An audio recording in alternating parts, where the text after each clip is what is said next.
craziest game ever. Beginner's Oh trap. my god. No. What? Oh, Tevin, what? You wouldn't believe what happened to me. I'm done. I'm done playing. Oh, It's Tevin. over. I'm done. Tevin, where? I'm done. No. I'm done. I jumped on a bag of Doritos and it fell through. It was a hollow floor. Oh. A hollow floor. Nothing. Light has value. As long as there's no ping on the bottom. I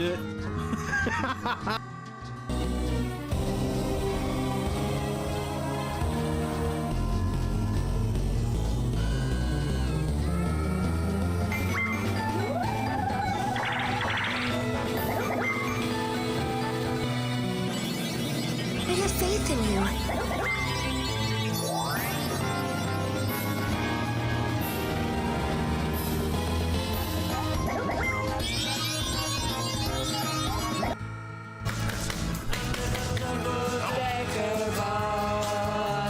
Crashes into us to die by your side. Such a heavenly way to die. And if attention struck, kill the both of us to die by your side. Well, the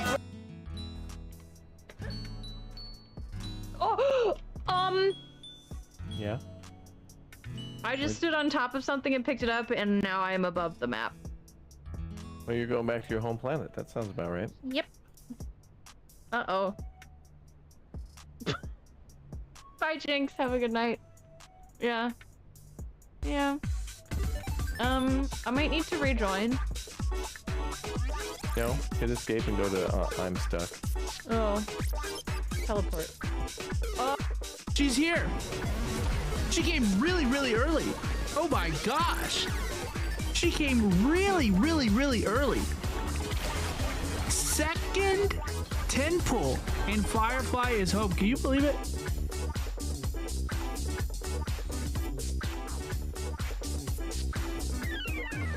Oh, Firefly. I'll take more Joyeux, okay? Well, that works for me. It's Firefly! Oh my gosh, we got Firefly! Yippee! Yippee! She is home! Hello, please, Firefly. Hello, please. Let's go. Let's go! Light work. Exaggerated reaction. Because I had guarantee. And they are absolute freak booty. Let's go. Yeah, I'm looking at Mexicans differently after this. Get it rolled on over. Snatch that membrane up off of there. That was ugly, but that got ugly at the end, but it was enough.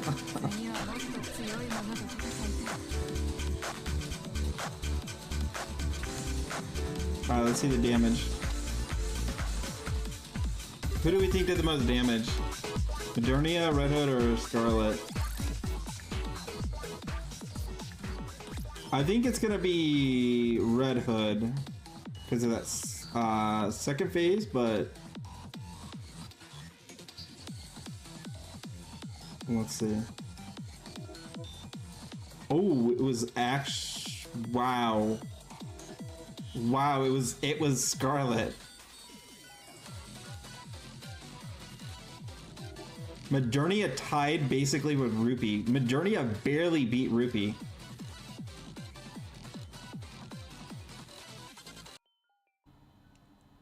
Why did you rage quit? Because I'm stupid.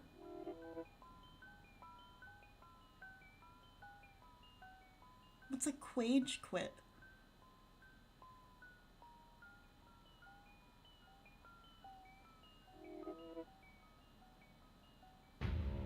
I don't want to Google it.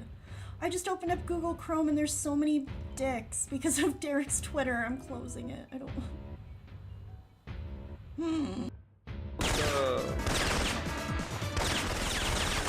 Wait, stop it.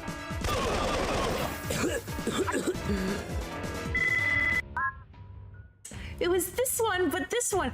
If it says L, that's on the left side. So why is it the right stick? I don't think so. I don't think so. How do I get on the horse? Get on the horse. Get on the horse.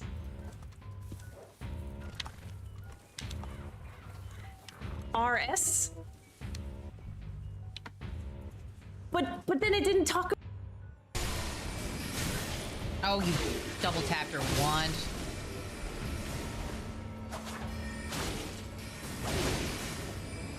Come on. Ah, come on. There we go. Perfect. Whoa! What? What? Run! Jesus! I did not expect giant pot. Ah! Excuse me, Kim. What the fuck?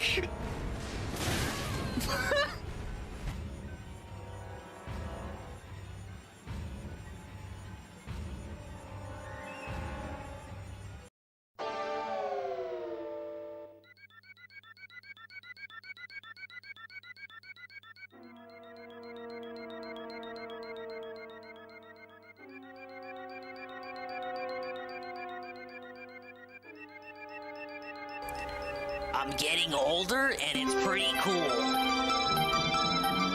For the time being, until I get depressed and think about how old I'm getting. Dude, I used to be a spry little munchkin. Now I'm just an idiot on Twitch. Then Swarm. But only attack them when they're black. Okay. I'm glad. Oh, that would have sounded weird if that was any other context. I did nothing wrong. I did everything correct.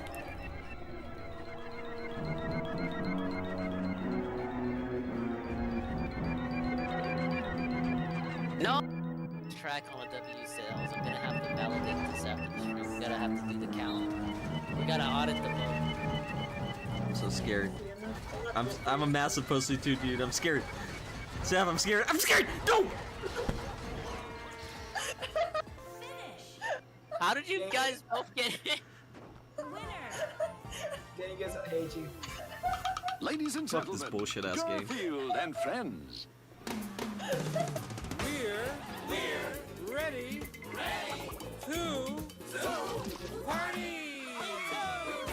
to party. We're ready. I hope you bring lots of spaghetti. I'm scared. Come on in, come to the place where fun never ends. Come on in, it's time to party with Garfield and friends. Dancing, fiesta, romancing, siesta, samba, la bamba. Ay caramba, disguises, surprises, and pies of all sizes.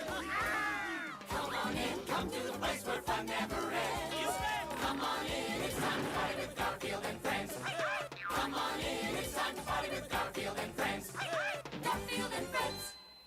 And pay attention. There'll be a test at the end.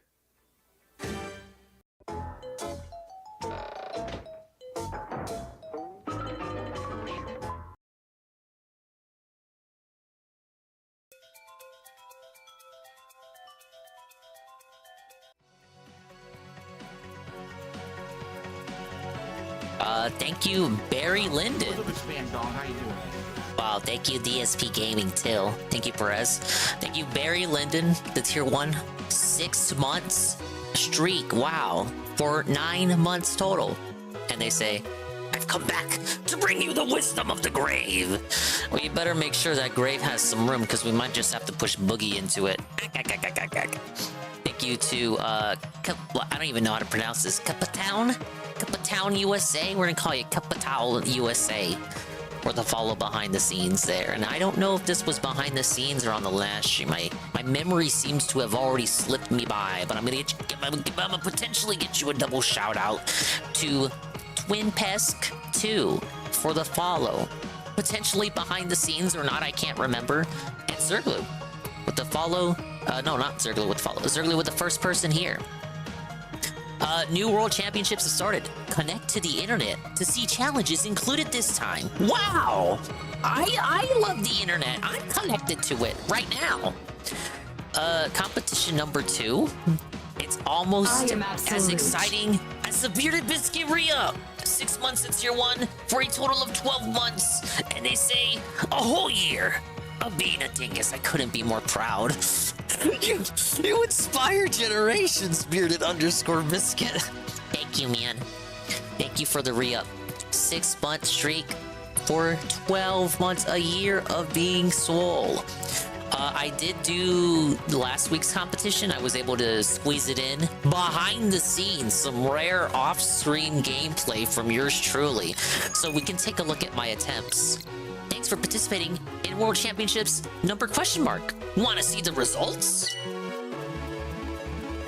But yeah, thank you, Bearded Biscuit. Oh, I inspire nobody. Shut up. I unlocked a new sub badge. That's why I got the... I now have... what the fuck do they call it? The thing from Splatoon that looks like a super mushroom. I have a new sub badge because I'm the oldest sub to myself, obviously. So now I gotta add a new sub badge, but I think I'm out of mushroom ideas. I gotta peruse the image galleries of existing mushrooms and come up with a new idea. But big ups to Zerglu, GRBRBRB, Barry underscore Linden, Aqua Saber, Joe Blah, Almighty underscore Goki, Carl, hey Carl, Master of Lie, D Scythe with the Rip Boogie. I know we joke Rip Boogie, press F for, but I think we might actually have to press F for him. Like Barry was saying, I think we might have to keep that grave open, you know? Need some wisdom from the grave there, you might have to keep the coffin open. Big ups, Egg Gang 1738. Corono, Perez. We've been listening on Mark stream, it's so depressing. I've had it on and off, I might have to go back and rewatch the whole thing. I know Medicur's on right now. He's a hype man of the hour there. Longest locale live episode in recent memory, perhaps even ever. I feel like I'm gonna end up listening to it no matter what. I have received a message from Cerulean A6, and he says, play Excite Bike, and if you don't, you're a pussy. This probably explains the massive demand here for me to do Excite Bike. I want to check the competitions first, though. Cerulean showed some of them to me, but I didn't see all of them. And Aqua Saber's 20 stream Twitch watch streak. Keemstar walked away, came back with a paper bag on his head. Yeah, he's trying to imitate that newly announced Nintendo game. Oh wait, here are my times. So me and Cerulean tied here, 21.16 for Mario 1-1. The only way to get a better time on this is to just be... You gotta do some sort of exploit at the start. Sarah was showing it to me. And you know what? I can see the world records too. So I'll show it if you weren't on his stream. But here are my results. If you want to see how I did. I was 7,667. I was the top 14%. Wow. Just like academically in school, I was in the top 14% of my class. That's what they all say. Okay, I got a badge. Interesting. But what was my... Oh, I can't watch my replay? Maybe I gotta go to a different menu for that. What do you mean that's not good? I'm in the top 14%.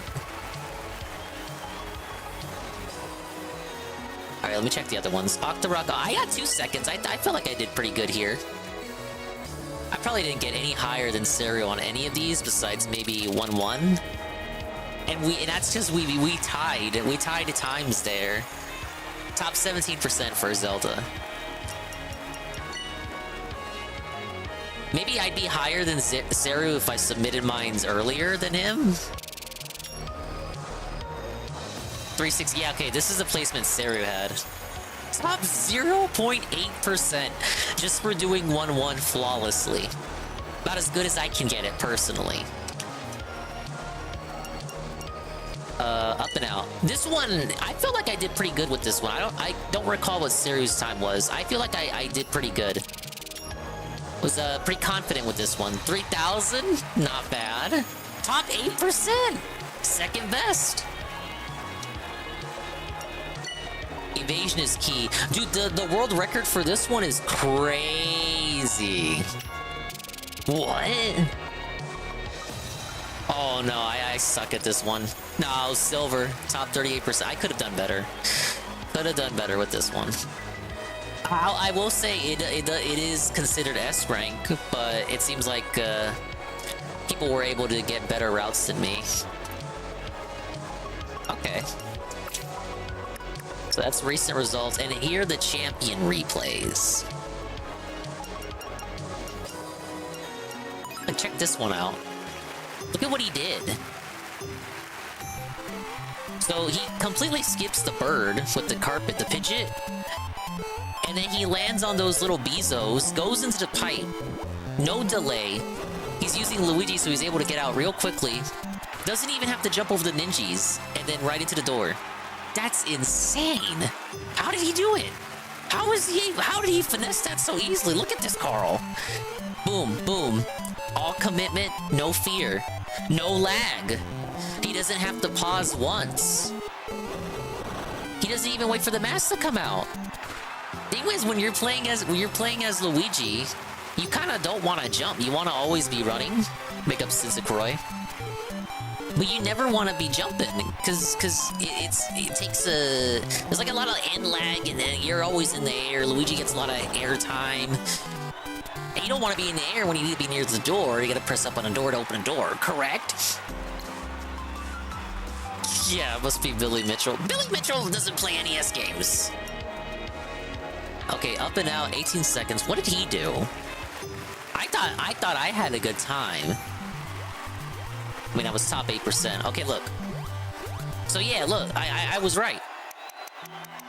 So your natural inclination is to do the screw attack jump, but actually that jump. Your natural inclination is to do that jump because that gets you the most height, and it's very easy to perform. And you got lots of these platforms, so it's like you think, oh, that's gonna be the easiest way. But in reality, it's better to just spam a bunch of short hops. So you're gonna see him do this, like what he's doing here, right there, where we're not rolling at all. That's what I was doing. I mean, he's more confident at it than I was. Yeah, he mastered it. Look at the route. I'm impressed, man. And then boom, 18 seconds.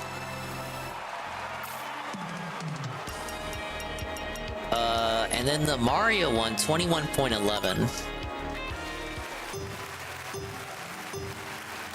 So he starts with this. I don't understand this. Sarah was kind of confused by it too, but what I think it is, it's like you're manipulating the game to get you some extra momentum. Like doing this bypasses that first couple of milliseconds where Mario has to pick up to max speed. Apparently this puts Mario at max speed already, and it saves you like 5 frames. Like the easiest way I can explain it. And then the rest of it is just you playing the level.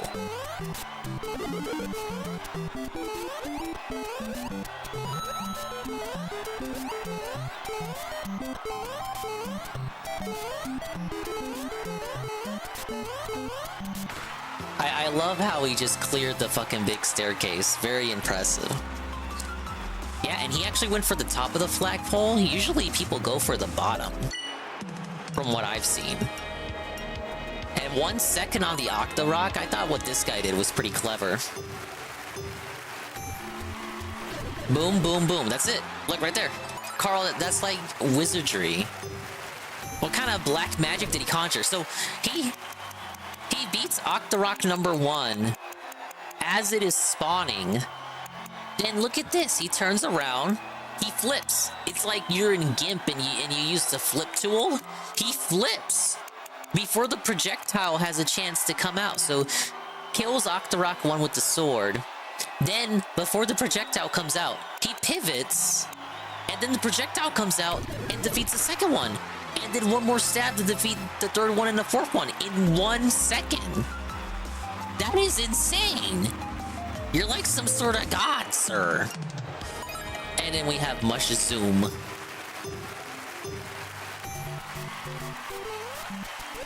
So, here, I think he was getting his positioning in check, because you have to turn around no matter what after you hit the mushroom block, just so you can get on top of the blocks there.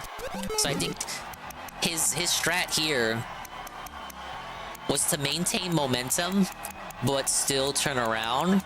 See, he keeps momentum and then jumps over. Squashes the Goomba, and then he's completely in the clear, and the rest of that is just, like, platforming. Yeah, pretty quick. Pretty ballsy movement there, son. All in 3 seconds.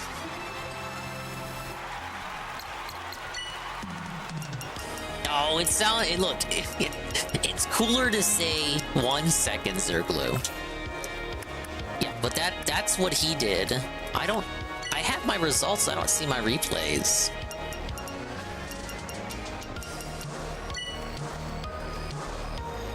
Unless it's supposed to be my replay in the background, but I don't think it is. That doesn't look like mine. Unless it is.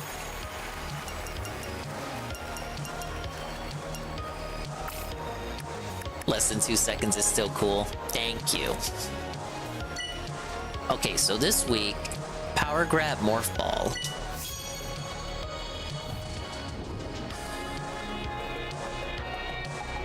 Oh, this one's gonna be fiercely competitive.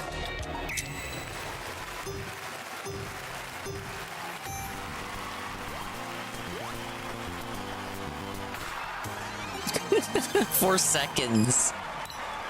Run it back. I need an S.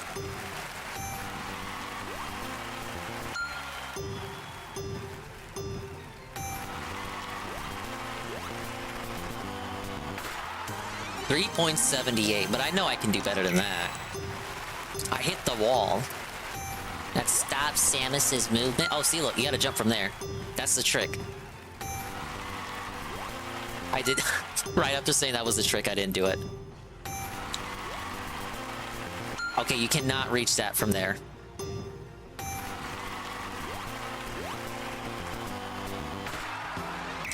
We're past last week. I'm doing this week.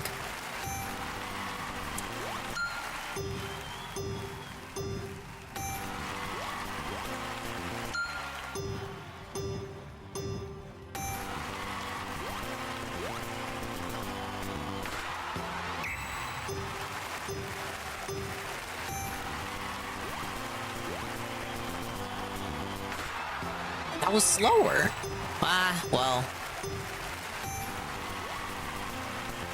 I can't jump from there either. But it feels like I should be able to.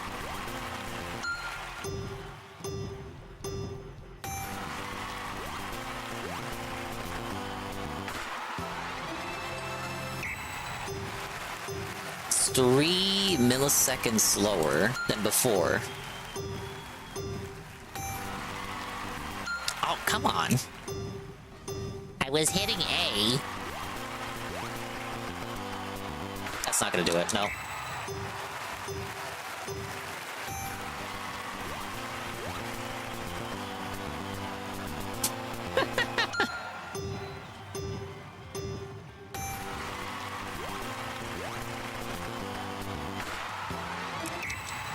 I think my issue is getting stopped by that ledge.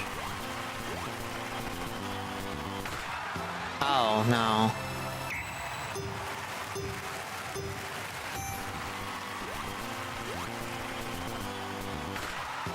Yeah, I can't get faster than 3.78. The hitboxes are not correct. And then my favorite challenge, loose change. Ah, yes. Hello, darkness, my old friend.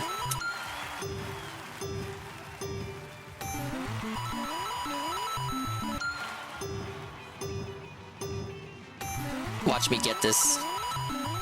Watch me get this bag. Okay, nah. This time for sure. Fuck.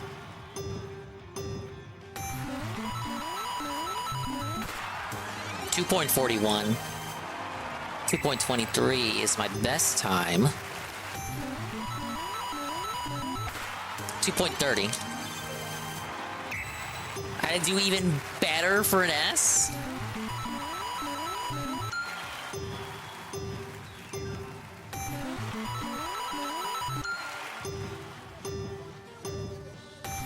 And you know the record's gonna be some bullshit.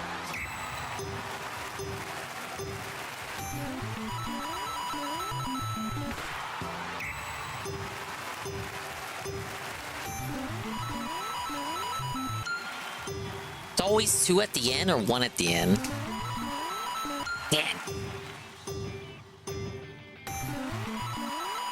It's all about commitment, people.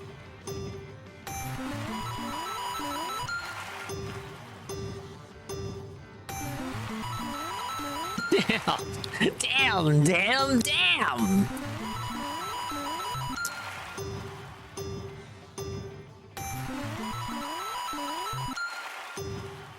Is that middle coin or that third coin from the right? Those are the ones that need to go to hell. Permanently. With diameter.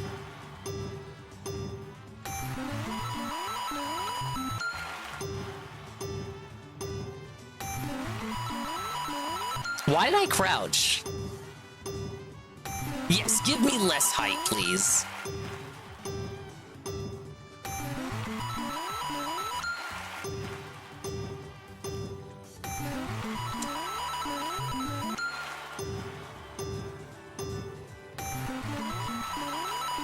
I hit a wall.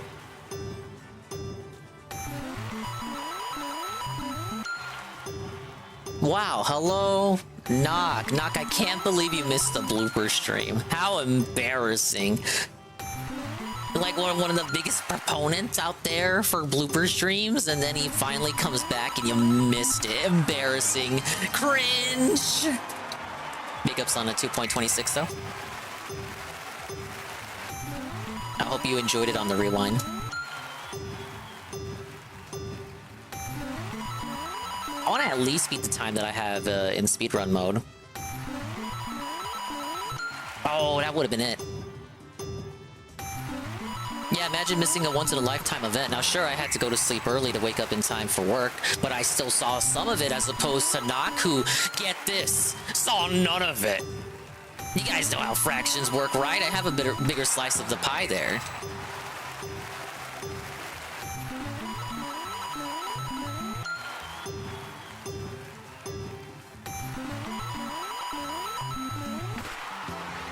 That's tough. Why did Mario slow down right there?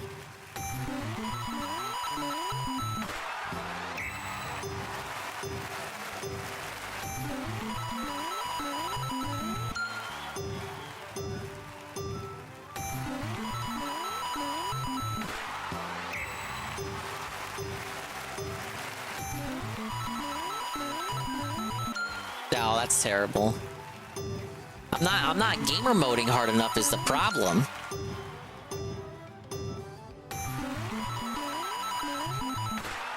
.43 would have been better if I had gotten it without having to move slightly to the left.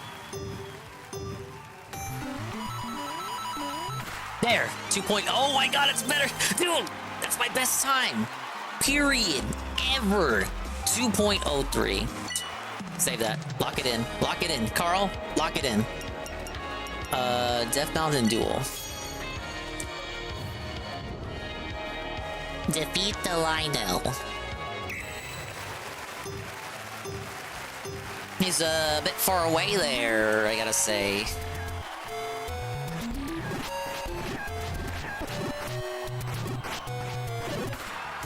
Oh, that's... No way. There's gotta be a better way. There's gotta be a better way! Okay, I cannot cross the Wawa. Wait, that. Okay, you gotta start tossing swords already.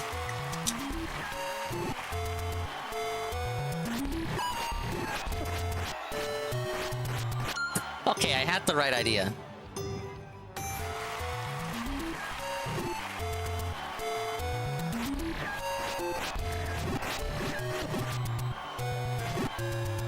What? He has so much HP!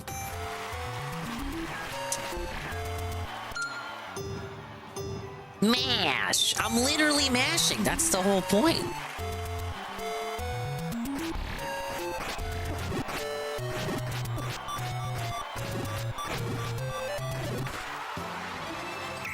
was worse than the before.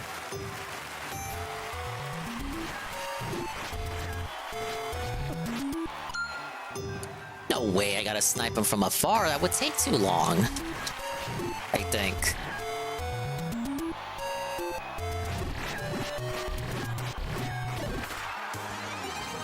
Okay, that's a good time. Carl, I'm not blind. I see your request for Excitebike. Just because Saru has transmuted your depression onto his depression onto you does not mean he gets to transmute it onto me. Okay, 7.16.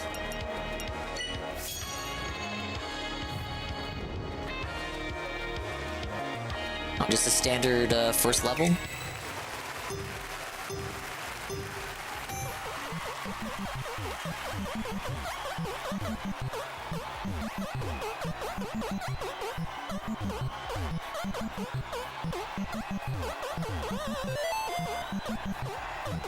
This is like the easiest game ever, man. Yeah. A rank. That wasn't good enough.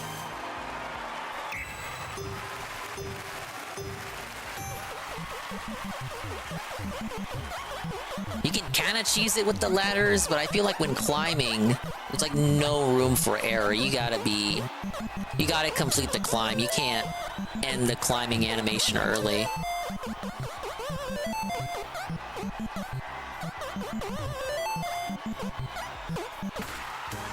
Oh, still, just because I fumbled a couple frames at the end. Not good enough. Why?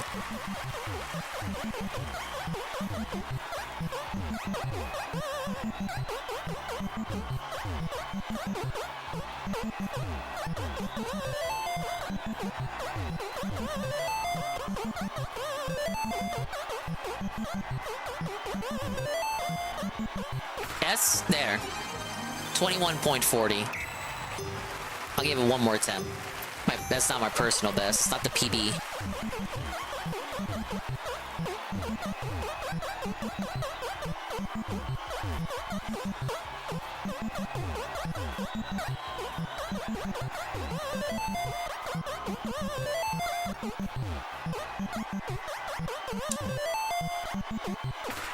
$21.28. I'll accept that. And overcome the underworld. Enter the door at the goal. Oh my lord, is this the whole first level? What's the specifics here? Big ups Zigu with the follow. The Zigu piggy is here. Sorry, that's a reference you won't understand. But hello, welcome. Oh my god, Carl, they want me to do the whole level. Is this, like, why? Are they for real? Bro, look at this. This is a whole challenge here. Oh, hey, game from YouTube. Welcome in, man. Chilling out with Nintendo World Championships. There's some big drama going on with Boogie and Medicare and Keem and all those people. I already fucked it up. I'm the best gamer ever, man. And I might take a look at it. I feel like it'll be a bit funnier to watch than whatever he's doing in Stardew tonight, right? But it might also be the last stream ever of Stardew. He told us. You know, the people don't want it anymore. They're like, no, I don't want Stardew, even though Stardew was doing pretty good. And then it wasn't doing good because one stream, he didn't meet his tips goal. Pretty ridiculous. Because meeting his tips goals up to that point was like consistent tier 3 streams for Stardew. And then Jordan left for like 3 weeks, and then the streams were still doing great by his own admission. And then he has one stream where it doesn't do so great. It's like, oh, I don't think you guys want Stardew anymore. It's like, oh, well, I mean, it's your call, Captain, I suppose, if you want to give it the Showa.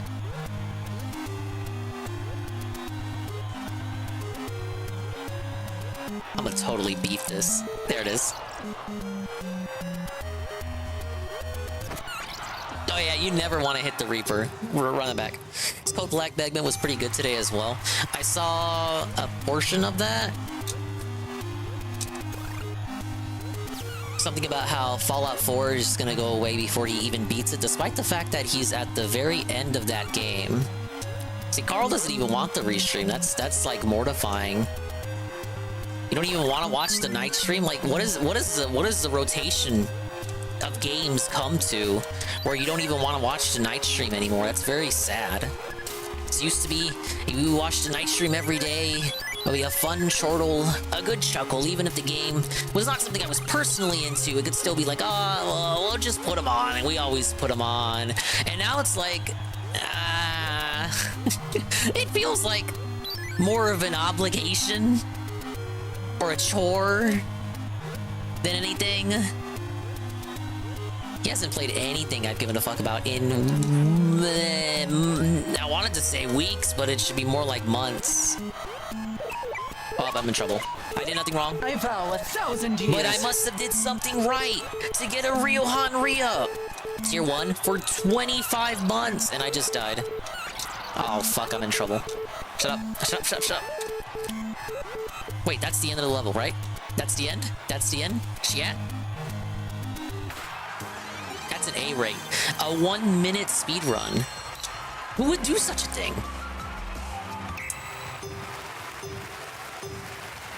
Big ups Ryohan on a positivity. I'd probably do better at the game if this fucking crowd wasn't in my ear, right? But yeah, I saw the pre-stream. You know, I was dying to figure out what was gonna be the game chosen. What? The Hype Train! The WWE Carl Tier 2! At 22 months! Yes! Holy shit! That's a secret. Look, this is a secret to hype trains. Just take 4 days off between every stream, and then when you come back, you're bound to have one. Right? It's the secret to success. Carl says, Tier 2, 22 months, almost 2 years of Carl. Wow. And they say, let's get this hype train going, dude. And I couldn't agree more. But yeah, I saw the pre-stream, so, I mean, I don't know, some certain cerulean copers seem to think that I'm on the copium, but I'm only telling you what he told us, and he told us he was thinking of this game to play, Monkey Ball, Luigi's Mansion, Paper Mario, and System Shock. Those are the games, and added one that got released yesterday, or 2 days ago rather, the SNK versus Capcom game that everyone said was a bad port and they didn't like, and they don't even know why they released it in that state. But he was really banking on them releasing this Marvel vs. Capcom collection Shadow Drop at EVO. It didn't happen, so he had a big cry about it. I don't know why he expected it to happen. I don't know why he expected the Shadow Drop to happen. There was nothing really supporting that besides his own schizophrenia. And his own schizophrenia got him to where he is today. So why would you take that to mean anything? Right?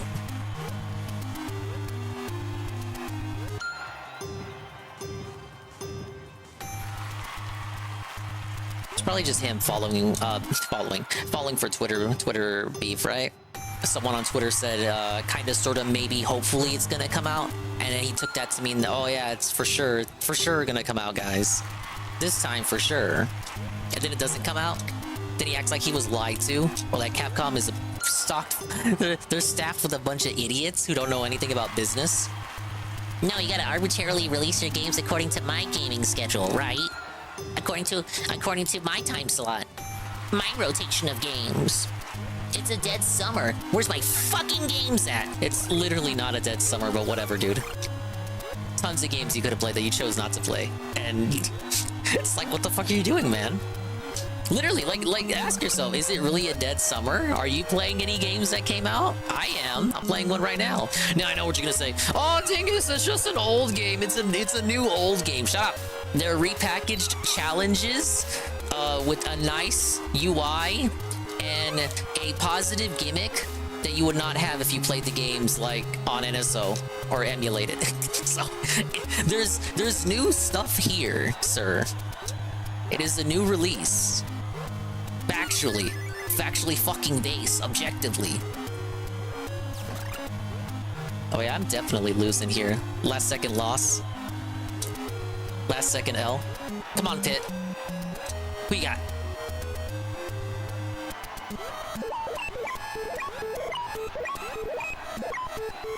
Alright, how do I shake these guys off? There it is. I took too many hits. Who wants to get away from playing Street Fighter 6? Your luck has run out. Whoa, it's Juzzy51! The re-up 30 months at tier 1 for 30 months! And they say, whoa, hello Dingus, for the 30th month, OMG, wow! Yes, thank you, Juzzy51, I appreciate it. Soon you'll be at Juzzy51 months. And boy, will it be quite a hootenanny when you can make that joke. I'll be right there with you, buddy. But yeah, he wants to get away from playing Street Fighter 6 since everyone is going to be playing Cammy now, but Master Rank points reset every 3 months. I had forgotten that Master Rank points reset. He never brings it up. Did he even play the old, like, new Princess Peach?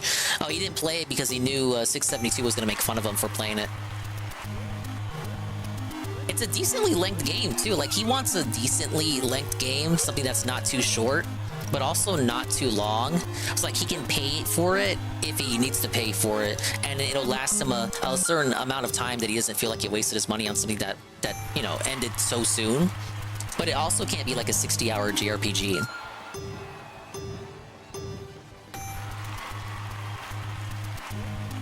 And the Pro Controller D-pads are not ideal. Sometimes it makes you look up when you don't want to look up. And the controls for this game, as it is, are already pretty stiff. The fucking controller, right? Guys, I think it's my controller. I need to, like, crowdfund a $400 new stick.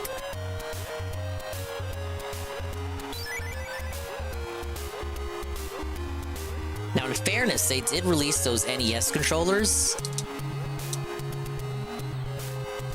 They function just like Joy-Cons, but I didn't buy them. Well, maybe I should have. People always shit-talk the Pro Controller D-pad.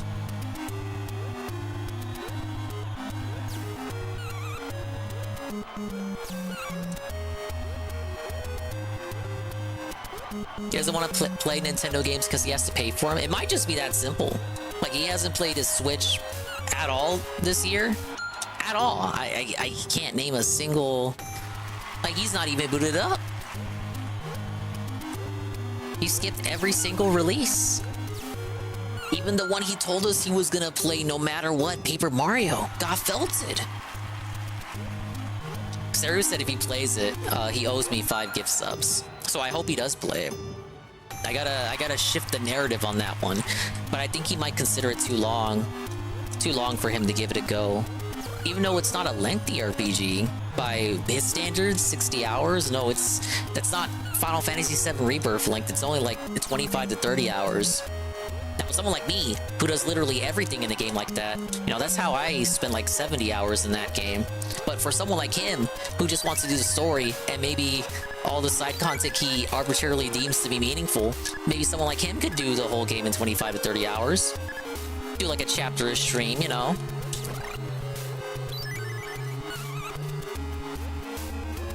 And even if not that, if he wants to play like Luigi, he could beat in, it'd be like 5 streams, really.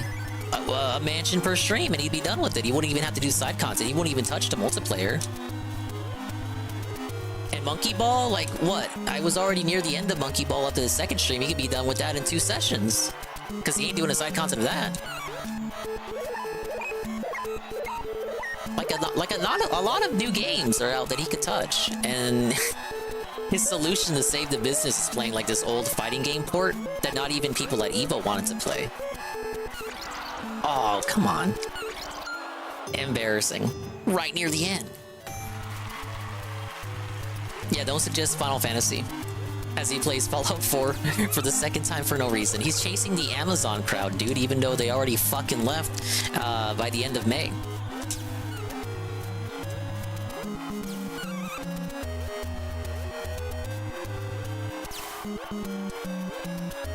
His Switch has been in sleep mode for months, Scoob. Imagine he turns it on and just fucking blows up. It's the least that he deserves.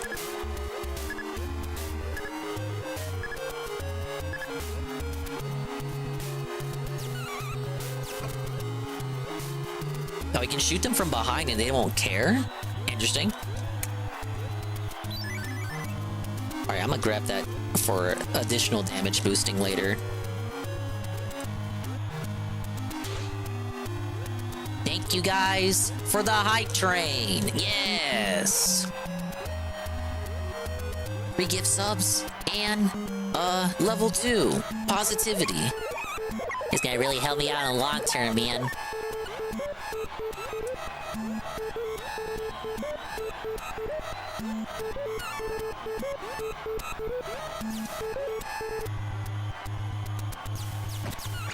Oh, why does he have to be by the... Why does he have to be by the door? That's actually demonic.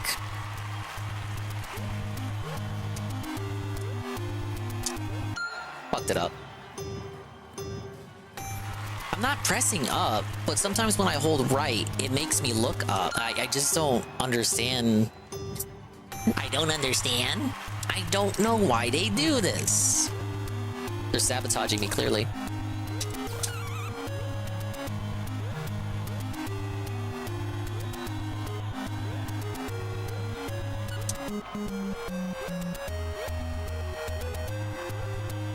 We'll see what he ends up playing. I have a feeling, just because of pricing, it's gonna be that $20 SNK Chaos Capcom game. It seems like it's the one he actually wants to play anyway, at this point in time.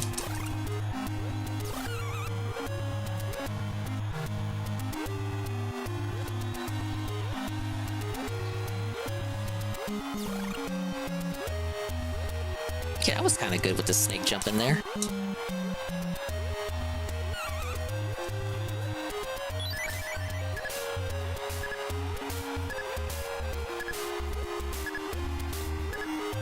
I need to grab the goblet and get some HP back.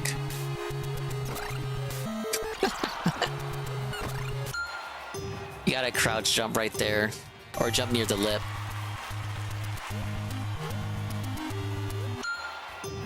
SNK versus Capcom Chaos? No, that's out right now. He's talking about Marvel vs. Capcom Collection. He wanted that to be released, shadow dropped during EVO. Even though, again, there was nothing indicating that that was going to happen other than his own delusions and stuff he read on Twitter. There was a build present there, but Maximilian dude said it wasn't complete. There were only 2 games playable. But the ESP was like, oh, the completed game is there. The ESRB rated it. Oh, they were running tournaments. Oh, this, all that. Oh, you know how he says it. Oh.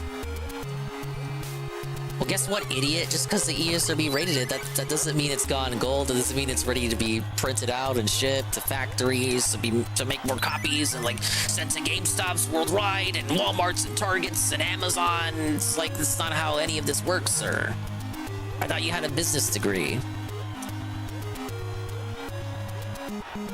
They're not done censoring the old games yet, sir. Okay, time to lose.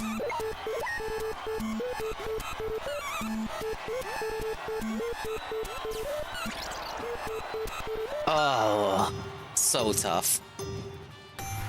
Big ups, Drusel. He wanted it so fucking bad.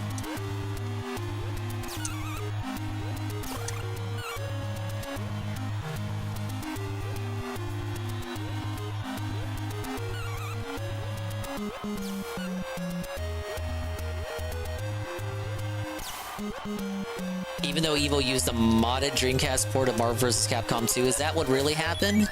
Because he claimed the collection was there, and they were running tournaments off of that. But then I hear Max said that it was just a development build. See, I don't know what the truth is. I'm not Mr. Fighting Game.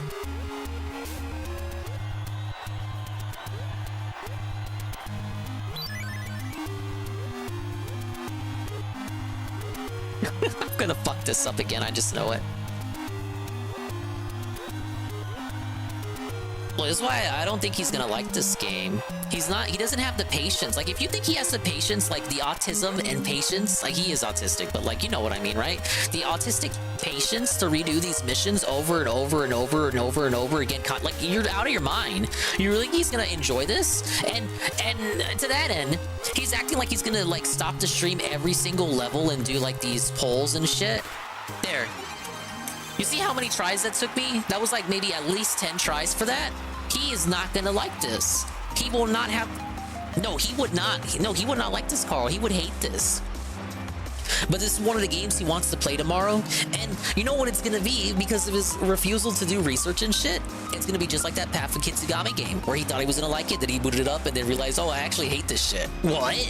Except this is a game he will have had to have paid money for. He's gonna have to get that soft, that sunk cost fallacy. And he's gonna force himself to play even more of it because he paid money for it. It's not on Game Pass or anything, man, so he has to have commitment. But I feel like this is a case where if he just looked up gameplay of it, he could easily make a determination. From the comfort of his own humble abode, from the comfort of his own office, the laptop in front of him, could easily look this up and determine if it's a game that'll work for his business or not. And I'll tell you right now, it won't. Like, just look at it. You just have to look at the gameplay, like, the structure, what it's all framed as. It's not going to be something he's going to enjoy. I'll tell you that with 100%, with 1,000%. Reading Steam reviews for the SNK port, people are generally positive towards it, outside of people being vague that it's saying it's a bad port. I heard from Yuki Kaze that it was a bad port. Okay, so these are my times for the championship this week. And then we have a new silver division and gold division. These ones are quicker. I'll do these. Whoa! It's Almighty _7! That handsome, all around, well extraordinary fella! Hello? Almighty _7. I'm continuing the speedrunner autism chill. I was regaling the audience with my schizo theories about why I don't think Dave will be a fan of this game. Am I already gonna lose? Look at these kids. Look at these kids over there on the right. Look at them. Look at them. They don't know. They don't know. Why can't Metroid crawl? Why can't Metroid crawl? Why can't Metroid crawl? 10-minute Q&As while setting up the polls. Oh god. It's this game. It's a speedrunner's game. It's not structured in such a way like if he really gets into it, if he genuinely gets into the premise, he's not gonna want to have to stop. And it's like the same thing with a death counter. It's a death counter argument. Just apply everything he said to about the death counter argument to this game. He's gonna want to get right back into it and do like another run if he fails or something. He's not gonna want to stop the stream to set up a poll. Like, oh, is Phil gonna make it? Is he gonna make it in 5 live? That's not what this game is. And he could solve that all for himself if all he did was just do a little bit of research, and he doesn't want to. He thinks it's gonna be like his fucking Mario Brothers 1 birthday run, which was alright, I guess, because it was on Twitch and he could do the bets with channel points. Though I feel like he should have let mods do it. Like, if he just let the mods run the polls, it'd be easier on him. But he thinks it's gonna be like that. But these are like bite-sized chunks. Like, they're bite-sized segments of these games. It's not like, well, there are a couple of challenges where it's a whole level, but it's rarely like that. The challenges are so small that you're not even gonna have, like, think about it. If he sets a poll up, or a prediction, a challenge or something, the challenge itself is like 2 seconds long. So are we gonna sit around like idiots for 5 minutes while people vote in this poll for non-existent currency because it's over on his YouTube and not on his Twitch? We're gonna vote for 5 minutes for non-existent currency for him to do a 2-second challenge? Are you allowed to proceed to the next level without an S? Yes. You don't need an S. That was just a self-imposed challenge that me and Seru are doing. Because, precisely because, you know, you want to get all the S ranks, right? You want to feel good about yourself? And, to give yourself more content to do. Because if you just, I feel like if you just whiz through all the challenges with like an A or B rank, you're gonna be done pretty quick.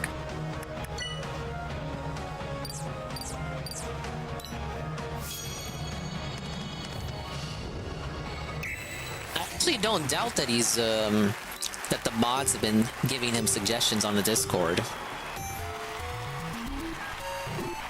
Okay, let's see if my strat pays off.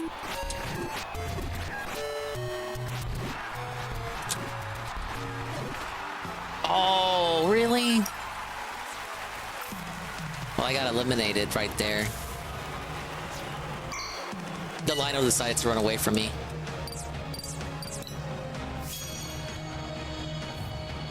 Okay, this time we have this one. I just did this one. I should have it all in the bag.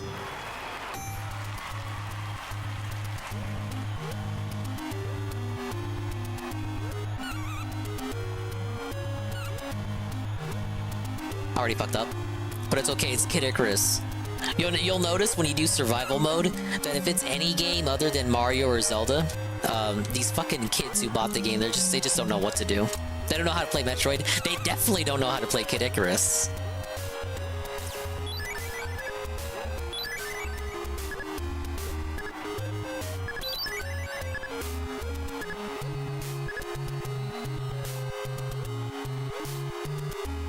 Go on gamer mode right now. Gamer mode. Gamer mode.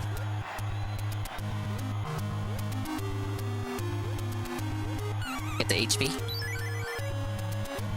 Did one of them try to go into a bonus room? Yeah, look, one of them tried to go into a bonus. Like, what is wrong with you? What is wrong with them, Carl? Why are they going to the bonus rooms?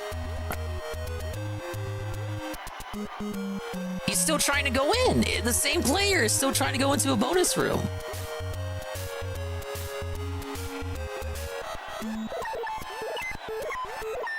Okay, I gotta be careful. Okay, my last time was 119. Oh, we already got first place. There, second place. I'll take it.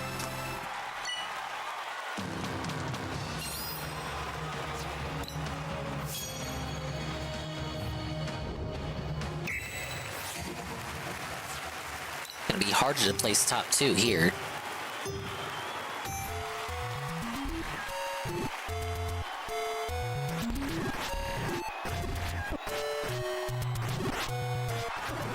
Okay, I take it. I take it anyway. Last one. Oh, dude, I gotta beat one person. I gotta get, like, this has to be a clean sweep. I cannot make a mistake, man. Okay, that guy already fucked up. I win. Oh, you had 5 seconds on that. Big ups. Oh. I'm doing great. Thank you for asking. Ladies and gentlemen, belted, etc. First place in this week's gold division. Pretty cool, right?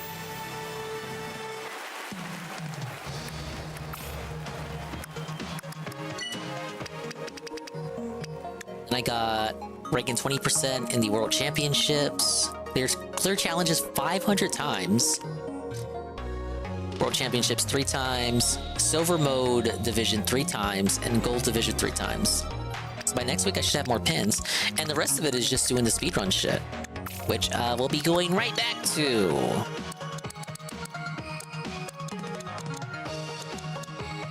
Alright, I have your precious fucking Excite Bike. Now guys.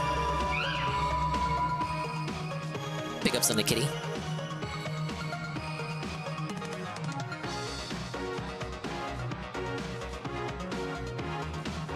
Locale live just ended, which means they're about to turn off the VOD and keep me from watching, unless they took that away.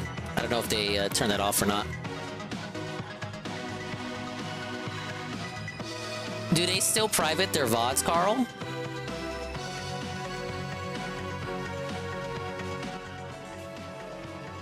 It's a very Dave thing to do, TBH. Alright, son. Big ups, easy money. Alright, well, I'll check if they privated it or not. We have Nick Ricada caught at the tattoo shop with his mistress, Abel Imholte. Alright. right, so now we're looking at Ricada here. So let's have a look. Nick Ricada has been spotted with his mistress in public. We heard her in one of the streams, right? We Remember? heard her confirming that she still lives with him. Now we know right well that she's moved into the other house they have, OMG Zelda. which they've kicked out family members who were on hard times, who were struggling and had nowhere else to go. Nick Ricada cut off his own family, his own flesh and blood, and booted them from that house so that his disgusting, dirty, snow bunny, coke snorting mistress could move in. Which we shouldn't be surprised since Ricada's daughter tested positive for cocaine, how little he cares about his own flesh and blood, right? Yeah, of course. But Ricada's been telling us, no, there's no truth to the polycule whatsoever. Even though we heard her. I don't have a relationship with April, even though her own husband has testified to his own shame and humiliation that he was cuckolded, that he allowed his wife to sleep with Ricada. And by the way, this is just further confirmation of how cucked and felted Aaron actually is. You didn't know they had 2 houses? Ricada's still fucking his wife. Yeah, Ricada has 2 houses on his property. Oh, with no lube, like straight up. But with Baldo. Yes, but with Baldo because he can't get hard, as we learned. Yeah. Even with the pills, even with the according to Steel Cup, he just can't get it up. He's returned. He was returned to streaming, right? So we last covered him when he accidentally had the mic, the hot mic with April. Only one guy was like, "Oh, it's not her." I'm like, "Are you retarded?" It's obvious. Well, guess Call what? disavow. Well, now they're getting matching tattoos. Stop. Here it is, guys. The Twin City Tattoo Festival. First of all, yikes. Yikes. Just whoa, buddy. You like that? Okay, watch this. Wait. Hang on. Is this just a random tattoo artist who posted this? Yeah. I thought it was like a guy was like, "Hey, that's Ricada."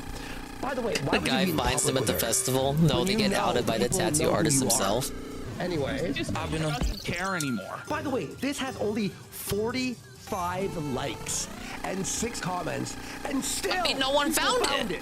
Yeah. Holy shit, man. That's a terrible tattoo. Look at this shit.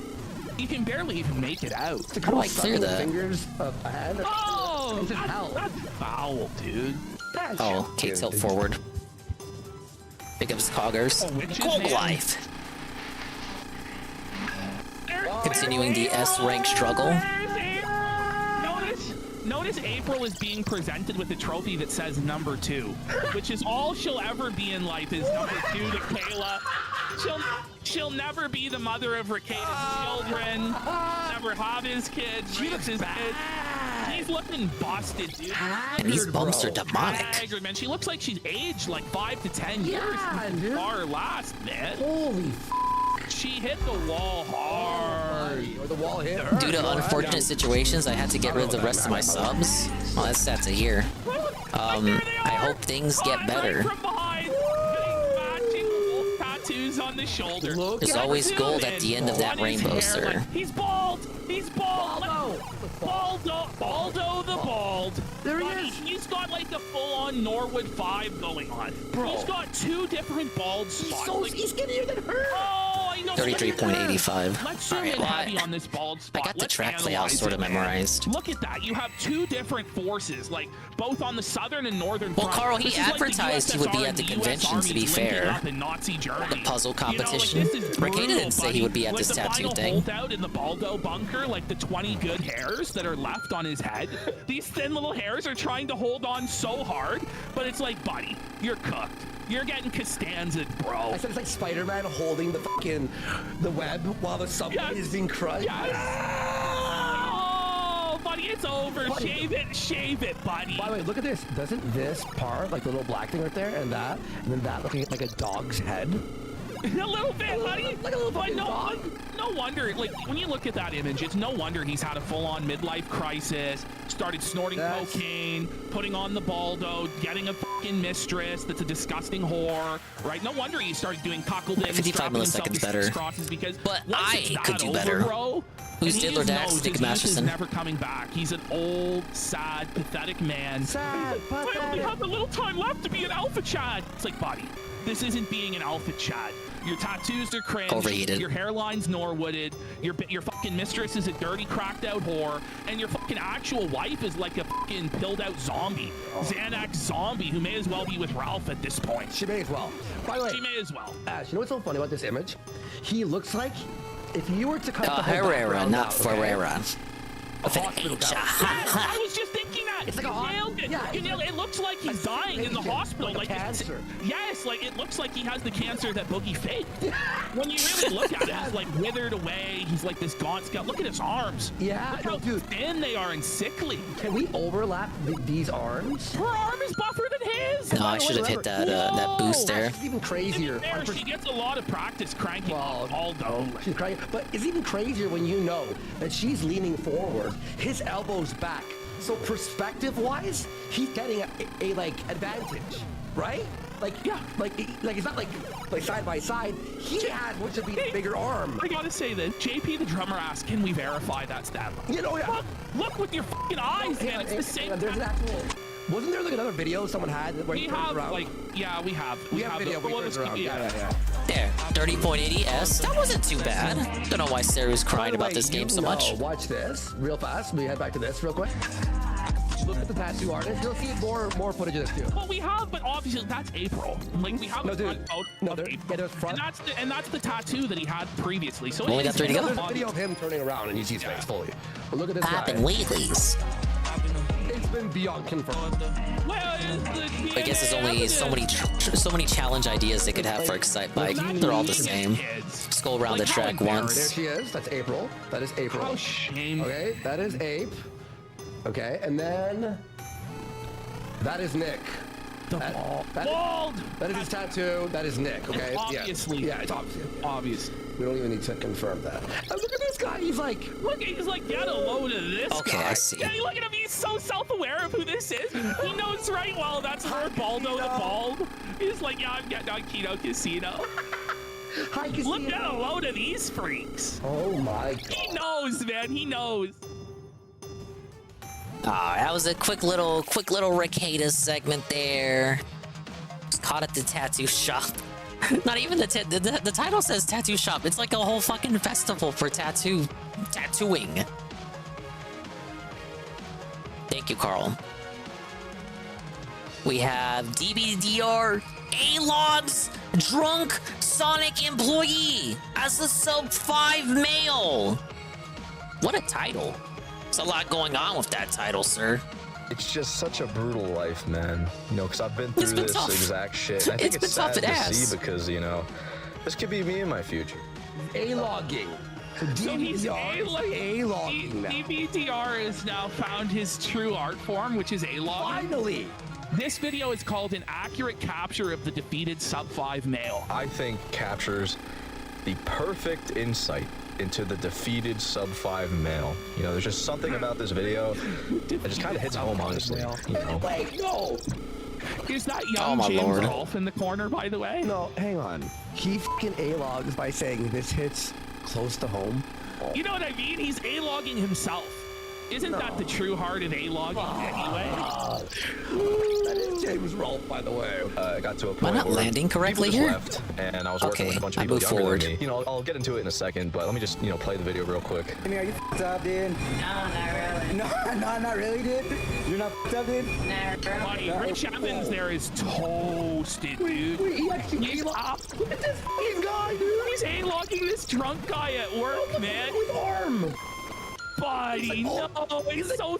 It's like atrophied. There's like no muscle on it whatsoever. What the this pot belly of Paunch, look at how big his head is. He's like a cartoon character.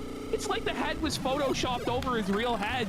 Look at it. Holy. Yeah, it looks fake. Walk in a straight line for me, yeah? So, you know, we have the atrophied muscle. Oh, yes! Oh, he's on point with his A-logging. It's the froglet build, you know, the froglet build. Oh, he's going in hard. Whoa.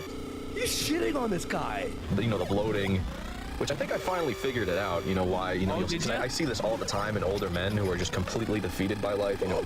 All right, so the secret is just spam wheelies. Only men who are just defeated. They have this build guy. Who's the A-logging? Is this a YouTuber or some guy? This is Rich Evans of Red Letter Media. No, it's not. It is. He's actually had to pick up a part-time job at Sonic because RLM's not paying the bills no more. No, I like how he has to A-log some guy he found on Facebook. Like, you know what I mean? Yeah, it's just some random video, man. It's not even a fucking like creator or anything. Guys, this exact same build, 46 seconds, B. You know, because when you're this defeated by life, you've had nothing but negative good idea what the reinforcement, time you is, get made though. fun of all the time, you got nothing going for you. People usually turn to drugs and alcohol, and I think that's what the alcohol does. You know, I think these guys, they just drink so much that the belly just Alcohol makes bloats. you bloated? You get a beer belly from drinking beer? Tell us more, DBDR. What a rocket scientist you are, bud. But incredible observation. But doesn't he drink now too? Yeah, he's also an alcoholic, and at least this guy has a job. Oh, it's okay with him because he's depressed or Probably something. his own apartment, you know. This is DBDR seeing his future, yeah. I don't know, bro. I'm on DVDR side. He sees himself in the mirror.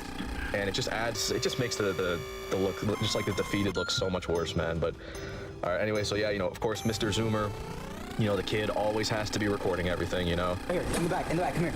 You're walking a straight line, right? You know, and, it hits home because, you know, even in... Imagine, this is brutal, by the way. So this guy is reporting to a boss, like 20 years younger than him, some kid straight out of fucking high school at Sonic. And then, like, the young kid is, like, pressing him. Like, just let him show up drunk then. Or just fire him. But imagine pressing him on video camera that you're gonna upload to TikTok. And you force him to walk in a straight line just to humiliate him? Like, what a savage this young guy is. Like, whoa, man. Have mercy. In high school, you know, because I'm not good looking at all. Been made fun of all the time, and Yeah, you're supposed to be the one A-logging. You're supposed to bully this guy. You're not supposed to bully yourself. Some reason you don't even have to be doing anything. I know this guy in particular, like he's like clearly just under some shit. I don't know what. But you know, of course, the kids. Oh, do I have to hold the wheelie? Because this guy, you know, he probably comes into work, doesn't talk to anybody at all, probably can't relate to anybody. The projection of DBDR here. This is all projection, or he's dunking on himself. I'm sorry. I gotta do it, bud. 1 sec. It's not normal doing this shit, you know, getting f***ed up before work, but, you know, either way, this kid, you know, thinks it's a good idea to, you know, record him and shit, and yeah, because Zoomers always have to record everything. You know, even at my old job, I had a kid that sounded exactly like this one. That would always, like, he would hand me something, he'd start recording me, bro, throw it, and he'd be, and just, I'd be sitting, like, the lunchroom, he'd record me, he'd be like, bro, oh, here's my buddy, bro, and I just, like, sit there. This is a new form of A-logging. A defeated look on my face. It's just so DBDR logging. You know, getting older. Turned out, yeah. But, yeah, you know, he wants a little bit. Oh, sure, yeah. Just a little bit. To do Jester Maxing, he points to this line on the floor, you'll see it. On this line over there? Walking a straight line, come on. Can't make it, he gets tripped by a ghost or something. Smack! Hat goes flying. The hat goes flying, exposing him as bald in front of all his coworkers. He wears that hat to hide his bald, just slips on nothing, trying to walk the straight line, smokes his head off the fucking fridge. The hat goes flying and he's chrome domed, and it's like, it's over, buddy. Norwood Reaper sub 5, man. I was not expecting that, dude. It's Feezer Max, buddy. It's fucking brutal, dude. This is what Feezer's life is right now. Feezer's hair is worse, dude. Oh, sad. Yeah, Feezer has to wear it too Part big. about this video, guys, the hat just had to go flying. It just had to. You know, just to reveal the brutal, you know, Norwood victim spot. You know, drink spilled, defeated. No, the drink on his pants. He looks like he pissed himself. Look at that, buddy. He's just face bombing. I have to hold it? Yeah, I have to hold it. Like, he said he likes our show too, right? You can tell, like, he's inspired. I feel like you lose more time when you hold on the wheelie, though. This guy. Zoom in, man. Like, look at his face. Oh my God. Zoom in on his piss pants. Like, you know, and that's what's brutal about it too. Is that cup? That's where he had his booze. Oh no! So now all of his booze for the shift is spilled, and he's just reeking of fucking booze. Oh no, dude. Oh, dude. Belly bloated. And then I overheat. Sure, I'll wine for you, bud. The fall is savage, dude. He gets tripped by a ghost or something. Smack. Hat goes flying. Just feel the build. My good God. Oh my God, man. Just something like he's just laying there on the floor, man. Too, right? And listen, I already. Everybody lost his job, like, lost your job, lost your booze, you lost your hair, and now he's gonna be homeless, and everybody online's making fun of him. It's over. He's gonna die in the gutter somewhere. Yeah. They're gonna come running in, running in. Always have to blame somebody. Oh, Time to lose. Oh, it's his fault for doing that. He did it to himself, bro. It's because he came to work drunk, bro. It's his fault. It's all his fault. That was A rank. Well, it kind of is, yeah. Yeah, because who the f would What's do that? the Like, time it's for it's so S deep rank? when you realize, this guy, like, just the. I don't even think he has teeth. He doesn't even have teeth in his head. No, DVDR just going in for the kill, dude. He's just taking his Rambizzle knife and sawing this guy's head off and drinking his blood from the wound. Like, that's ruthless, bro. I'm not even sure he has teeth in his head. Oh. Teeth as well. What's up, dude? Does he? Hold on. No, not. I'm not sure. Not really, dude. But Sub 34. Like, oh, it's all his fault. It's all his fault. This guy looks like a living meme, which is what he actually is. Like, what's crazy is the only thing this guy will ever be remembered for is slipping and hitting his head like that. That is like how his ancestors will know him. If he even, let's be real, he doesn't have any descendants. He doesn't have any children. He has no legacy to pass on other than this video of when he got drunk at his minimum wage job, slipped, spilled his drink all over his job, lost his job, and was chrome dome. Sub 5 seconds means it usually below. Like in that case, it would be below 5. So when he says sub 34, he means below 34. Like fake sympathy and be like, oh, that man really needs help. And yeah, of course. But here's the really harsh, brutal truth. That of course he needs help, but the guy is smiling, like despite his lowly station in life at the Sonic, he was making the best of it. He's coming into work shittered, he's trying to have a good time, and the Zoom just had to fucking felt it. Had to snitch on him. And it's like, buddy, what are you not smoking fucking pot behind the fucking dumpster? If you aren't, you're not doing it right at your minimum wage. Like, if you're showing up can only get a second better than that. Sober, that's the saddest thing of all. Really sub 5 male? Same thing, presumably. Whatever the f he's doing, his life wouldn't improve. It would, whether it's 5 on the rating scale or 5 in height. Like sub 5, it's like sub 5 foot. No, I think he's too far gone. Yeah, I mean, listen, he's like in his 40s working at Sonic, but like, who gives a f? What a kid. Yeah. I don't think his life At least he has a job, unlike you, DVDR. Oh, come on. I don't know, drinking maybe? I don't know exactly what he's on. You're not f***ed in? Nah, really. No, hey, walking this. Not really. And the voice and just, my God, it's just this, everything about this is just too brutal to me. Straight line for me, yeah? Right here, in the back. He ate along the floor at Sonic? In the back, come here. Overeat. Walk in a straight line, right here. On this line right there. Walk in a straight line, come on. Why was there this line? Oh my God. He's already just his anger. He didn't make it to the line. He didn't even make it to the line. Look, he's holding the sink for support, buddy. Do you see that? He's reaching out to grab the sink, but it doesn't save him. Oh, he says, no. does he look at his ankle? It's already oh my God. He's hovering, Say whatever. What happened? He's like when David Blaine showed you how to levitate, Oh my God. I actually don't even know. If you guys know, I don't even know what he says. Just a smackdown, the skull brutally bounced off the fridge. Brutal bounce. Oh, and the drink, like the angle, it's just perfectly catapulted back. Can we bring it back a couple frames and see, like, what happened? He tried to grab the sink, and he just didn't grab the sink. Tried to save himself. Watch. So you see that hand that's outreached? It was trying to reach the sink. Go back. Okay. No, his hand, it just, look, the disaster. His hand just scrapes across the sink. He couldn't grab it to save himself. Just a and his smackdown, arm's still out. His atrophied little arm. Skull brutally bounced off the fridge. Wait, dude. His ass punches his back and slingshots like it bounces and whips it. It's like a whip. Oh man! Wouldn't be drinking at work. He can't be this drunk. I would advocate for not drinking at work at all. Hat flying. Oh my God. I'm a little goody two shoes. What do I know? This is just too fucking brutal to me, man. I just had to share this one, man. I had to feel you, buddy. There's nothing I can do. I had to fucking felt you. No shit. Look at it. Of course not. I can assume this guy doesn't have a girlfriend. Really? Review Dickers USA goes, everybody who works there will think of this every time he was streaming too today. Forgot to bring that up. Man, he was also he was also laughing at the total devastation of Boogie 2988. They probably laugh at him even if he's not, drunk. Or ignore him. Very glad all the attention has pivoted away from him. Exact shit. And I think it's sad to see. He's the luckiest man on earth right now. Me in my future. I don't know this guy, but I can only assume that, he was defeated by life at a young age, got bullied for his looks, maybe his voice, who f***ing knows. And it just, all that negative reinforcement made him just stay here as Sonic. Because who the f would work at Sonic? You know? Can you imagine? You know, because I know when we were younger, we're all hurt. We all hear, oh, anything's possible. Anything's possible. Life is yours. Anything is possible. You can do anything. Anything is possible in life. Imagine saying that shit while looking at this photo right now. Anything is possible while I just smack my fucking bald head on a fucking... There, but for the grace of God, That's a good A-log. That's a good A-log. Oh, man. Imagine thinking that while looking at this photo. It's so true, dude. Fridge and my pants are soaked. Working at Sonic at like 30. Oh, not everything's possible, guys. Life is unfair. You know, it's especially unfair. Life's unfair. What is, it's just like these brutal black pills. Don't try anything, bro. This is your destiny, bro.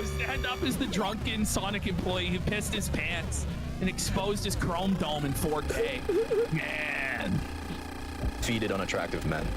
You know, it just, life sucks. Life sucks for everybody, but for us, You know what? Maybe, like, why does it have to suck, though? Like, that's your own, like, twisted, like, yeah, like, there's things in life that are hard, and there's things in life we all don't want to do, but there's also really great times in life. You know, just like even just going outside on a nice summer's day with the sun and you breathe in the air. Like, why can't you be appreciative for even that? Or even if you have fucking nothing, you know, like. Or watching a good episode of fucking One Piece, a good arc. Yeah, he knows what I'm talking about. Adventure. What is wrong with this guy, man?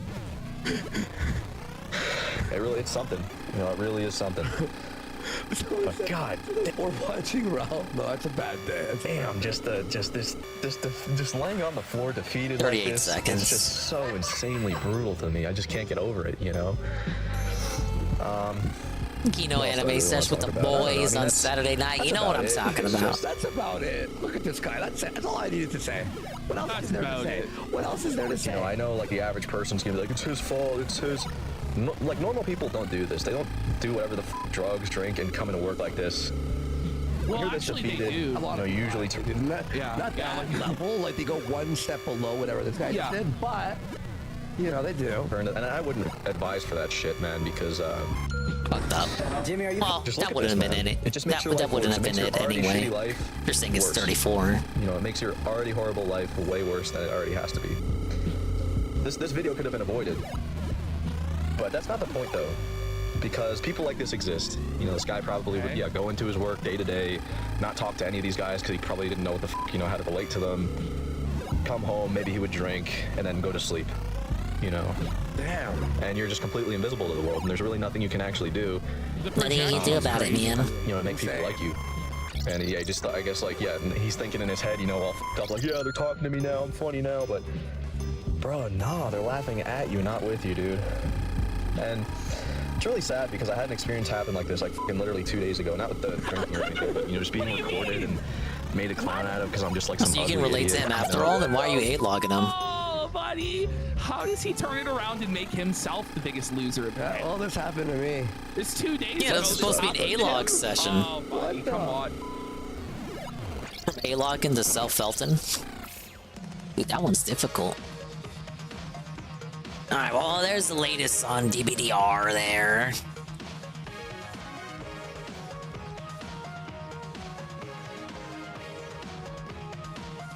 Gonna be popping around in a random order for some of these videos. How about this one? Racing's most bizarre accident. I'm racing right now, so it only makes sense. The invention of the automobile predates the invention of the airplane by just 17 years, which many may find surprising. After all, thanks, Derek, I appreciate is far more that. simple than flying, so it stands to reason that we should have figured out one long before the other. But as it turns out, these two things have always been a lot closer than you'd expect. Officially, the first motor vehicle was patented by Carl Benz Suffering in an Excitebike right now. 1886. It sold for the equivalent of $5,000 and at a top speed of 10 miles per hour. What a this rip! humble contraption would usher in the automotive world we know today. And as soon as we had cars, it was only a matter of time before we started racing them. One of the pioneers of motorsport was a man by the name of Wilhelm Bauer, who would test drive vehicles for German automaker DMG. On March 30th, 1900, Bauer was slated to race the company's new Phoenix model at the Turby Hill Climb in France. However, in the first corner, he lost control and suffered a fatal accident. By most accounts, Wilhelm Bauer had become the very first death in motorsports.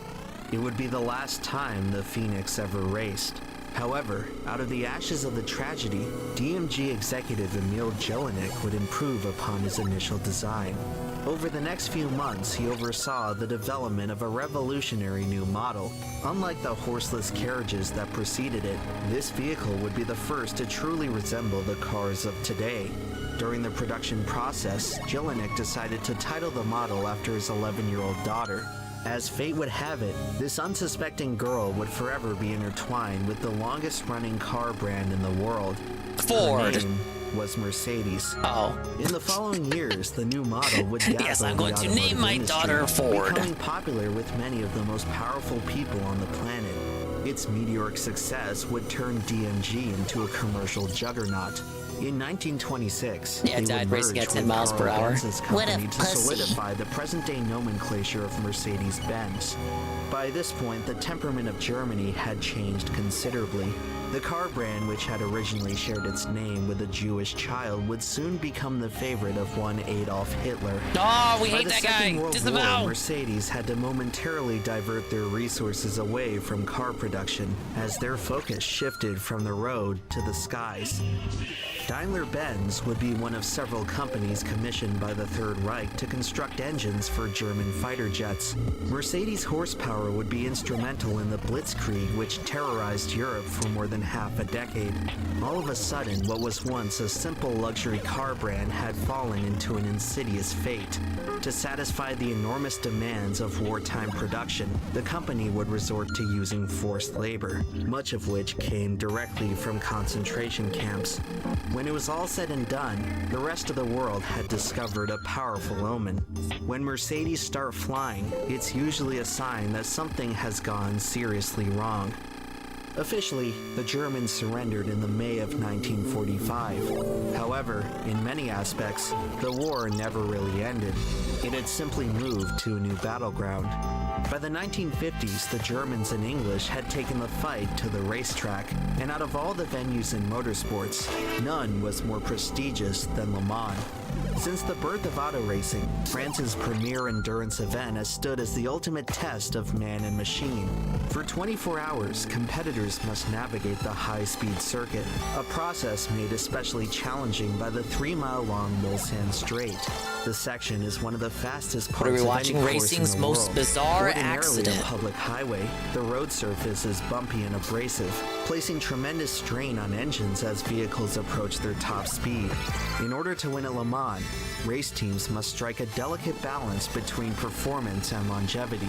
This unique test of engineering skill would attract the industry's top manufacturers. By the 1950s, Mercedes had by the established one and itself only as one of the Emperor teams Lemon. to beat with their iconic Yes, that's Silver true. Arrow.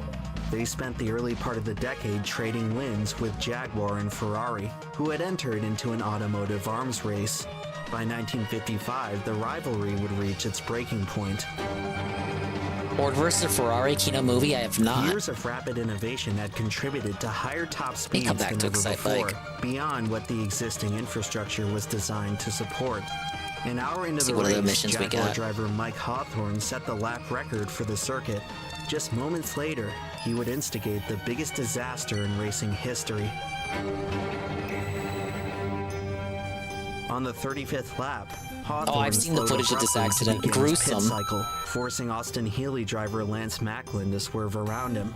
In the commotion, Mercedes driver Pierre Levay collided with Macklin, launching his vehicle airborne Audience at over was 120 decimated miles by per what hour, happened here. directly into the crowd.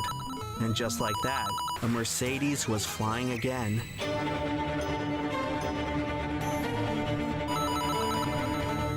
In 1955, there was no fence protecting the grandstands at Le Mans. Debris from Fences LeVay's didn't exist yet, of disintegrating car course. blasted the spectators at full force. In the blink of an eye, more than 80 people had perished. The world of motorsports had arrived at its Armageddon, and Mercedes found itself at ground zero. Unbelievably, the race was not stopped.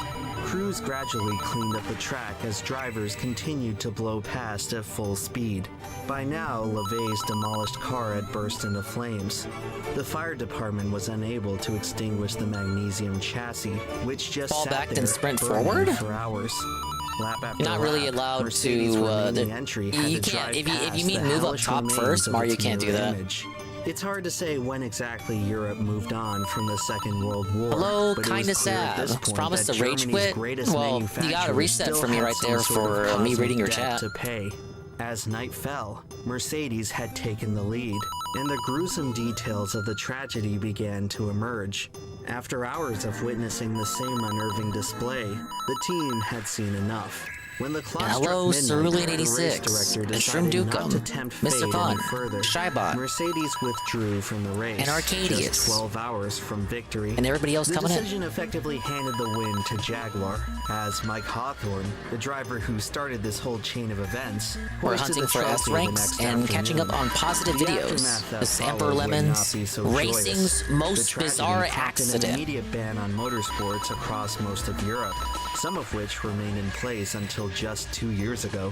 To this day, auto racing has never seen another disaster like it. Following months of government investigation, no one in particular could be found at fault. Hoping to appease whatever vengeful spirit they had angered, Mercedes would not return to Le Mans for the foreseeable future. Thank you, Sav. And as for Mike Hawthorne, the curse of that dark day would eventually catch up to him. Just 4 years later, he was fatally injured in a road accident, losing control of his Jaguar while attempting to pass a Mercedes. But that was Ace Combat As music? the years went on, racing eventually returned. Le Mans received Use some the block as a much-needed rebound? safety improvements, and the cars that raced there went from looking Yeah, something like that. this I want us to to help. this. Wow! As our Big understanding ups, of Shroom aerodynamics Dukem, the improved, gifted tier the 1 to speeds Sav. crept higher and higher. I really All appreciate the that. while, Mercedes watched from the sidelines. Thank you They for saw positivity. numerous racing dynasties come and go, from Ferrari to Ford to the most dominant of all, Porsche. Maybe it was There all you go, that S-rank. glory from a national rival that enticed them to get back into the fight. Maybe it was a new generation of leadership who had forgotten the superstition of the past. Either way, Mercedes decided the time had come to return to Le Mans. They just couldn't stay away. This time, Oh wait, I already however, have this rank didn't on go 1-on-1-on-1. It Before saves it from the committing to championship a mode. full factory team, Big ups. they would have to completely rebuild their in-house racing program. In the meantime, they partnered with Swiss constructor Sauber, who would compete under the Mercedes banner. Their new model, the C8, was set to make its gallant debut Boogie at the made Sav quit the 1985 stream. running of Le Mans. I was like very close to watching the Unfortunately, Boogie the thing, new but I feel program like got off to a rather everyone's already seen it inauspicious already. start. Looks like you saw it when it was live. So there's really any point to me going back in time. And then on top of that, they probably privated it already. 30 years later, and nothing had changed.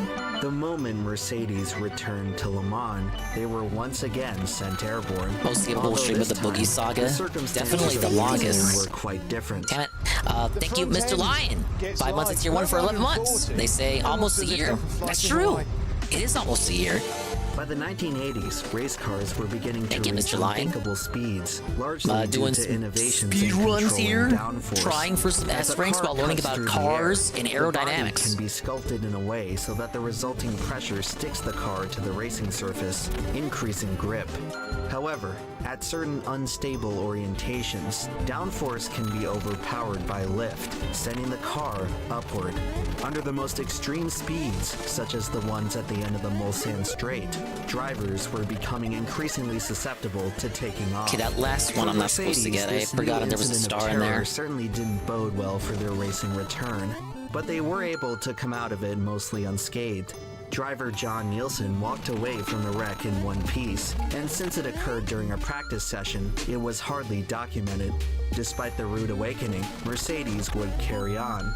Starting in 1987, the team would debut the new and improved Sauber C9. Despite showing promising lap times, the model struggled to stay on track. 4 years into their Le Mans return, Mercedes had failed to finish a single race. But their fortunes would turn around. Yeah, it's all about how cars can fly. Yeah, that was the next big mystery.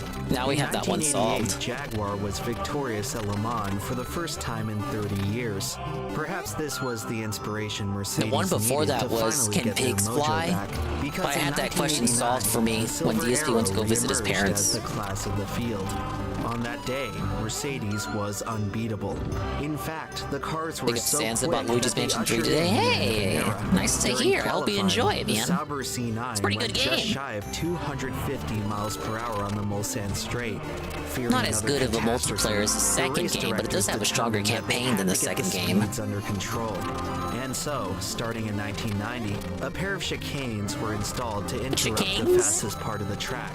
Following the layout change, Mercedes lost all of its competitive edge. Alright, a Just little bit as they better. had finally hit their stride, they were sent back to the drawing board. Big ups Pam After Pam. several more The years first of the only lackluster speedrunner I trust playing performance, games the they withdrew legit from Le way. Mans once Yeah. again to No focus on other emulators racing here, buddy. endeavors. Unless we're This playing the time, PlayStation game. however, they wouldn't be gone for long. So I'll be playing 2 and 3 on stream, thought I'd give it a try. Yeah, I think you'll like it. Especially if you played the first one. To give it one more shot. With the millennium soon approaching, the manufacturer Still got 100% the second one. 100th year of racing. I'll get back on that And later what this better week. way to celebrate than by capping off the century with a victory at Le Mans. By now, Mercedes were finally ready to field a genuine factory team, so that the glory would be all theirs. Their first race back in 1998, they looked as if they hadn't skipped a beat by qualifying on pole.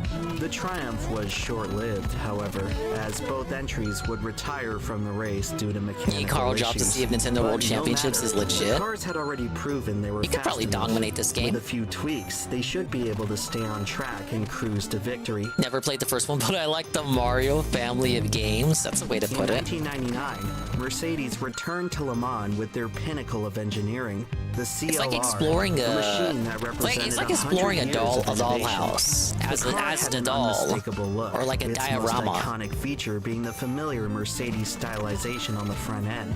Throughout the company's history at Le Mans, no other entry had undergone more extensive preparation. After 20,000 miles of testing, no major problems could be found. By all accounts, everything was coming together for the last hurrah of the Silver Arrow.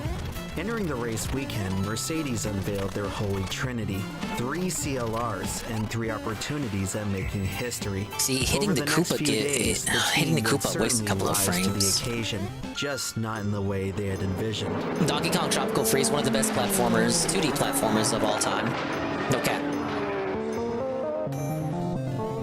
The first sign of trouble appeared during qualifying when the number 4 entry wound up totaled on the Indianapolis Straight. Oh, jeez. Driver Mark Webber was hospitalized where he was treated for minor injuries. At least he As made it. reports of the accident emerged, it was 22? revealed that The Mercedes kid was had once 22. again gone Ooh. airborne. Since the wreck He had his occurred whole in an life ahead of him. unpopulated part of the track, no footage was captured.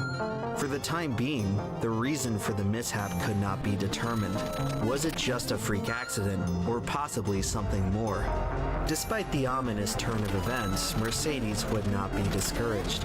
Later in the day, Was when they announced that they would not Tevin only was remain playing in the Eddie B. race, Kaze but that of the number Wind, 4 I think it CLR was, with would the be rabbit. rebuilt in That's time for the main literally event Donkey on Kong Saturday. Country. Less than 48 hours after checking out of the hospital, I saw it. I Mark saw it, Webber Sansa. was back behind the Who wheel. didn't is the team bigger had question. worked around the clock to get the car ready just in time for the final practice session on Saturday morning. When the trio reunited on track, they must have been feeling pretty inspired, until it happened again. Oh, it's got a car on its roof already. How on earth has this happened? This is amazing. This happened in the qualifying sessions. This car flipped over in qualifying, and it looks as though exactly the same thing has happened again. How on earth?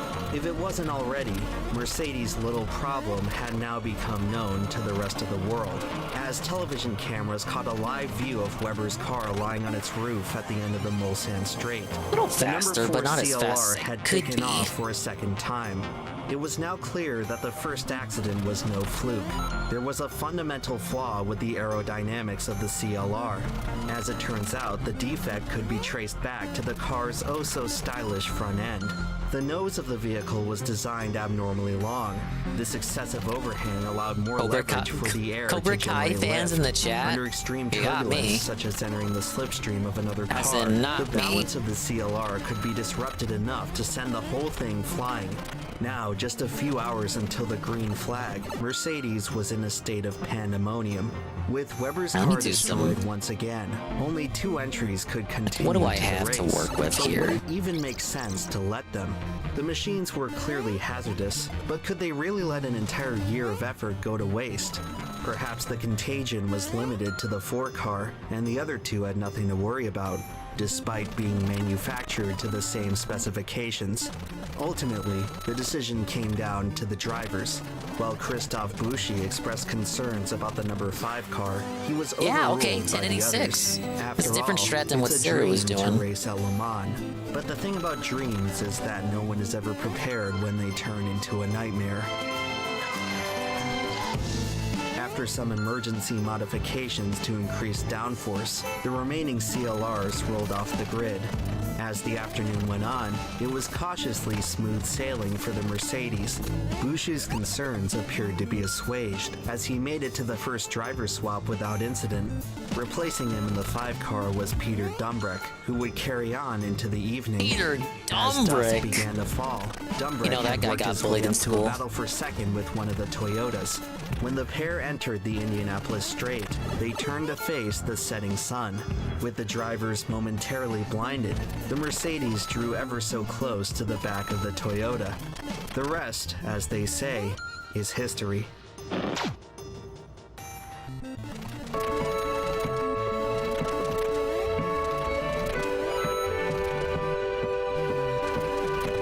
Look at it go!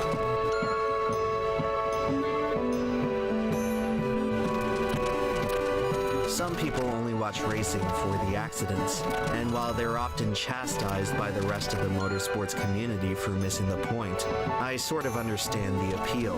While it's easy to write off this side of racing as mindless carnage, there is something spectacular about it that speaks to us on a deeper level. In sports, there are plenty of stories about glory, but the wisest lessons are often taught by catastrophic failure. In order to truly appreciate something for its greatness, you have to witness it at its most dysfunctional.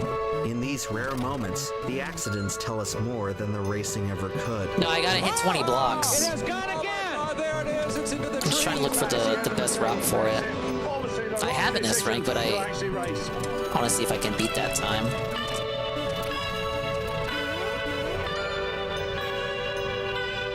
Dumbrick was knocked unconscious from the landing. He later made it out unharmed. All future plans for the CLR were immediately scrapped. It would never race again.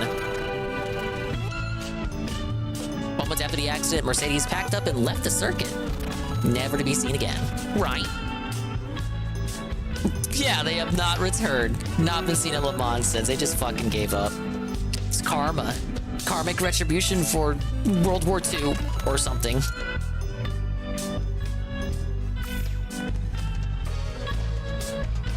Pretty good quick little video there.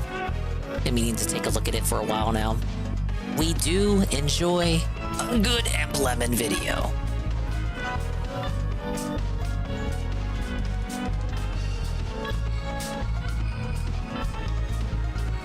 Said Mercedes would dominate F1 by buying the remnants of Honda till Red Bull finally caught up. See, I don't know anything. I don't know nothing about no racing, not nobody, not know how.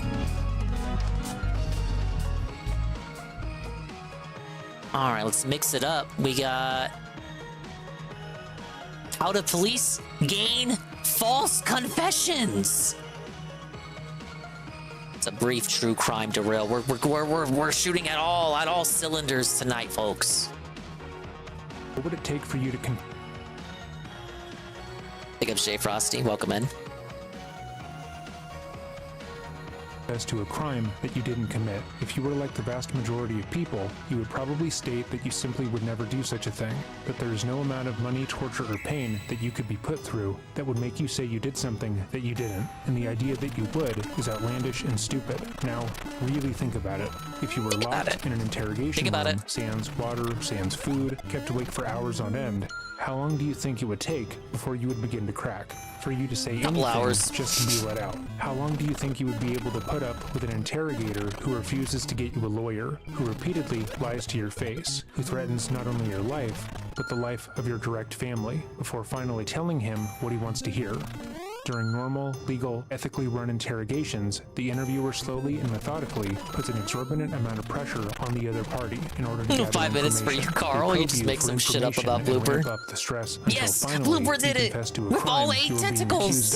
At the point of confession, the idea of being let out of the interrogation room becomes more appealing than one's continued Who asked me to watch it? It was in my watch later. I'm subbed in, Lemon. Proper unburdening. There have been countless times of seasoned interrogators going into interrogations knowing the tactics that are going to be used on them and still falling for them, completely unable to maneuver themselves out of the line of fire. Sherry Rasmussen, Kenneth Blue, and more are all examples of this. And notably in those cases, the interrogation is being run by people who are following strict guidelines and not breaking the law. So ask yourself again, how long would you last in that heightened, aggressive kind of interrogation before you confess to a crime that you couldn't have committed? Because in today's case, we know the answer down to the exact minute. Welcome back to another episode of Dreading. Today we are going to be covering the case of Michelle Bosco and the miscarriage of justice that led to the imprisonment of the Norfolk Four. This video topic was recommended by a subscriber via our email, as so many of our topics are.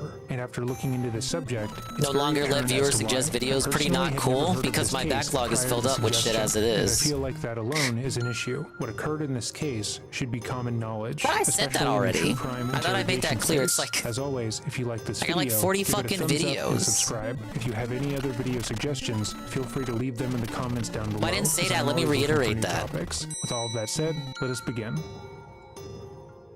Michelle Bosco was a bright and beautiful girl who had the entirety of her life ahead of her. She had just turned 18 years old. I know I have the S rank at EB. I just thought I could do better with the time. Bill Bosco. In order to support Michelle and their future family, Bill joined the Navy and was stationed in Norfolk, Virginia. Michelle and Bill were wed in April of 1997 and had been married for almost 3 months. When Bill left for a week at sea, the pair were still in the honeymoon phase of their marriage, and Bill rushed home to see his wife. But instead of the woman he had just vowed to love and protect to the end of his days, he found a crime scene. Upon entering their shared apartment on July 7th, 1997, Bill found Michelle's lifeless body on the floor naked. I'm trying to... I can't dash under there. While he'd been out at sea, Michelle had been strangled, stabbed, and sexually assaulted. Thank you, Moitis. I'm doing great. Sadly, Michelle is not. The Williams, and told them what he had found. Don't worry, we're gonna find out who killed her in a second. Couple in the Navy and were equally devoted to each other. Upon hearing about the attack, Daniel Williams jumped into action, calling the police, then rushing over to the apartment to attempt to provide aid. But Michelle was past the point of saving. The police arrived quickly and cordoned off the scene. Barring security cameras catching an assault, a crime scene can explain a lot about what happened. The majority of the apartment looked untouched, as nothing was out of place in an alarming way. There didn't appear to be a struggle in any part of the apartment, save for the bedroom, which indicated that only one person had been involved, and it was clear that it had been a frenzied attack rather than one carried out over a long period of time. Because Bill had been away at sea, he was ruled out immediately, and based on the fact that there didn't appear to be big ups, they always blame the husband. Evans, the detective put in charge at the scene determined that the attack had likely been carried out by someone who knew Michelle, and she had willingly let them into the apartment. Fortunately, the killer had left DNA evidence at the scene, meaning that all the police needed to do was find whoever matched the DNA, and they would have their killer. The case should have been cut and dry based on the evidence alone. One person who knew Maureen in some capacity had gained entry into the home, sexually assaulted her, and then stabbed and strangled her. She had fought back against this person, but the assault had been quick and brutal. Those were the facts of the case. However, those facts would almost immediately be disregarded to make way for the police's non-evidence-based theories. While still at the scene, Maureen talked to a friend of Michelle's, Tamika Taylor, who also lived in the apartment complex, complex. Maureen asked Taylor what she believed happened, more specifically, who she thought could be behind the attack, and without missing a beat, Tamika pointed to Daniel Williams, the neighbor who had called for help. According to Taylor, he was obsessed with Michelle and harbored an obsessive crush on her. This was not even slightly true, and why Taylor was adamant about this was unknown. Stranger still is the fact that Taylor did know the actual murderer. Believe women, sir? To the Bosco apartment mere days before the attack, or at least that's what the police alleged, Taylor said. In 2005, Tamika signed a declaration stating that when she spoke to the police, she told multiple officers another name when they asked her who she believed killed Michelle. She repeated this name to multiple officers and informed them that he was already in trouble with the law for violently attacking a woman the month before, and that this person had made it a habit to stop by Michelle's house every day saying he was looking for Taylor. Despite the viable lead, the officers had already made up their mind. I can do the route better than that. Outside of the case, and no evidence led to 7 innocent men being accused of this crime, as well as 4 false confessions in one of the most notable miscarriages of justice that I have ever stumbled across. Daniel Williams was a 25-year-old naval officer who had just married his longtime girlfriend, Nicole Williams. The month prior to Michelle's murder, the couple had excitedly thought that Nicole had gotten pregnant with her first child, only to be rocked by the news that she actually had ovarian cancer. Despite the diagnosis, they remained hopeful that she would be able to beat it and they would start their family soon. The couple was already engaged, but moved their wedding date up in order to get Nicole onto his naval insurance so they could afford treatment. But everything would change dramatically just 11 days later. When Maureen Evans approached Dan after talking with Tamika Taylor, he thought she was just fact-checking the situation. He had been the one to call the cops at her husband's behest. He had been one of the first Why would you witnesses suspect the to person the that crime, called the and he was cops? their next-door neighbor. It would make sense that they wanted to bring him in order to go over the timeline and see if he had heard anything strange. He had no idea that Maureen had already decided that he had committed the crime. That day, he was set to go over to his family's home for dinner, so he let them know. Yes, obviously, a criminal mastermind would alert the police there himself to cast doubt off himself, to cast off suspicion. Call the police and not Bill, and why he entered the scene and tried to help Michelle. Maureen dropped the bomb on him and let him know that they believed he had been the one to kill her. Dan was shocked. They outright accused him of being sexually obsessed with his neighbor, a woman who they had barely known. When he rebuffed this and reminded them that he was married, they blew him off, telling him he grabbed the goal pole. He was obsessed with Michelle and had broken into her apartment to finally be with her. They battered him in that interrogation, telling him over and over that he murdered Michelle. Plain physical copy for... But Dan remained... So for a plain physical copy, it's only as a special edition that they got going around that they've been advertising for $60, and then $30 for the digital. Fast. He knew it wasn't him. He loved his wife, and he had never laid a hand on Michelle. Anytime he rebutted their arguments, they would twist his words to imply that he had either just admitted to being obsessed with her in some backwards way, or they would ignore his statements altogether. Eventually, they asked him to take a polygraph test in order to prove his innocence, and he quickly agreed, stating once more he had nothing to hide. He hadn't done anything. Those are not admissible in court, sir. No one was listening to him, and it seemed that everything he had said fucked up at the very end. Within a couple of hours, Dan not had a difficult level, actually. The polygraph test that they had provided for him. However, as most people know, a polygraph test isn't an actual indicator of if a person is telling the truth or not. It's an indicator of stress, and there are countless reasons as to why certain questions can cause stress. Polygraph tests can also be hacked in a way by simply doing breathing exercises or being on certain medications, but they aren't an actual indicator of if a person is telling the truth. They are not admissible in court as evidence and are mainly used as an interrogation tool. Usually, the police will use a person's willingness to take a polygraph test as an indicator of their guilt or innocence. If a person has something to hide, it can be assumed that they will deny the polygraph test, but if a person is willing to take it, the investigators tend to view them in a different light. However, there have been countless cases in which a person has agreed to a polygraph test, even though they are guilty, making the entire use of them in law enforcement. Alright, 24 seconds, S rank. Despite Dan passing his polygraph, when Maureen came back into the room, she stated that he failed, and he needed to tell them the truth. Self-describing this Maureen game or continued something? to interrogate Dan for 8 hours, yelling at him, telling him that he had killed Michelle, taunting and belittling him, then stating that if he confessed, she'd be able to help him. She just needed to hear what he had done, and then she would let him go. And for those 8 long hours, Dan fought back. He remained adamant that he loved his wife, He hadn't broken into the Bosco's apartment, and all he had done was call the police for Bill. Dan hadn't been arrested, but he wasn't allowed to leave. He was being unlawfully detained, and despite him asking multiple times to speak to a lawyer, I'll try he was Coggers. denied. And so, after 8 hours, Maureen finally gave up. She didn't let Bill go, though. Instead, she brought in Detective Robert Glenn Ford. In all papers, articles, and coverage of Detective Ford that we were able to find, he is characterized as a bulldog. He was the person who got results quickly and effectively because he refused to get them ethically. He had a reputation in the force of being someone who could get anyone to confess to anything, regardless of if they had done it or not. According to his peers, if you wanted to get a confession, all you needed to do was tell Ford what you wanted the suspect to say, and within a few hours, he'd have them signing a confession saying what you had told him, word for word. 7 years before the murder of Michelle Bosco, Detective Ford had been involved in another case known as the Lafayette Grill murder. While investigating, Ford was able to obtain a written and signed confession from 3 teenage boys who had nothing to do with the case. Through his intense interrogation style and feeding the boys information about the crime in order to make their confessions make sense with the evidence at the scene, Ford was able to frame 3 innocent teens for a crime they didn't commit. Ford had been disciplined for this by being temporarily reassigned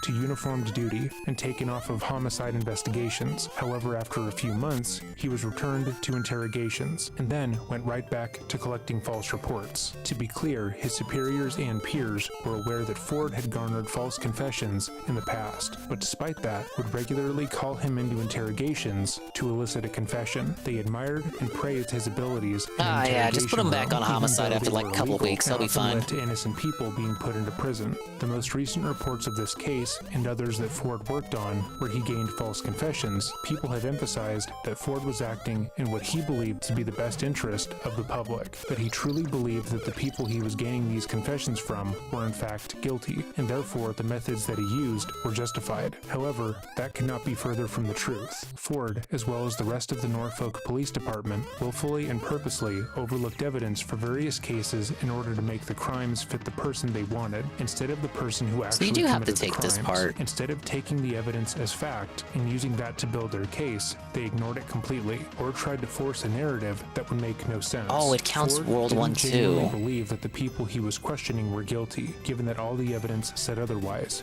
He just didn't care about it. You cannot be fighting for justice to be served, then knowingly circumvent that justice. Though the entire Norfolk Police Department was involved, the continued leniency he's gotten through some reporting is alarming. Dan hadn't been responsible for the murder, but that didn't matter. Once Ford entered the interrogation room, he wouldn't be allowed to leave without a signed confession. When Ford entered the interrogation, things dramatically shifted. Dan was now being told by another person that he had committed the crime. The evidence pointed to him and to him alone, and if he didn't confess, he was going to die. Ford emphasized that point repeatedly, telling him that he was going to be killed for what he did to Michelle if he didn't admit to it, that he would be able to help him if Dan simply stated what he had done. Dan had been denied food and water for over 10 hours, continuing to tell the police the truth. He hadn't killed Michelle, he loved his wife, and he had nothing to do with the crime, but after being hounded for hours by Ford, he broke. He told Ford exactly what he wanted to hear, stating that after Michelle had let him into the apartment, he forced her into the bedroom where he raped and killed her. He went further to say that during the assault,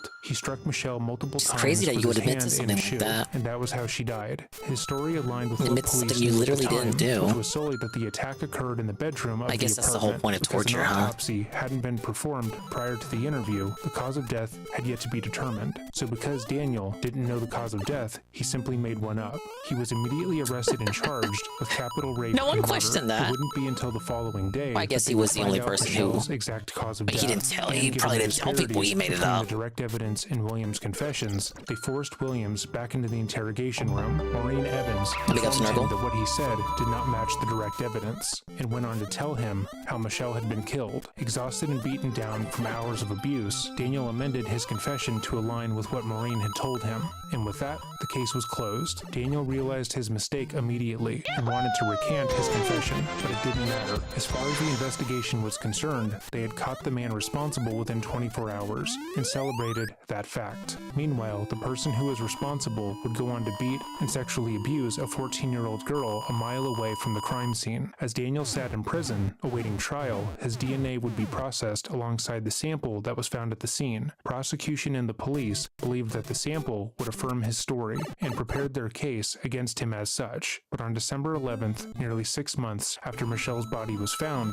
analysts would tell the police that his DNA was not a match. All the evidence in the case indicated that the So attack he was let had been go, carried out by surely, one right? person who knew Michelle in some capacity, and given the sample of DNA that was left at the scene did not belong to Daniel, the obvious conclusion police would reach was that Daniel was innocent. However, that would mean that they had elicited a false confession and imprisoned an innocent man for nearly half a year, during which time his wife had died. Instead of accepting the evidence and realizing their mistake, they determined that the DNA didn't match because Daniel likely had an accomplice. Despite all the crime scene evidence indicating that there had been only one assailant, they couldn't admit they had been wrong, or that Ford had garnered another false confession. So they began to look at people closest to Daniel and found Joe Dick Jr. Joe was Daniel's roommate Joe in the Dick Navy Jr.? and was described as What a a shy name. and sensitive boy. Like they had with his roommate, Joe was brought in to be interviewed by police in connection to the rape and murder, only to be denied food and water and be told that they knew he was involved somehow. They told Joe about the case and went so far as to show him the crime scene photos, which traumatized him. They fed him pertinent details about the case, like where Michelle had been stabbed, how she'd Look been at this attacked, and what Daniel dude. had He previously looks like said the occurred. he looks That like the way his turtle from confessions would Master of match. Disguise. Joe tried to fight Remember the that accusations movie? and took a polygraph test to affirm his innocence. You probably But don't, like it was with pretty Williams, bad. It didn't matter. The results of the polygraph have never been released for whatever reason, but Ford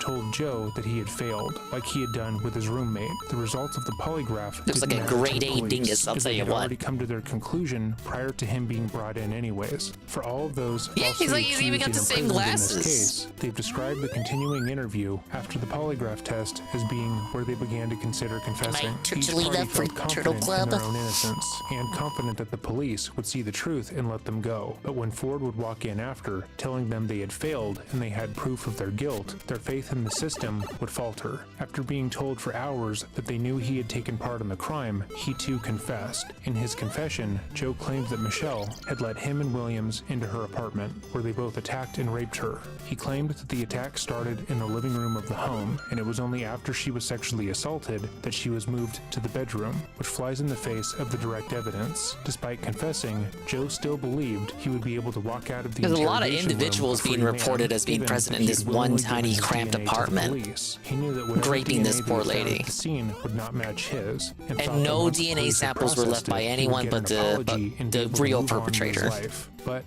like with Williams, the police weren't in a rush to test the samples, believing that they had once again solved the case in record time. It wouldn't be until 3 months after Joe's confessions that the results would return back to the police, exonerating the two men. And, just like before, the police decided that they couldn't have charged two innocent people with a crime they didn't commit. Make up They JC. were the good guys. They were solving the crimes Well, and won't putting Carl bad Jobs make a people video away. about you for Being faking wrong these about Joe speed and Daniel runs? meant that they had Hopefully done something soon. wrong, which I was need an the clout, impossibility. man. Instead, they determined once again that more people had to be involved with the murder, despite the crime scene evidence. Joe's lawyer, Eventually Michael it's gonna be a Fasanero, 10-man was informed gangbang. that the DNA found at the scene It just might be, Carl. We're not even halfway into the video.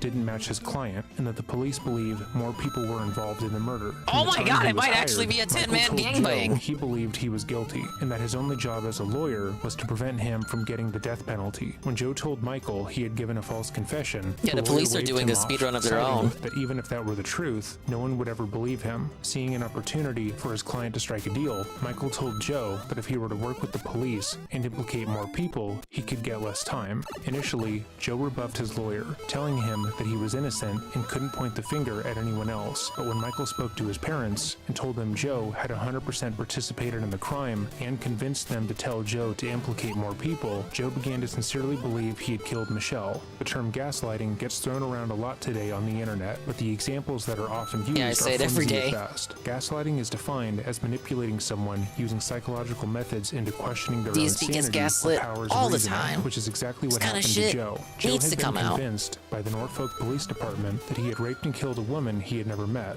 Anytime he would provide proof of his innocence, it would be overlooked, ignored, and disregarded. All evidence that should have exonerated him was Imagine Joe's used making a as serious further video about a proof creator he named was somehow Swollen Dingus or responsible, Expand and losing Dong. his parents' faith in his innocence made him genuinely believe he had killed someone. Over Imagine he, time, like, the Joe sponsor of gave that 7 video, different like, statements is to the offended by police, the name, so he has to implicating more and censor more it every people, time he and says all my of these name. statements would be false. The first person he would go Or he on just to makes up a implicate fake was name Eric for me. Wilson. Wilson was another sailor in the Navy and a friend of William's wife. He stated that the trio of men went to Michelle's apartment and covered the peephole on the Yo, front look door at that- so she would look open at that it. They big-eared then rushed dork into on the right. domicile where they attacked her, carrying her into the bedroom where they sexually assaulted and murdered her. The details of the attack still did not match the evidence at the crime scene, and he changed who had stabbed Michelle multiple times throughout, but it didn't matter. The police wanted another name, and that's what Joe gave them. Eric would be brought in for questioning on April 8th, 1998, where Ford would what once a bunch of again cabin take control of boys. the interrogation. For 9 hours straight, Wilson was badgered by the detective, who told him they had direct evidence of his involvement and that they could prove he had taken part in the murder. Like Daniel We and Joe have the before him, evidence. Eric denied doing wrong, repeatedly telling the sir, I corrupt did nothing detective wrong, you that he was fucking innocent and buffoon. would be willing to give DNA and take a polygraph test to prove it, but it didn't matter.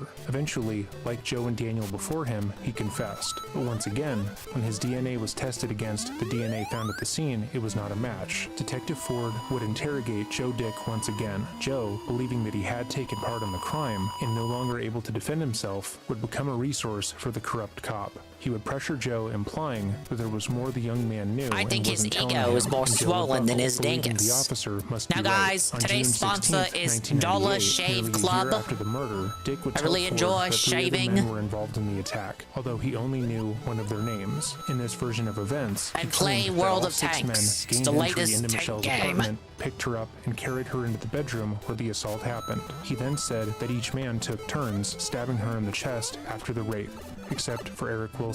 This version of events was so far off from the crime scene evidence that there was no way that it could be the truth. When the scene was examined, the detectives noted that nothing outside of the bedroom had been disturbed. The apartment was small, and had 6 strangers been in the home all attacking Michelle, there would have been evidence of that. Six sailors plus one. There were 7 people stuffed in this cramped little apartment, according to the fan fiction brought forth by the PD here. So not exactly 10, but like just 3 short. 3 short of 10 established, the truth of sailors. what happened stopped mattering to the police the moment Williams had been brought into the interrogation room. The police were not able to find a George who matched Joe's description. However, based on the physical description Joe had given, they found Derek Tice. Like Williams, Dick, and Wilson, Derek worked in the Navy, which to the police meant that they all knew each other He well kinda enough looks to like Derek conspire if Derek to went rape to and the murder Marines. Michelle. On June 18th, Derek would be brought in for questioning, which was again run by Detective Ford. After 11 hours, Ford was able to elicit another false confession, with Tice Derek parroting the story that capitulated he'd been immediately. told. He's Ford afraid had of given him authority. every detail That's very that Joe had consistent with the made up, Derek we know. up to 2 other unknown men being involved, but Derek was able to fill in the gaps himself. He told Ford that Yeah, I 2 bet other Derek men fills had in a lot also of been in the gaps. Navy and gave him the names of Jeff Ferris and Richard Pauly. Look Both at men Lee would be Derek arrested sold and out. charged with capital murder and rape. However, neither would break, with both men maintaining their innocence. Joe would be brought in to testify to the Hello, preliminary Joe. hearing for Jeff and Richard, and he would once again revise his story. He claimed that both men had been present at the time of the crime, but was unsure if another unknown man had also been there. When asked why he took part, Joe claimed that Come Daniel to think of had it, threatened even him, his saying he username would could be hurt a his lie. family if He doesn't didn't sound like he's participate, ever and that gotten Jeff hard. Ferris had given him the knife, but he was unsure if he had stabbed Michelle or not. Both Ferris and Polly's lawyer would fight the charges, with Polly's lawyer providing proof that at the time of the murder, he had been on the phone talking to his girlfriend in Australia. They also noted that What is evidence wrong in the with these case people? went Well, you have against to consider, Carl, that the first 4 of them are literally nerds. Like, look at them. These are fucking dorks. I'm sorry. These guys are hitting up, like, the fucking D&D club. You know what I'm saying? They went to Turtle Boy, like, top middle. They went to Turtle Boy's mother's basement to go do their latest campaign. But these guys don't have a backbone. Police's That's probably theory why they of became sailors, to get a backbone.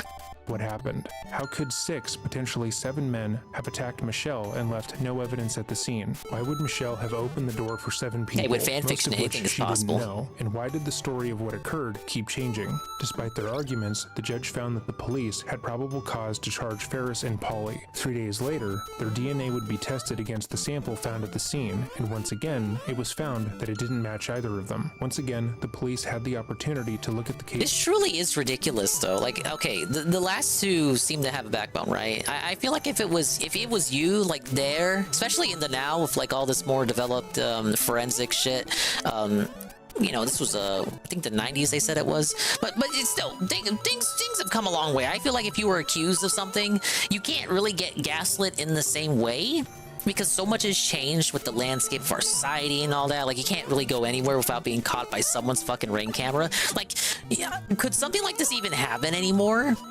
Probably. Look, if the police can if the police can will it, they can make it happen. But you know what I'm saying, right? Like, you could easily get exonerated by something like this these days with like a ring camera. I'm not saying it's impossible for it to happen. It could probably still happen. If the police wants to blame someone, they can. That's why you should never talk to the police with a lawyer. Just make sure that lawyer isn't Nick Rekieta.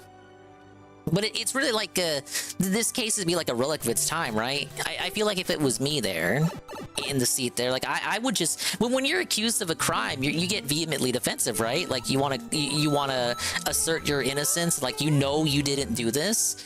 But I guess I've never been subjugated to gaslighting techniques. So maybe I would crack and admit to something that I know I literally did not do if put under enough pressure, under enough hours without food or water and shit. Before them. It's tough to commit crimes in this day and age. That isn't what I said. It's tough to get framed for crimes in this day and age because so much shit is just recorded and out. And then of course, so this was back then. Well, what about cell phones now, Carl? Because now we got cell phones that literally dox your location because they ping off the towers. Like if they want to, they say, "Oh, just grab the cell phone tower data." Oh, you pinged off this tower. We know you were literally right here. At the indisputable facts and the crime scene evidence and write the course. It was unlikely that the attack was carried out by 2 people, but it would be impossible for 6 people to have carried out this attack. But again, instead of reassessing the case, they went back and talked to Derek Tice. Derek would name a 7th man as being part of the crime, John Dancer. Derek would directly claim that when he spoke to Ford was insistent that Dancer had been the 7th sailors, man. 1 Tice lady, and a denied funeral repeatedly, as in this Dancer had fucking moved out of the apartment, area and could not only have taken one part of in the them attack, but Ford left refused DNA. to let him leave without getting the result he wanted. Like everyone else, John would be brought in and charged with capital rape and murder, and be interrogated by Detective Ford. He maintained his innocence throughout, and went so far as to provide a rock-solid alibi. He'd been at work during the day, then went to a birthday party that night. His day was wholly accounted for, with multiple friends and Yeah, clearly she just wanted a gangbang. She just wanted the choo-choo run on her. Pennsylvania, making it physically impossible for him to have been part of the rape and murder. But that didn't matter to the police. They just needed Trolls to find lost. the man Troll whose L. DNA matched the crime scene evidence. That way they could implicate all parties in the crime. According to the prosecuting attorney, their thought process was never, "We got the wrong person." Rather, "We don't have all of them yet." So even when they were shown direct evidence, it did little to change their minds. Following Dancer's interrogation, Tice was brought in once more to try and get more information from him in order to crack Dancer. Instead, Tice recanted his claim that Dancer had ever been involved and told the police that he was forced to confess and implicate another Navy officer. Despite John having a rock-solid alibi and being in an entirely different state at the time of the murder, he was still charged. Derek would be brought into court and forced to testify, where he once again stated that Dancer had taken part in the murder. Daniel This shit Williams is had been in ridiculous. prison for 2 years at this point, and everyone in his life seemed Ironclad convinced of his alibi. guilt. Not He even lost the same everything in state. that time, and his lawyer, You're Jamie charged. Shipley, encouraged him to plead guilty to the murder to avoid the death penalty. With every new person implicated in the rape and murder, the police's theories got more salacious, and there was no doubt in his mind he would be sentenced to death if the jury believed he took part in the crime. On February 9th, 1999, Daniel would plead guilty, but less than a month later, there would be a massive breakthrough in the case.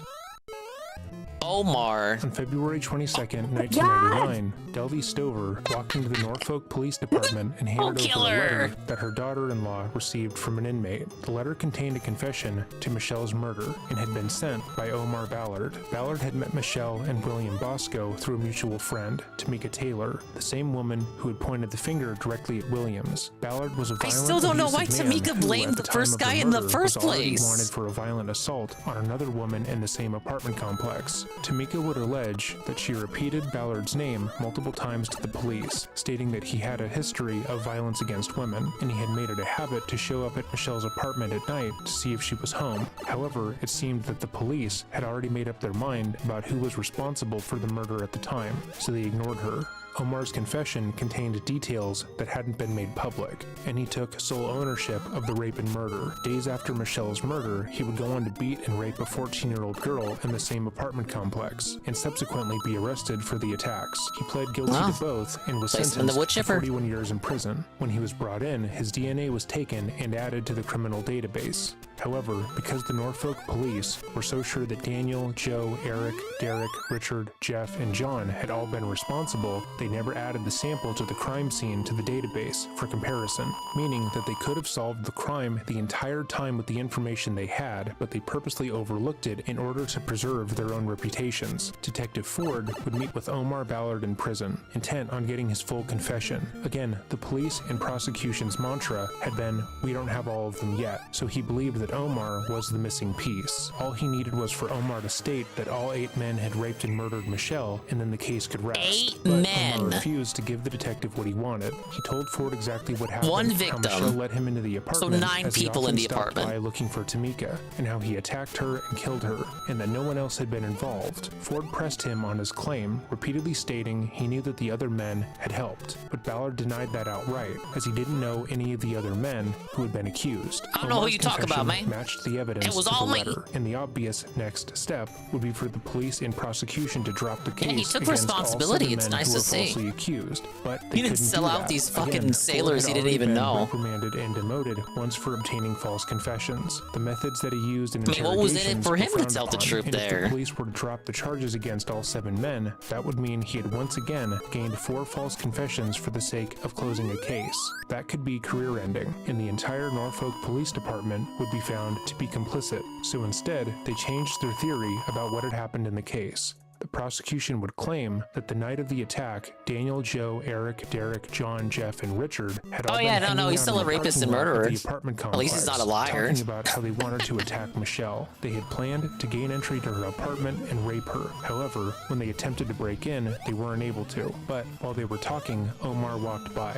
They asked the man if he would help them with their attack, to which Omar agreed. Somehow, he was able to gain entry into the home, at which point he let in the other 7 men, and they all raped and killed Michelle together. This All of theory them. cannot be true based on all the evidence at the scene, but that didn't matter. All that mattered was that the police found the DNA match, and they had 4 signed confessions in their back pockets. After hearing that Omar had confessed to the murder, Daniel Williams filed a motion to withdraw his guilty plea. Omar's confession aligned with the evidence. He had no affiliation with the men, and he felt as if his luck had finally turned around. But the court would deny his motion, and he would be sentenced to 2 life terms, without the possibility of parole. At this point, Joe Dick fully believed that he was responsible for the murder in some way, and when he was informed of Omar's confession, he immediately began parroting what Detective Ford told him about what had happened. The change of story would make the 7th version of events that he would give to the police, as he What a hardly clown knew show. what reality was at that point. He would go on to plead guilty, and would be sentenced to 2 life terms with the possibility of parole. Eric Wilson would attempt to fight the charges against him, believing that Omar's confession and the lack of evidence would exonerate him in court. To be clear, his confession did not match what the prosecution alleged occurred, and was so outdated that only 2 other men were said to have participated in Michelle's murder, but that didn't matter. A former member of the jury would tell the press that they had listened to the confession multiple times in the jury room, and they couldn't get over how he could claim to have done something he didn't do. Wilson would be convicted of rape and sentenced to 8.5 years Well, in they prison. gaslit Derek him. Tice would Easy. be prosecuted next. His lawyer would try to argue that he was innocent and that Ballard had confessed to the crime alone, but the judge refused to allow any evidence showing as much in. He was barred from talking about Ballard's other assaults that occurred at the same apartment complex, What's and going on told with my not to controller? question questioned Ballard about the confession letter. Tice would be found guilty for both rape and murder and sentenced to 2 life terms. However, in 2002, Derek would be granted an appeal, as the appeals court found that the judge in his case should have allowed for Ballard's confession to be allowed in. However, he would once again be found guilty and sentenced to 2 life terms. The prosecution would drop charges against Richard Pauly, Jeff Ferris, and John Dancer due to lack of evidence. Guitar Punk Master. The men had been involved somehow. Welcome to yet another slovenly Monday here. And those 3 got off on a technicality. But Ford couldn't let Omar Ballard go. The fact that he had confessed to the crime, but did so in a way that it's a very defiant L, Carl. They just didn't want to admit that they got the wrong guy. The story that he had told the prosecution to protect his own reputation. And so he approached Omar with a deal. He would make sure the death penalty would be taken off the table if Omar were to say the other men took part in the assault, and Omar agreed.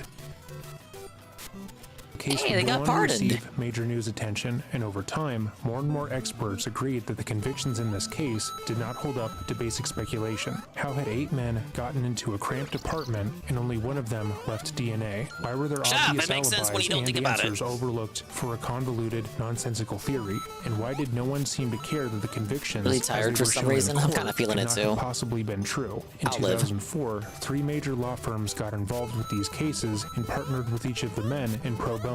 Upon looking at the case, the firms found countless examples of the police overlooking and ignoring direct evidence in favor of their theories, and noted that the police and prosecution had purposely withheld information from the men's lawyers. The legal team would go on to hire multiple experts to analyze the case, including Richard Offshee, a professor in sociology who specializes in confessions and interrogations. After looking over the case details and noting how each man spoke about their interviews with Detective Ford, Offshee would write a 56-page report detailing how the confessions in the case, sans Omar's, had been false. They also commissioned a crime scene analysis and a reconstruction report, which validated what they already knew to be true. The rape and murder had been carried out by one frenzied individual, and it was impossible for 8 people to have participated in said crime. In 2005, their lawyers would file petitions asking the governor of Virginia, Tim Kaine, to grant each of the accused absolute pardons. The petition included the previously cited reports, as well as others, all stating how it was impossible for anyone else but Omar to be responsible for the rape and murder. As they waited for the governor to make his decision, the legal teams continued their work by talking to members of the jury for Eric Wilson's trial. They then sent the following letter. We were members of the jury in the case of the Commonwealth v. Eric Wilson. We write to you to urge clemency to Eric Wilson and to 3 other young men, Joseph Dick, Derek Tice, and Daniel Williams, who were convicted of the brutal 1997 murder of Michelle Bosco. During Wilson's 1999 trial, we were asked to find that he participated with several other sailors in the rape and murder of Miss Bosco. The Commonwealth's evidence consisted largely of Wilson's statement to police made after a long interrogation and the not always consistent testimony of co-defendant Joseph Dick. By far, the most important evidence to the jury was Eric $5 million Wilson's plus the DA judges. Cops should go to prison for 20 years. A split verdict. We did not believe there was enough evidence that Wilson murdered or participated in the murder of Miss Bosco. The head detective, not at guilty least. on that charge, but we decided there was enough evidence to show that he participated in her sexual assault. There was no we were asked evidence. by lawyers for Dick, Tice, and Williams to review additional evidence that we did not have before us at the Wilson trial. We have done so thoroughly and responsibly, and we think that the evidence is very important. It fills many of the holes we identified but had no evidence to fill, and places the evidence we did hear in a very different light. Taking this new information into account with the evidence we heard at trial, we now firmly believe that Wilson, Dick, Tice, and Williams are all innocent of this crime. We thus ask you to promptly clear the names of these innocent former sailors. The evidence that we did not hear points in only one direction, that none of these young men had anything to do with Miss Bosco's assault and murder. When we voted to convict Wilson of rape, we didn't know that Detective Ford, the key investigator who got the confessions from the 4 Navy men, had earlier in his career obtained false confessions from other young men in multiple cases. The confessions of these 4 sailors were significantly inconsistent with each other and conflicted in so many ways with the known evidence of what actually happened to Miss Bosco. They were all lying to save each other's skin. Has concluded that the confessions of these 4 sailors were coerced by the police and are false.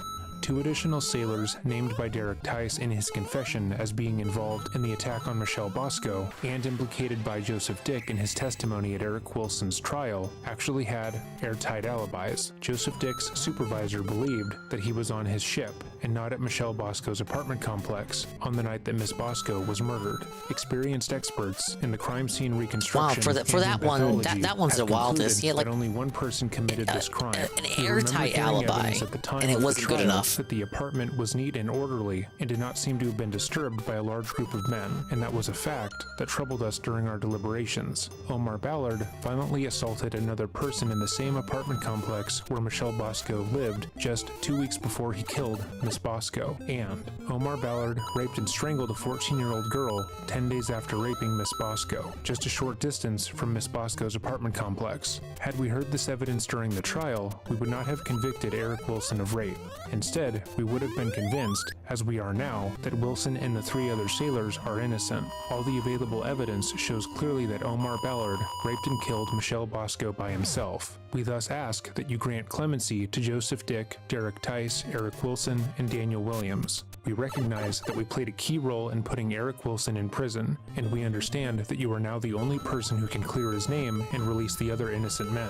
We were faced with a difficult decision when we deliberated, and we know that you're faced with a difficult decision too. But that's right, finally, there we go. These 4 sailors is the only right thing to do, and we urge you to act on these clemency petitions promptly. They also received support from other judges and prosecutors from across the country. Thank you, I'll be here all week. Urging Governor Kane to grant the men clemency. However, Kane would not respond to the letters until 2009, where he ultimately decided to grant Williams, Dick, and Tice conditional pardons. Notably, Wilson had already served his 8-year sentence and was not included in the pardoning. Because the pardons were only conditional, the men were released from prison, so that guy just but got the convictions fucked. Still stood, meaning that they would have to register as sex offenders and stay on probation outside of the prison. Oh, well, fuck off then. With their new Their lives are still going to be ruined. They were still guilty. They had a hard time gaining employment and reintegrating into society, because if anyone were to look into their lives, they would quickly find out that they were found guilty of rape and murder. However, in 2010, their luck would finally change for the better. The man solely responsible for cleaning their false confessions and destroying their lives, Robert Ford,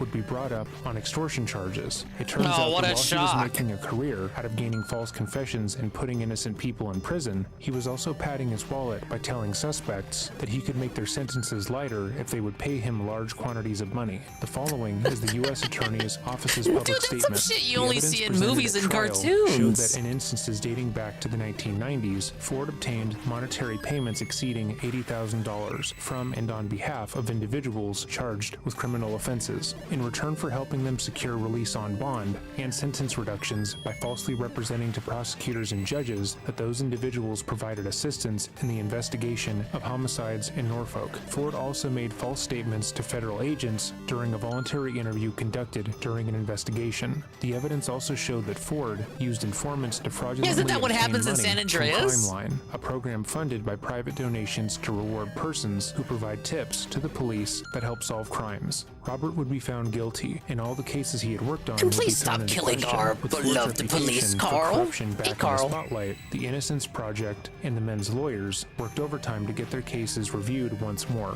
If the men were truly to get justice for what had been done to them, they needed to get absolute pardons. It wouldn't be until 2017, when Governor Terry McAuliffe reviewed the case, that the men's names would be cleared officially. As of today, all the men who are wrongfully accused of rape and murder are free, and have made millions of dollars in a settlement with the city of Norfolk in the state of Virginia. Oh, big Meanwhile, ups. Omar Ballard remains in prison for life, where he belongs. Robert Ford was sentenced to 12 years in prison in 2011. All's well and that is ends likely well. a free man today. His cases are still being reviewed today Oh, well, by I guess multiple legal not. teams, as any confessions he garnered have rightfully been called into question, and there are likely more innocent men sitting in prison because of him. If you've made it to this portion of the video, thank you for watching. This topic was endlessly frustrating to research and write, as at You're every telling turn me. the justice system failed. When the men were first exonerated, listening to Governor Kane state that he would not give them full pardons because, as he said, the confessions were super convincing, was deeply aggravating. Oh All my the evidence God. at the Isn't crime that the scene, guy all the Hillary proof was running indicated with? The police were wrong, Yeah.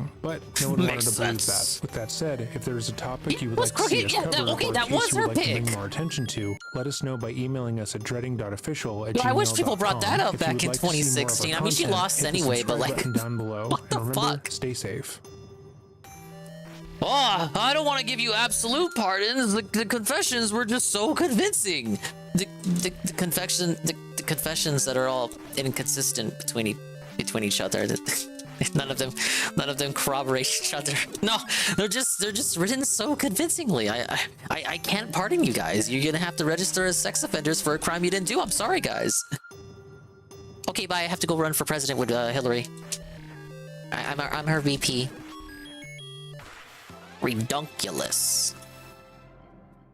Yeah, truly. I would agree. Frustrating is a good word for that case, and as well as what Carl said, ridiculous, frustrating, endlessly absurd.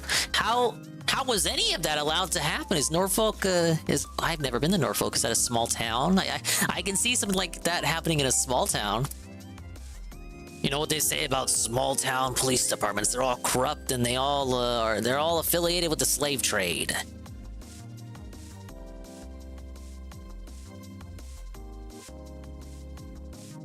Good old crooked Hillary. Nick Fuentes ejected from TP USA event. This was a couple weeks ago. I'm not live right now. I'm just gonna cry. Like I'm just gonna start crying. He's gonna cry because we've been having technical difficulties all week. Okay, really? And we're not. Small town cops are usually bored and do dumb stuff. Yeah, you see that all the time in movies. Oh, look at him, he's so but like every nugget of truth is based in reality or something. Well, we're live on Rumble. That's what matters. But we're not live on Cozy. Don't worry, you don't need to be live on Cozy.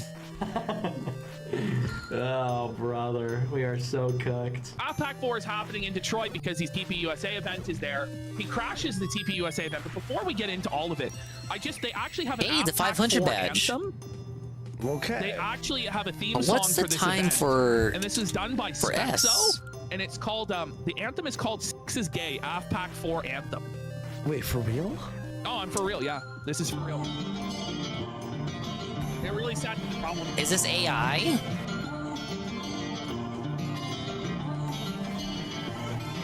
I see a lot of corny dudes always telling stories to their cringy coomer horny cruiser. I wanna He sees a lot of corny dudes. This song, by definition, is corny. Wait, are you kidding? Is this a parody? Are you joking? No, this is real. Like, you can look all this up on YouTube. Like, it's a whole album. Someone who worked with police and from a small town, usually just lazy, even dumb stuff they don't do. Maybe it's different in America. Okay, well, you're not American. The Trust God EP? The Battle of the Horsley Screw seems like that. Yeah, it tends to be a little bit more corrupt over here in the States. Because living for the vagina is living for the Jews. Well, I guess it can go either way, right? Because the media is like, oh, small town cops is always the crooked ones because they got not as many eyes on them because small town. But you do see corruption happen with like big city cops too. Like that's also depicted in the media, and you do also hear about that in real life too. So maybe just all cops are corrupted, right? Maybe a cab had a point the whole time. Ack. Bro, you don't see that vagina. Bad apples and whatnot. Jews, like, oh, just a couple of bad apples, guys. So anti-Semitic. You hate vagina. Now, I wanted to show you guys this. These are screen caps from Fuentes. Yeah, Carl's right too. The small town cops, because they have less eyes on them, sometimes they may be a little bit more lax. The biggest event of our lifetimes that will save America. Fuentes has been strangely absent because he's a lazy piece of shit that sleeps all day, games all night, and eats DoorDash 24/7. So let's have a look at some of these comments in his own chat. Wig arms about to snap. Why does his stomach look like that? Bro looks like a pregnant woman. His fat is not evenly distributed. None of it goes to his legs or arms. All straight to Nick's cheeks, neck, and belly. What a freak. He's vomiting up his meals because his body can't handle it. The transmogrification from man to goblin pig. He can't consume regular human meals. Is he talking about Nick or DSP? This savage. But this is what his own fans are laying out to him, bro. Oh, don't let me catch you drunk driving in there, you little rascal. They're over it. And then we've got... Get on out of here. Go on, get. It just goes it's like on 3 or 4 on. guys. Yeah, Nick is both obese and extremely underweight. Let's Doctors celebrate. didn't know it was Whoa, possible. let's celebrate the 23-month streak, 25-month total, resub from UNFW1 at tier 1. and they say 25 big months. Whoa, buddy. I'm whoa buddying myself. Thank you, UNF, for the re-up. That's your one. 25 months. How extraordinary. That's like, dude, that's like 2 years and 1 month. You're well on your way to 3 years. You fucking psycho. Big ups. And hello, Almighty_Tevin. Tevin, tell me, give me the Stardew update, Tevin. Is Stardew gone? Can we consider Stardew gone from the rotation? I was talking about it earlier before I realized I didn't want to have anything to do with the night stream. But I was like, wow, Stardew sucks, and I hope it goes away so you can pick up more games into the rotation. Because he was like, well, I don't know, you're probably going to watch the pre-stream later. But the whole pre-stream was like dedicated to him being like, wow, let's choose a game, and only the games that I am interested in. No, I'm not going to play Final Fantasy or Dragon's Dogma 2. We're fucking done with those games, idiot. He was already saying stuff like he's going to play this game tomorrow, which I really don't think he's going to enjoy this game. This is not a game for him. He's not patient. He's not patient enough to enjoy a game like this. It has the death counter problem from his Soulsborne streams. He's not going to want to have to do fucking polls, 5-minute polls, to get people's answers and votes in between challenges that are like honestly 5 to 10 seconds to beat. It's not the gameplay to chill Q&A, setting up the poll ratio would be off the charts. It would be unviable. And honestly, I said it earlier too, but he could find all of this out for himself by just doing a little bit of research instead of just going in cold turkey, thinking that like improves the experience at all to go in fully blind. I mean, usually when you buy a game, you want to do at least some little research, right? Most people who buy a game nowadays, I would imagine they have like some sort of idea on what the game is. DSP instead kind of gets like a concept in his head about what the game is about, and then it gets felted on fight when he actually plays it. Such is the case with Pafu Kitsugami last week. What channel for the corrupt police case? Might want to check it out. Dreading Crime and Psychology, I believe their name is. I watch their videos all the time. Very good true crime channel. Second only to Jim Can't Swim. But that guy doesn't even put out videos anymore. Kitsugami is a good game. It is. I saw a little bit of you playing it, and I saw a little bit of the guy playing it. It's like it's a good game, but it's not a good Dave game. And good Dave games are hard to come by these days, sadly. Yeah, so he might play this tomorrow. He still hasn't decided unless he says something like on this night stream right now that I'm not watching. But it's down to either this, Capcom versus SNK Chaos, which is already out. It's $20, the cheapest of all the potential games. But I feel like he's afraid of fighting game burnout and just the fact that it's already a game he isn't that super hyped about in general. Like he didn't even like it back when it came out, according to what he said today. And it's kind of like, I feel like that's just bait to hold him off till this Marvel collection comes out, Marvel vs. Capcom, which is what, that's the game he actually wants to play. So I think I could see him doing it because it's the cheapest, but he also just doesn't seem too hyped about it compared to what he actually wants, which is the Marvel vs. Capcom thing. And then the other games he mentioned today were Monkey Ball and this game. And I think that's it for like serious contenders. And then stuff he mentioned outside of today or System Shock, Paper Mario, and Luigi's Mansion. But I think as of today, this would be like his updated kind of like paring it down. It's probably one of these games. It's gonna get picked. And honestly, I think my heart tells me it's probably gonna be the SNK thing. But if he plays that, I really don't know how long that would last. Because at least when it's like a fighting game collection of classic arcade games, that could like carry him like on a weekly basis, week to week. Just doing that every Friday night and shit. Get a different variety of games. Variety, I said the magic V word, the royal V word. But with SNK, like Chaos, it's like one game, one classic game. It's probably an alright enough game, but it's not gonna be like, it's not gonna have that same energy behind it as like the Capcom arcade collection he played a few years ago. Okay, he locked in the SNK thing, sadly. Massive flip-flop by DSP. Okay, so watch the pre-stream later tonight after this night stream. If he locked it in tonight, watch the pre-stream today and you will get the flip-flop. We were hearing, oh, we're gonna start the championships thing tomorrow, and then we're gonna play it for the event too. And then we heard, oh, we're gonna play Monkey Ball. I really enjoyed the last Monkey Ball. It was kind of hard, but you guys like it, right? It's something you want to see me play? Oh, it's not that hard? Oh, I might want to play that. It's like straight lying. Like, if you're telling me he locked it, like, what the fuck was today then? You're telling me he made up his mind in like a couple of hours? I don't think so.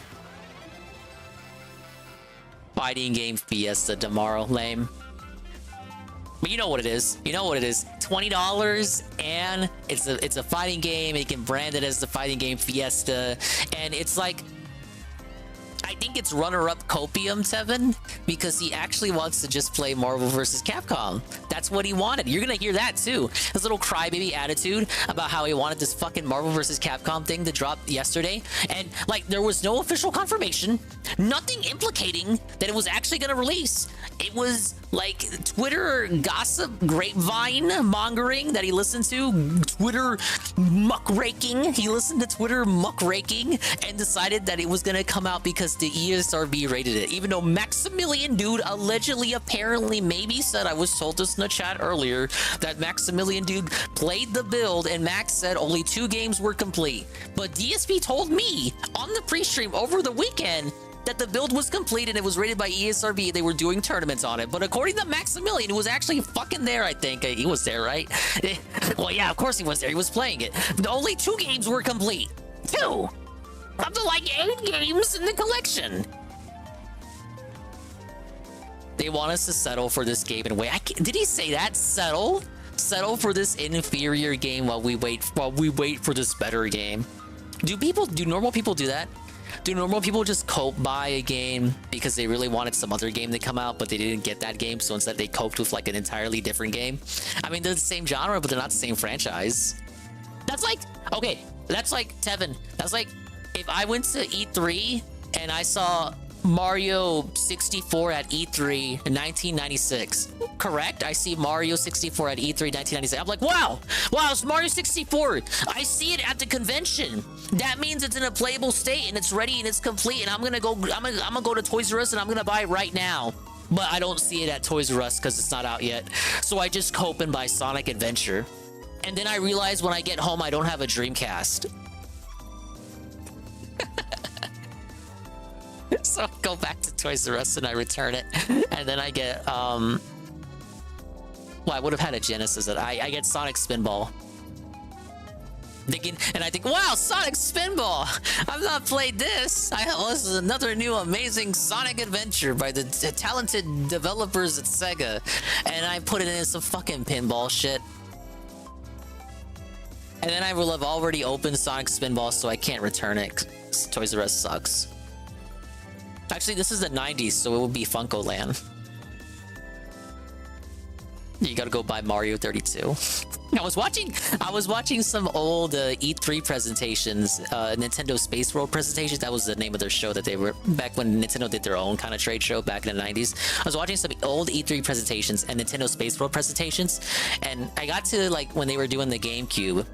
And they were showing off like Mario 128. It's like it's just a bunch of 128 copies of Mario, and it's obviously supposed to be a tech demo for what would later become Pikmin, but it's just a bunch of Marios from Mario 64 just kind of fucking around.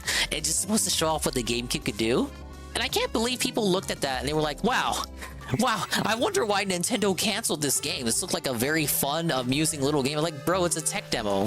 Why do people look at like blatant tech demos and like, wow, why did they cancel that? Why wasn't that a game? It's like they don't know the difference between like a canceled game and like a difference between vaporware, just flat out vaporware, and like a tech demo made to show off what the system could do.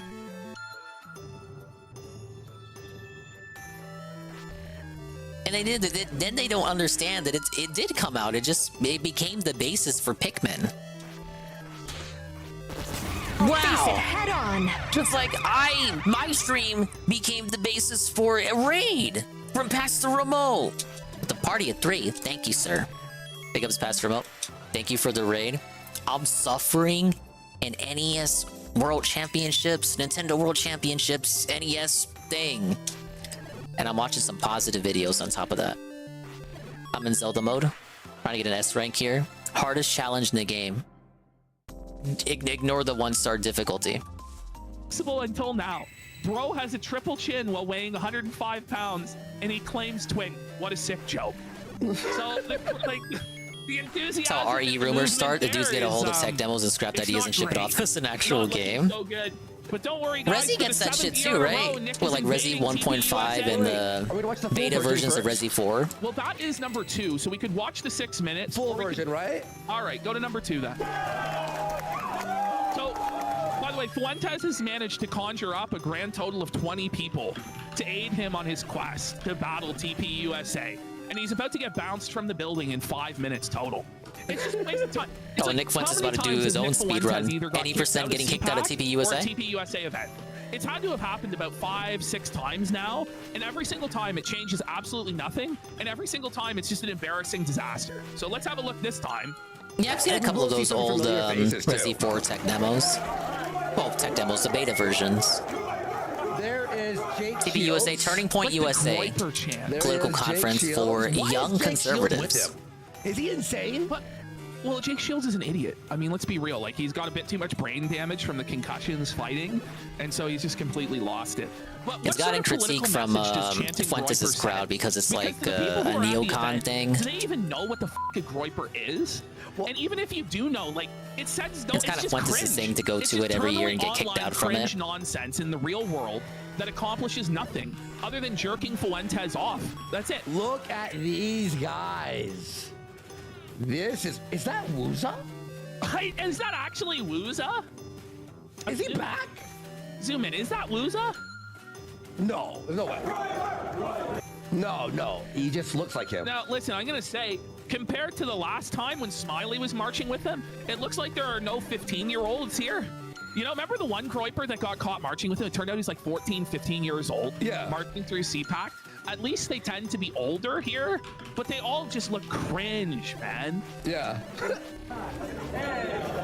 So the energy is dissipated pretty quickly. Like, all right, guys, let's all calm down here. I gotta do it like close. I gotta end close to the key so I can just be on it when it spawns. No, I actually think Jake. He just brushed his CWC off so quick. Oh, good to see you, man. Oh, CWC. You know, was it worth it, bro? Was it worth it? Like, I don't even know. What did he get by defecting over there? He's made, what, a few $100 in the last year over there? And he's got still to not good enough, man. For about all 10 New personal best. As he walks into an event.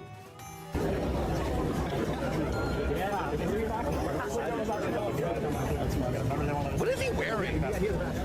Yeah, I know. So he's wearing like the hoodie. I don't understand. So I think he's trying to make himself look bigger by wearing the bulky clothing, but it just exposes that he's a tiny little man even more. Like, the clothes don't fit him. Maybe he's trying to hide his pot belly by putting on the hoodie. I'm not really sure what the idea was. 370's still not good enough. He looks like a little kid. He does not look impressive or cool. There's no aura here.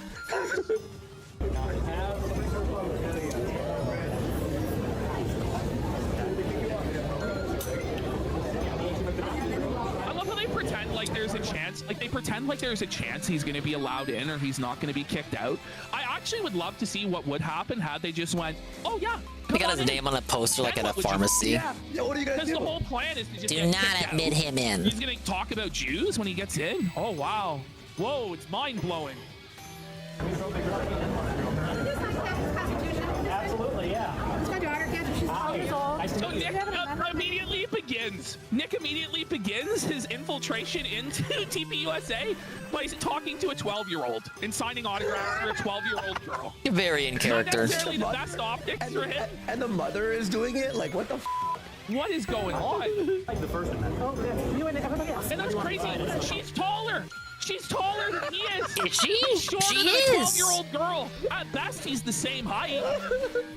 Right here, okay. You think there's a First Amendment, your model when people like Charlie Kirk tries to kick you out? No, Thank you very much. you're welcome. Yeah, seriously, just you ready? Yes, right here. My name. Don't get this on camera. What? Like, what would he do if the security guard just flashed it to the camera? He would be totally felted. We're not all B. Are you taller than a 5th grader? Sorry, sir. Been told you're not allowed. Not allowed. Whoa, buddy. Look at this guy. Why? What's the reason? Why is he being kicked out? They didn't say he's kicked out for no reason. He's broken no rules. Can't criticize. Jake Shields actually believes here. By the way, he just looks so dysgenic and f***ed up. He just looks like he's a fucking mouth breathing. Well, his ears are like that because of the Finally, a banned list that he's actually on. Unlike when he lied about being on a no-fly He list. thinks he can charisma check the security. It's like the guy's not going to be allowed in. It's like, well, what did he do? Well, you know what he did. No, what did he do? Well, you can't criticize Israel. Like, guys, like, just be adults. It's so stupid. Every year, it's the same fucking shit. None of this ever accomplishes anything. It's, wow, can you believe it? They didn't let me into their event to do a publicity stunt. When every time I go, all I try and do is drum up publicity for myself and insult them. It's the Jews, though. It's always the Jews every time. It's Groundhog Day. It's like none of this does anything. It's just pure performative uselessness. Really not turning point. Just here to view like the rest of us. Well, the higher ups want to talk to us.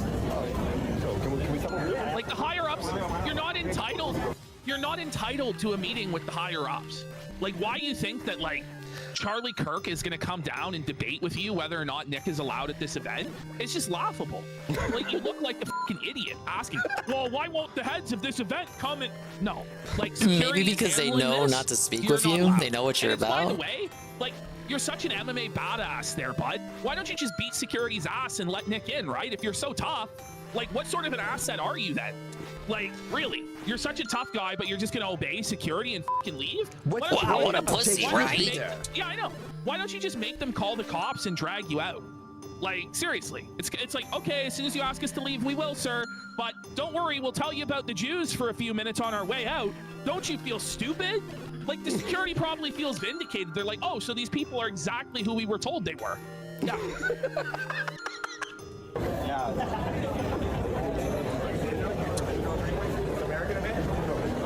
Well, Soylent Goy says, because he'd go to jail, PPP, that's a crazy statement.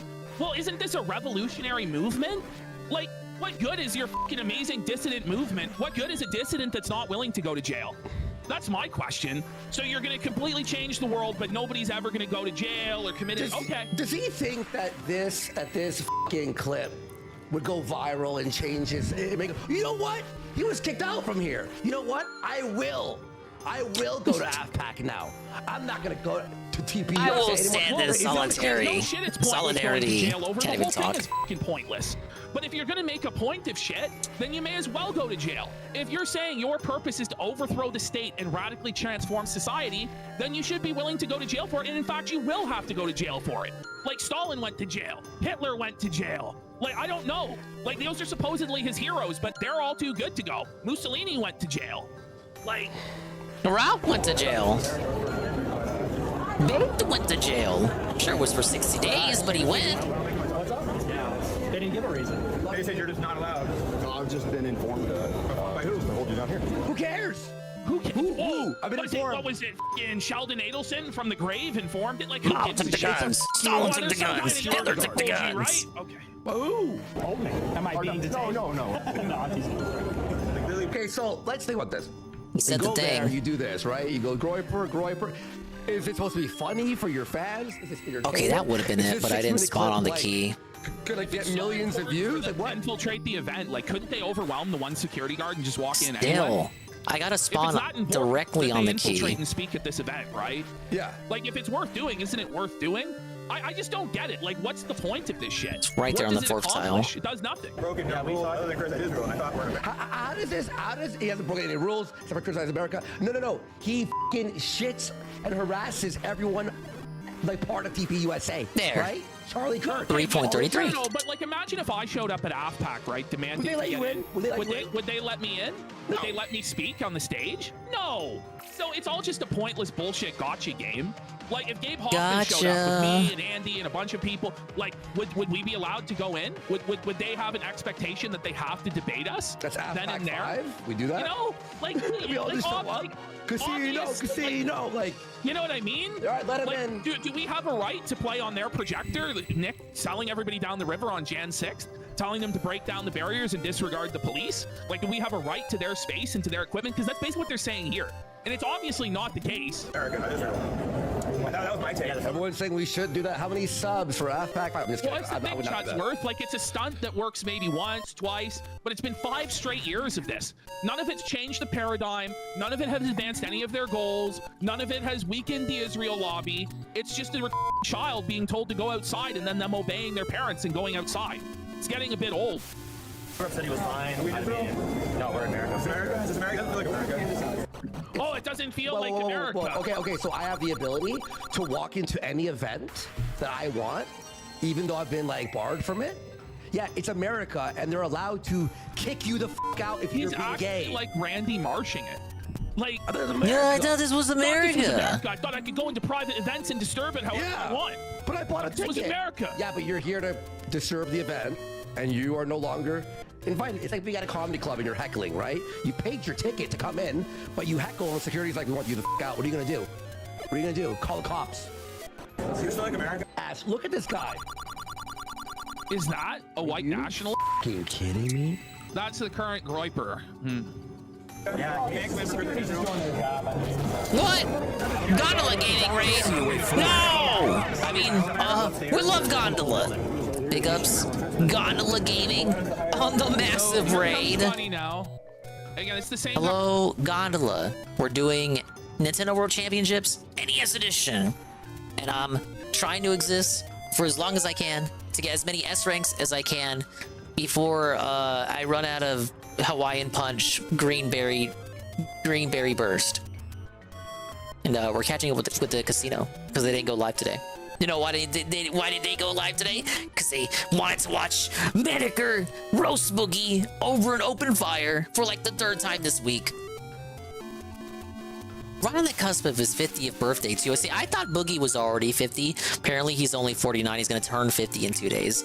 Just likes to, you know, just maybe it's me. I just didn't know what his birthday was. He's just playing around with the years there like Rich does.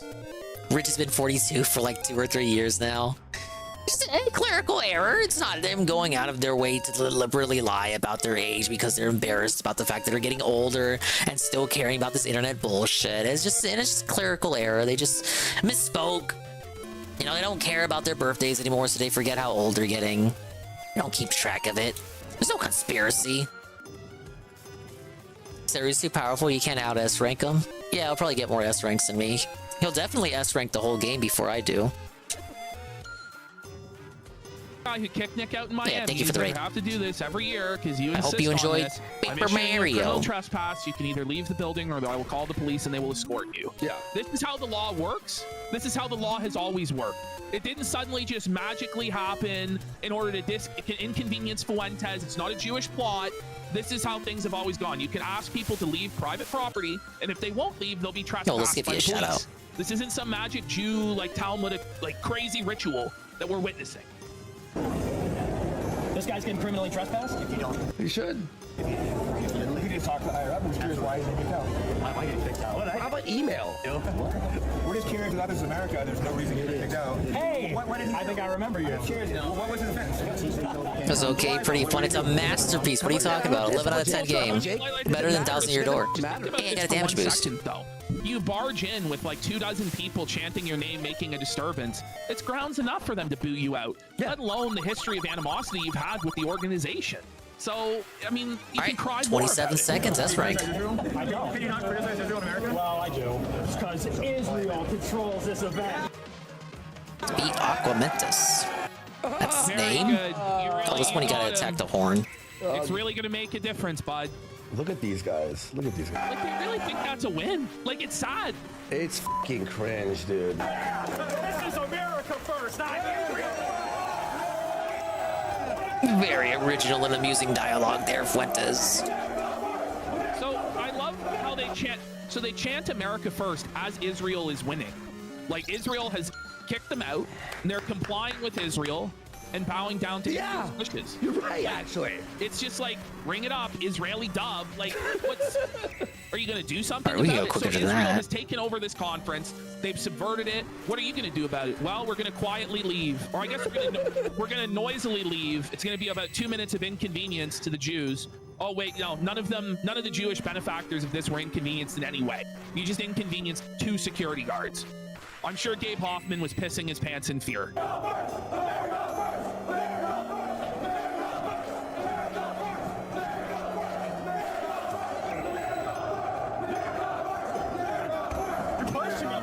Oh my gosh, it's so violent. So you've now left the event. So now you're out on the sidewalk like a bum. Yeah. And you're gonna have you're gonna try and press the security guy. Okay. All right. Well, that's wrong, man. This is America. This is not Israel. You're a cut for Israel. I do know. Like imagine in real life, like trying to point at somebody and tell them they're a cuck for Israel. It's just so lame. Like, it's just like you're schoolyard on the shit. internet all day long. Like, why don't you get a grip? Yeah. Do you think you hurt this guy's feelings? Do you think you broke him inside? Like, he probably thinks you're a cringe loser. He may not even know what a cuck honestly. is. You're a cuck for Israel. Like, okay. Come on, brothership, to go back to the guy is basics of not doing having a his job running fucking security gimmick. For a Republican I think the TPUSA gimmick will just be event. the ship and traveling from island to island. Be like a mini Wind Waker. You would beat in the fight. You know what? Jake Shields looks like a. Is it under 5 guy seconds who's for way- us? who's way too old to be at the high school party. He is. Wait, how do you do, fellow kids? Hey, he's actually he's just like that picture of Steve Buscemi with the skateboard. Like, he really is right now. How do you do, fellow kids?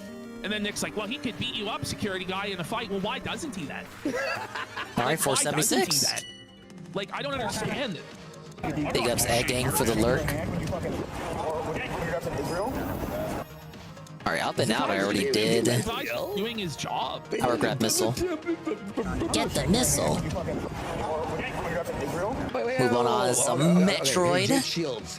Gets if over you there. Knew that it f***ing was run by Israel, then why did you go to an Israel conference, right? You went there. What do you think is going to happen? To destroy the woke lib Joes? Obviously. I love my country. You do not love your country. We f***ing love. Why? Because fucking love my country. What Providing about for his you? Family, he's putting food on the table, doing a job. Unlike the unwashed, unemployed bums of AF. Whoa. This is crazy. He doesn't necessarily agree with every position of his employers. That makes him a cuck, guys. Like, you just don't even know. Yeah. Like, the guy could have sympathies to your cause, and by you talking to him in this way, he might lose sympathy for your cause. Yeah. It's pretty stupid. You want to take our country back, and you don't. I know it's a formal trespass. We've done this before, you and me. Battle gimmicks like the baby spouse of Dream Luigi. You trespassed me in Miami, right? Or Absolutely. Hey, look, the way, I think the hyper focusing on the brothers is supposed to bring it back to Superstar Saga, where it was kind of just focused on the brothers alone with no gimmicks, because it was the first game of the series. I feel like it's going to be a soft reboot, kind of taking things back to the roots. Because this generation isn't going to be familiar with Mario and Luigi. The generation that grew up on Switch. Probably costs more than a lot of these guys have in their whole fucking bank account. To tell you the truth. It's a nice suit. I am doing you a favor. Power grab, screw attack.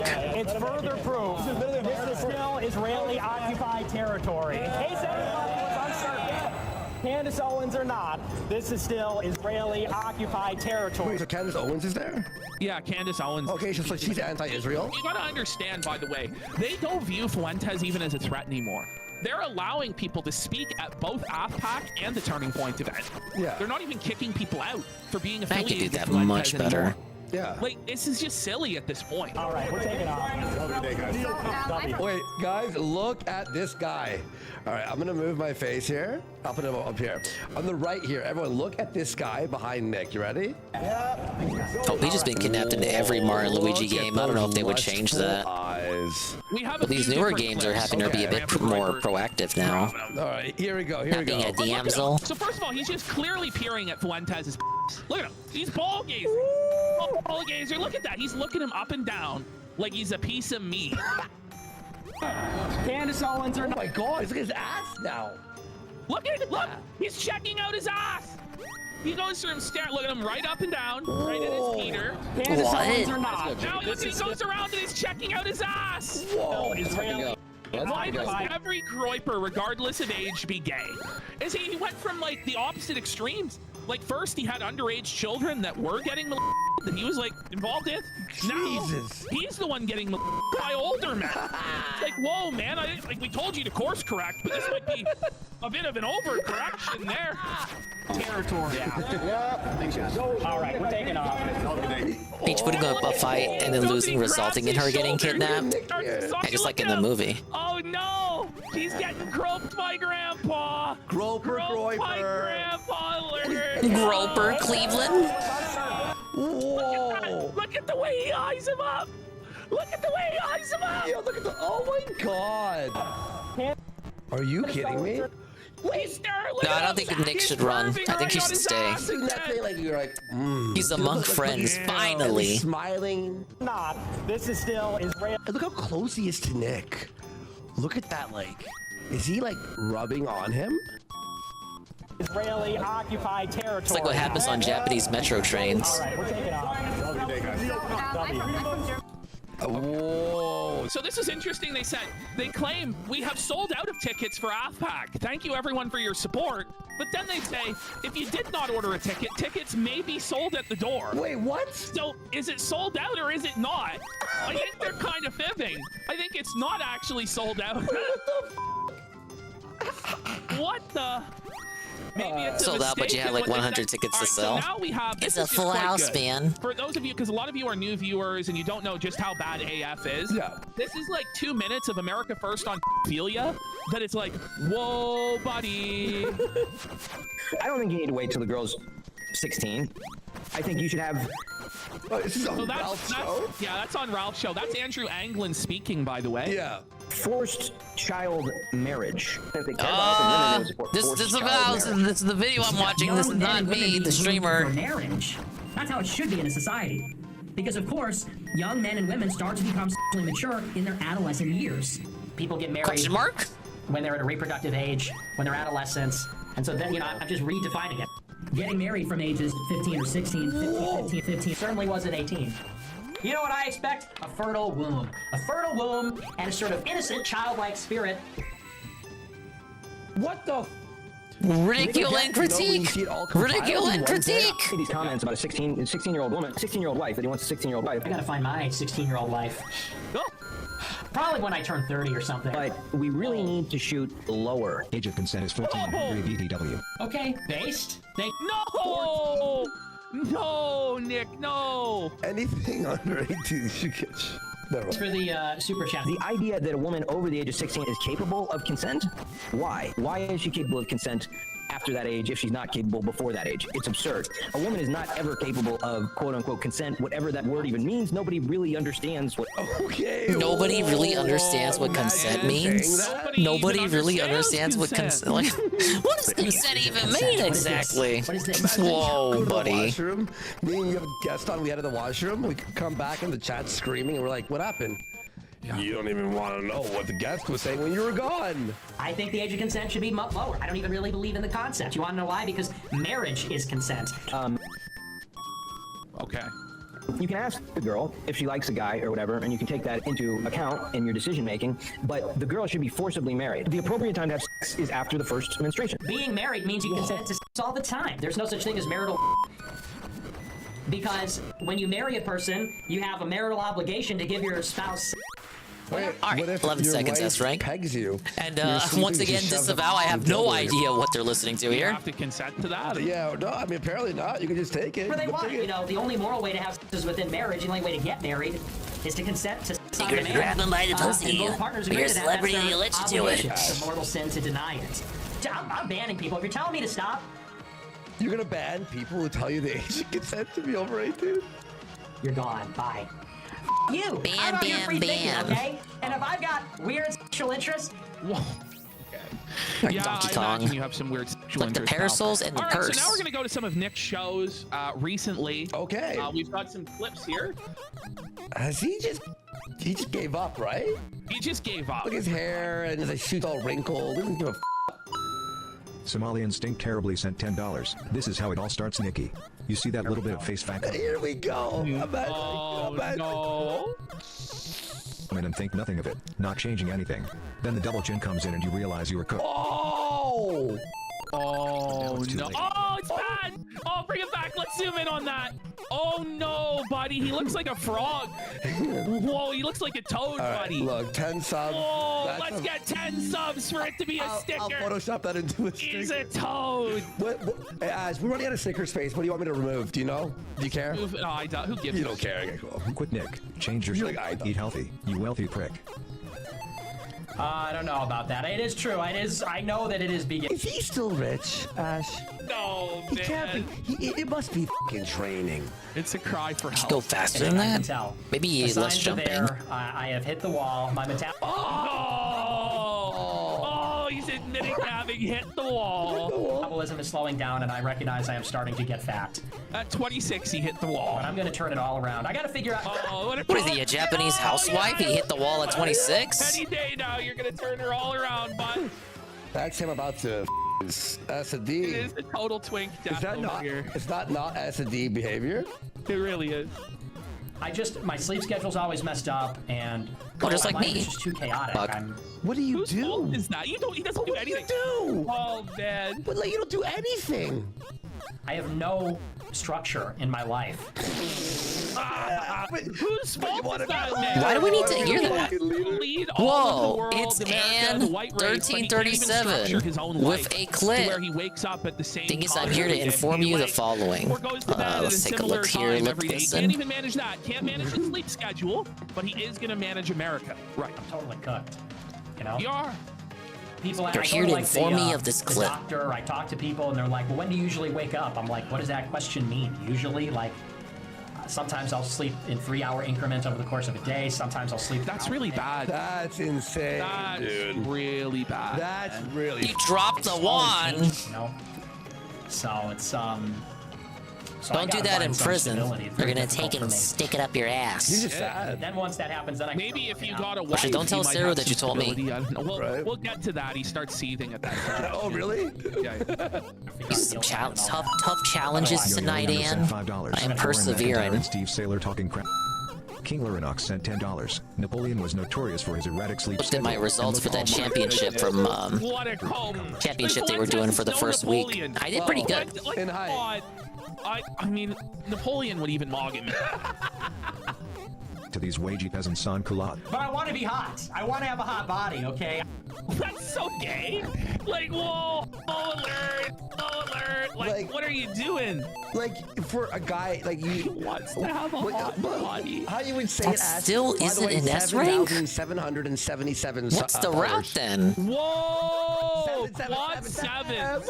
Can we hit the jackpot? Let's get some subs for the Quad 7. But you know, when you are like when you want to be attractive as a male, you don't go, I want a hot body. You go, I want to look fit. I want to be jacked. I want to be I want jacked. to be yoked. I want to be muscular. I want to be hot. Even saying handsome is better than going, I want to be hot. Yeah, I want a hot oh, body. buddy. Imagine. I don't want to be fat. I'd rather die than be fat. 2, I want to have. I have some bad news for you, friend. I have some bad news for you, That friend. little You're fiery fat. duckling So, weren't in maybe the you should way. end it all, That'd be an friend. S rank. I got some bad news Some for you. days I'm like, that. I don't need to be hot. You know, my wife is. Are you f***ing? This Like the stuff is that he said. gay. No, it really This is. is so gay, dude. Not that there's anything wrong with that. Deal with my big fat belly. You know, and she's gonna have to. Oh, got deal another with clip? that, But some days I'm like, I want Just to trying be to mess hot. with my Some PP, days I'm that's what like, you're I wanna doing. mock. I don't want Keith. Keith is hitting the gym. I don't want This him is to mock. Oh, no, Keith has a hot body. no, Keith has the hot body. This, by the way, is the face of a man who's never mogged anyone, who has only ever been mogged. And he's really worried that Keith is gonna mog him. Like, Keith already is like a foot taller. I feel like I He's shouldn't be using the younger, stick, you know, but the Nick's Pro Controller screwed. Now D-pad Keith's, sucks like, lifting so weights. much. But It's it gonna feels be a like I should be brutal using the mogging D-pad. pack for the Flenster there. I just got a better. Like, I just got my best fucking PB by using the stick. No, wait, Oh, He was crazy. He mogged at his own He was- conference again. He was mocked by about 60% of the people there. Yes. Like anyone who was like not 5'4". The 12-year-old girl mogged him. Yeah. Believe me, he will not mog me, but I can't allow that. So some days I'm like, maybe I need a hot body. I don't know. Yeah, Grandpa mogged him. Grandpa mogged want to him. have a little. He groped his dick. But maybe I never will, though. I mean, I'm an incel. I'm a Rizless unfuckable incel, so maybe. Self-report. Oh, Imagine your leader. Look at this face. Oh, your leader is telling you he's a Rizless unfuckable incel. He looks it. He has a cabbage patch face here, right? That's bad. He looks ancient. Yeah, that's he looks like he's like 50 years old. That's Grandpa Nick. What the Grandpa Nick, the Rizless unfuckable incel. Look at this guy. Here lies Fuentes. He never scored. Stop. Never happened. Okay, now this one is so funny, man. Yeah, all right. It's so funny to me. Saskatchufo sent $5. We stand John MC Andy because he is unique in the present day. His good looks are pure American, like a 1950s movie star. Why you gotta make he reminds us of our collective past. Why do you gotta make it cringe? Why do you gotta make it cringe? Because it's you. Because it's you, and he's gonna shit on his own fans for making John McEntee cringe or whatever. I didn't know who this guy was. I guess he was some sort of a consultant for Trump or a part of the Trump team. Unfortunately, this means like this was supposed to be number 3, so we're missing Nick's comments on the cannot Groiper buck up on the crypto, climbing, but this is the still quite ascending. funny. Okay. You know what? No, keep the Groipers away from him. You're ruining it. The Groipers are ruining it. I can support him. You can't. Whoa! He's just outing his own followers as being cringe losers. Bro. 720. Leave me the hell alone. It cannot be optimized further than what it has been optimized in this moment in time. The laboratory on Exegol and the You know what Nick is? All right, I need a handbrake. He's like a guy who's yes. to a party, My right? carpal tunnel been and my friends with the aging biggest wrist losers in is school finally catching ever. up with me. But he has to bring them because he feels bad, and he's like, yeah, my friends are coming. Is that cool? Like, but this is like the party where he's like, listen, you guys can't come. Sorry, you're not invited. You're not invited to this party. 1950s America, though. Shut up. Shut the up. Just shut up and go away, okay? Just go somewhere else. Oh, shit. Support someone else. I support McEntee, but it's like McEntee is so cool and handsome. And the Groipers He's, are not. in a cool city. He's in LA eating ice cream with hot bitches, and he's just like, what is this? Everyone. He's like calling the guy like cool and hot and stuff. Like it's very. But he's saying like he's with bitches. I thought that was gay though. I know. So I think he's like, 5-star is legend difficulty. Pussy I haven't done any 5 stars yet. I don't he think. Makes all the people below him not have pussy and think it's not cool. For him to then want to be that guy. This is fucking crazy. I used to hate you, but then it turned into pity. Hate and pity. We get a refill real I now quick. feel bad for you. It's You the seem first like a sad little refill man. I hope you can of find the a woman to change your stream. uncle status. Your anger isn't taken out on a word. First of like Not anger. 5, hopefully. I don't need a woman for sure. Here, B. That's for sure. You want to see anger? Give me a life. You're gonna see. You want to see anger? Whoa! Put a woman Nick, next don't to it. say that. Think of the optics. What the f the anger. Like, he means he's gonna beat his wife when he gets I know. Whoa, man. You think I'm angry now? All I do is watch TikTok and eat whatever I want and watch. What a f***ing loser. So all he What a does in loser. life is watch TikTok and eat McDonald's, and he feels like he has it made. That's What a fucking sad, shallow life there. Whoa, buddy. Watch TV. It's like best life ever. Is that what the ideal Christian life is? Is that what spiritual fulfillment is? TikTok, McDonald's, and TV. And Nick's set. All I do is drive around and drink coffee and eat dessert and watch Star Wars and f***ing be anti-Semitic and. Okay, this is f***ing. I'm cringing so hard, dude. Hang out with famous people. You think I'm angry? Famous people? Like who? Kanye? Like who cares? Who cares? For what? Like for 2 weeks in December of 2 years But ago. Ash, Yeah. like I've met and hung out with famous people before. It's like it's normal. It's not They're like the same as everybody. It doesn't make you this like God anointed person. Like yeah, like what the f are you talking about? Put a woman next to me the entire time to say, honey, don't eat that Oreo. You're getting famous people. Honey, remember we have that thing. Shut up, Michael. I don't want to have to ask you again, but we need to RSVP for this wedding. It's like, dude, you put a woman next to me my whole life. I'm gonna put my fingers in her face like a f***ing bowling ball. Whoa, man! Like that's unhinged. Whoa! Like the violent fantasies of him. They couldn't even do that though. No, it's all bullshit. He couldn't do that even if he wanted to, He's bro. Weak. All right, now we're going to 5. Look at this buzz. Look at that, dude! Whoa! Just saying, but like physiognomy check. Does that not look a little gay-ish to you? All right, whoa, chill. Hey, like, look at Buddy's nose, bro. Like, what's going on from side profile, bro? What's going on, man? Hey, Nick. You should see this channel GDF. Makes great videos on Israeli coercion in our government. know, I've seen By the way, I saw a comment on Rumble saying, Nick, I want to sit on your face so much.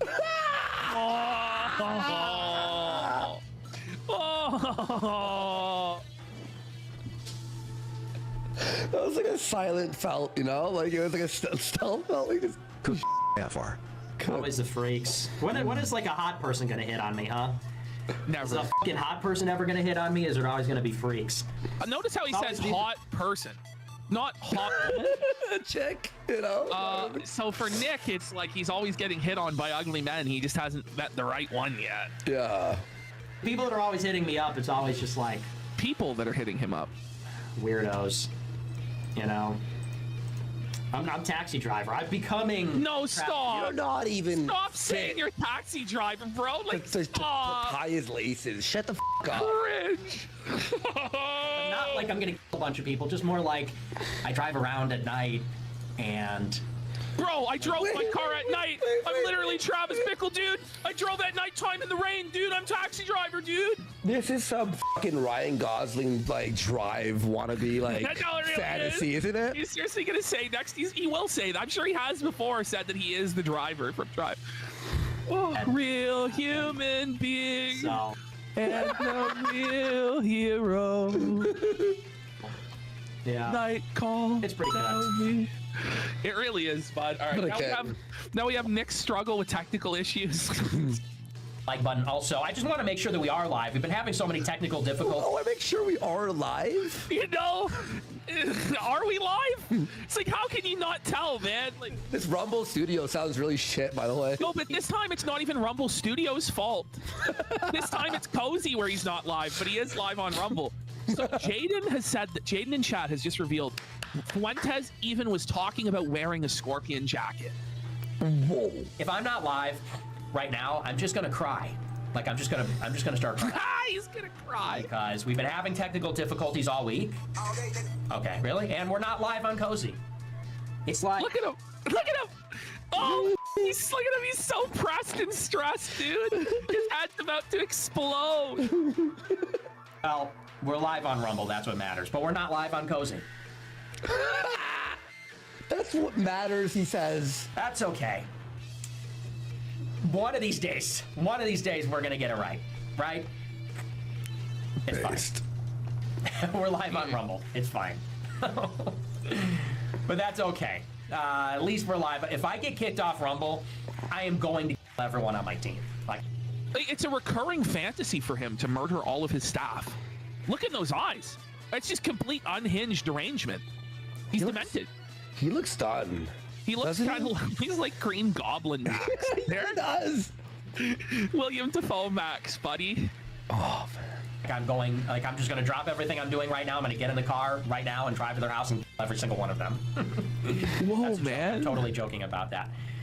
Because we did a show. I started to do a show on Tuesday. He has to try and say it's a joke, but like it's just not normal to say stuff like that, Nick. I got bounced. I don't know what happened, but the stream got bounced. I just said, you know what? Like I just can't do it. I returned with a tall glass of water. So we're still having. we're still having Stream issues. continues. We've been doing the show 7 years. Sometimes I wish the Kino Casino would shut up. 7 years still can't. But then the show, then I would have to be the one talking. Smell the felt. It's not that fucking hard. It's we all know we don't want that. Hard, guys. All right, we're back. But remember, the challenges continue. I'm sick to using the control stick. He doesn't give a about Cozy anymore. The D-pad just it's not looking the D-pad is just not good on the Pro Controller. The rest. And Saru agrees with He's me. Just pulling the plug soon. He doesn't even give a fuck about. You'd think it would be optimal. It was like using a D-pad on an Xbox controller. It's like, what the fuck is wrong with you? But that's. I'm just gonna. You know what? It's happening. This show sucks. Everyone knows the only D-pad worth for shit is on DualShock controllers. Mindfulness. What a thing to say. He's into all this Eastern shit. Thank you, Sir Glue. And I'm always stressed out. I'm always tweaking. And he's like, you have to practice. What the f? I'm like, what? Why would you say that? He's like, you need to use the recognize Joy-Cons, and that's even worse. is he saying? Here later. I am here now. What does that mean? And I have Zelda Joy-Cons. The exclusive ones. I don't want to fuck them up with Joy-Con drift. This is your anything. It's over. They gotta stay pristine in my Joy-Con grip, never to be used unless you're that unlucky person at a family party. Stoic route, and I'm just gonna. Here's your controller, brother. Kind of let it wash over me. I'm just gonna let it wash over me. That's okay. So I was 11 seconds off. Anyway, Dude, like Mario, there's no tech here. There's no damage boosting or anything like that. Mario cannot. We'll go to Destination Stone. I gotta like optimize it here. You can't do it. It's too late. Throw up. Greekoid sent $5. There's no optimization to be done other than get good. Meow. Meow Muse. Nick's losing it. Look at him. Like zoom in. Look at him. Meow meow meow meow. Meow. Meow. Meow 3 mew. Mew meow meow. Meow ooh meow meow. Less than meow meow meow meow. MEOW 3. Banana Bit sent $15. Will you be signing titties at a pack like Jensen Huang? Oh man, he's gonna snap, dude. You know, he's gonna snap. If I were him, I would. Wouldn't you? Yeah. No. Well, he's going to. Why even read the super chats at this point if you clearly hate your viewers like that? Buddy, the fat. Look at it. It's spilling out.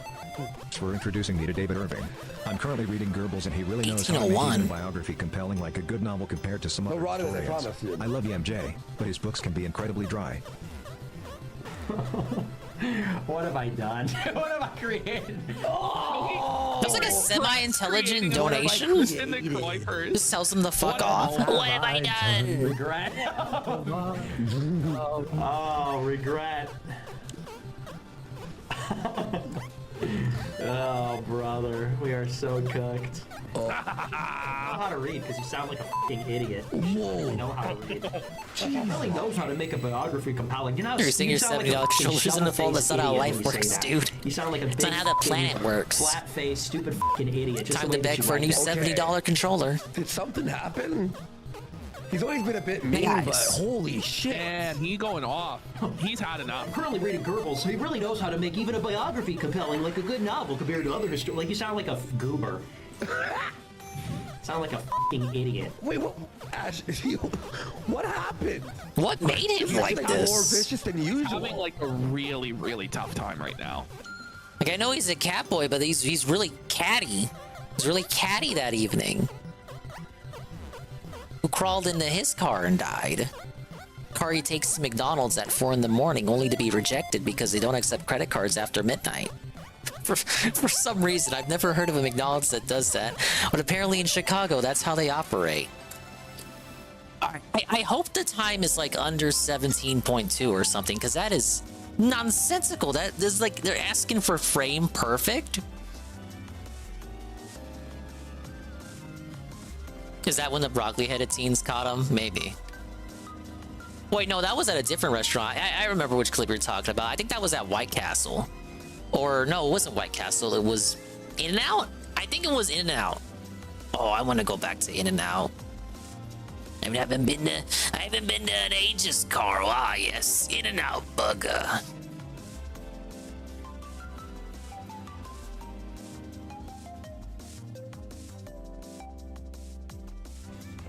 Just looking at the classic clips we got here. We got more true crime too, but it's a bit lengthy. 3-hour true crime. Can't betray Whataburger like that. Whataburger doesn't have to know. No, there is no settling when it comes to Whataburger. It's genuinely good, dude. iDubbbz's marriage is crumbling. Anissa felt it over and over. Sounds really dumb, but I want desperately to not... Look, Whataburger is good. I just had a bad experience the last time I went. It was like the first day of DSP React, so I was like, let me celebrate with some Whataburger. And it's like 3 high schoolers are working there, and the whole restaurant is crowded. And I'm like, look, I'm just trying to get some service, you guys. This is gonna sound really dumb. It's ready. In-N-Out is existing in the Dingus state. It's not like Whataburger, but it is only existing in the Dingus state and some other states. This is like one of the queerest statements ever made. But In-N-Out is definitely more prevalent than Whataburger. King of Pool does exist. So basically, what I'm saying is Whataburger is more exclusive than In-N-Out. Keeping up with the Jamas. Y'all happy for this? All right. By the way, the last. Oh my God! How could fucking Ian At least it's look not more 5 guys. gay? Wow. Those fucking guys whore themselves out to every street corner in the country. He is shrinking. He's atrophying, bro. What's that? Buddy, day by day, he's not been hitting the gym as. But he looks straight. You know what he looks like? Oh my God! Stream, he's got these terrible Crocs on, and again, it's just really the sign of a man that's given up hope in his life. You know what he looks like? The sign of a man who's given up. He looks like Jimmy from Bully, Rockstar's Bully. Yeah, a little bit. Yeah, a little bit. Well, let me see. That one time, I think we were just so like. I think I would just start. No happy. Like we don't ever have to like. So there's these. No, everyone knows. The world knows, by the way, about the Jamas. I kind of see it. Really. Bully. Huh? Not really. Rockstar Classic, never played it. I saw JC play it. Crashing into buildings and stuff. Yeah, one time me and Ian were so beyond f***ed up depressed that like we couldn't even watch like anime. Like every show they're talking about how depressed they are. They were like, listen to this. They're so beyond f***ed up depressed that listen to what their solution was. They were too depressed for anime. That's a real line. Wait. Too depressed for anime? Could you imagine that, Carl? Too depressed for anime night. I love how they get depressed together. They're so codependent. I don't want to watch Fairy Tail. I'm just gonna curl up and die. Yeah, do you want to watch anime? I'm too sad.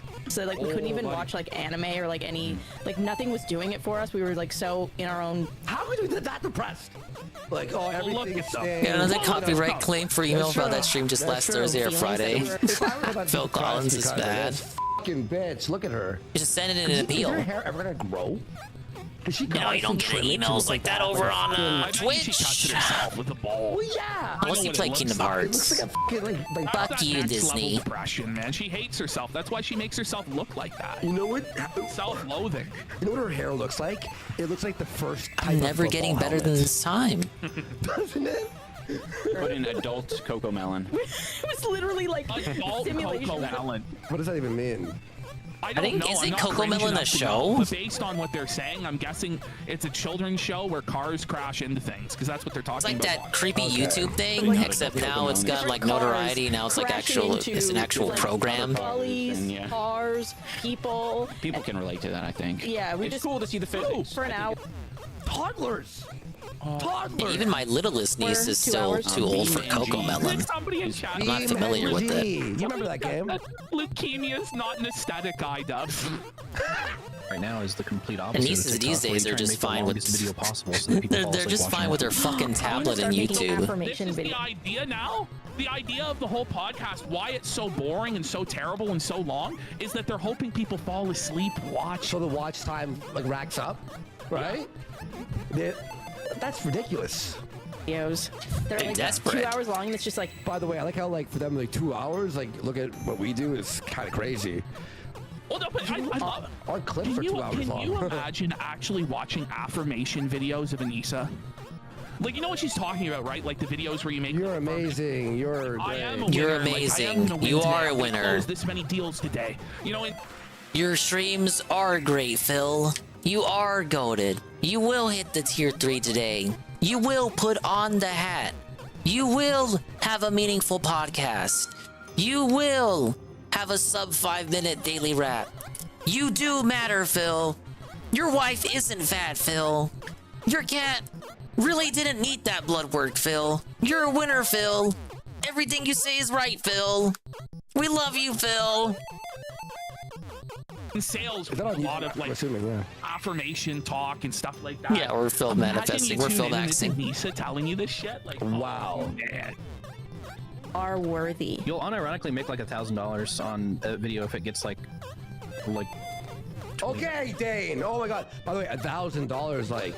1,000 views. No, really? No, he claims, Andy. He claims that you'll make $1,000 on 30,000 views. No, that's not true. No, Dave. Is it? Oh, this is their producer and like Wizards. $1,000? That seems really low. 30,000 views gets you $1,000. Yeah, I mean, You know how many Indians would have gamed the system by now?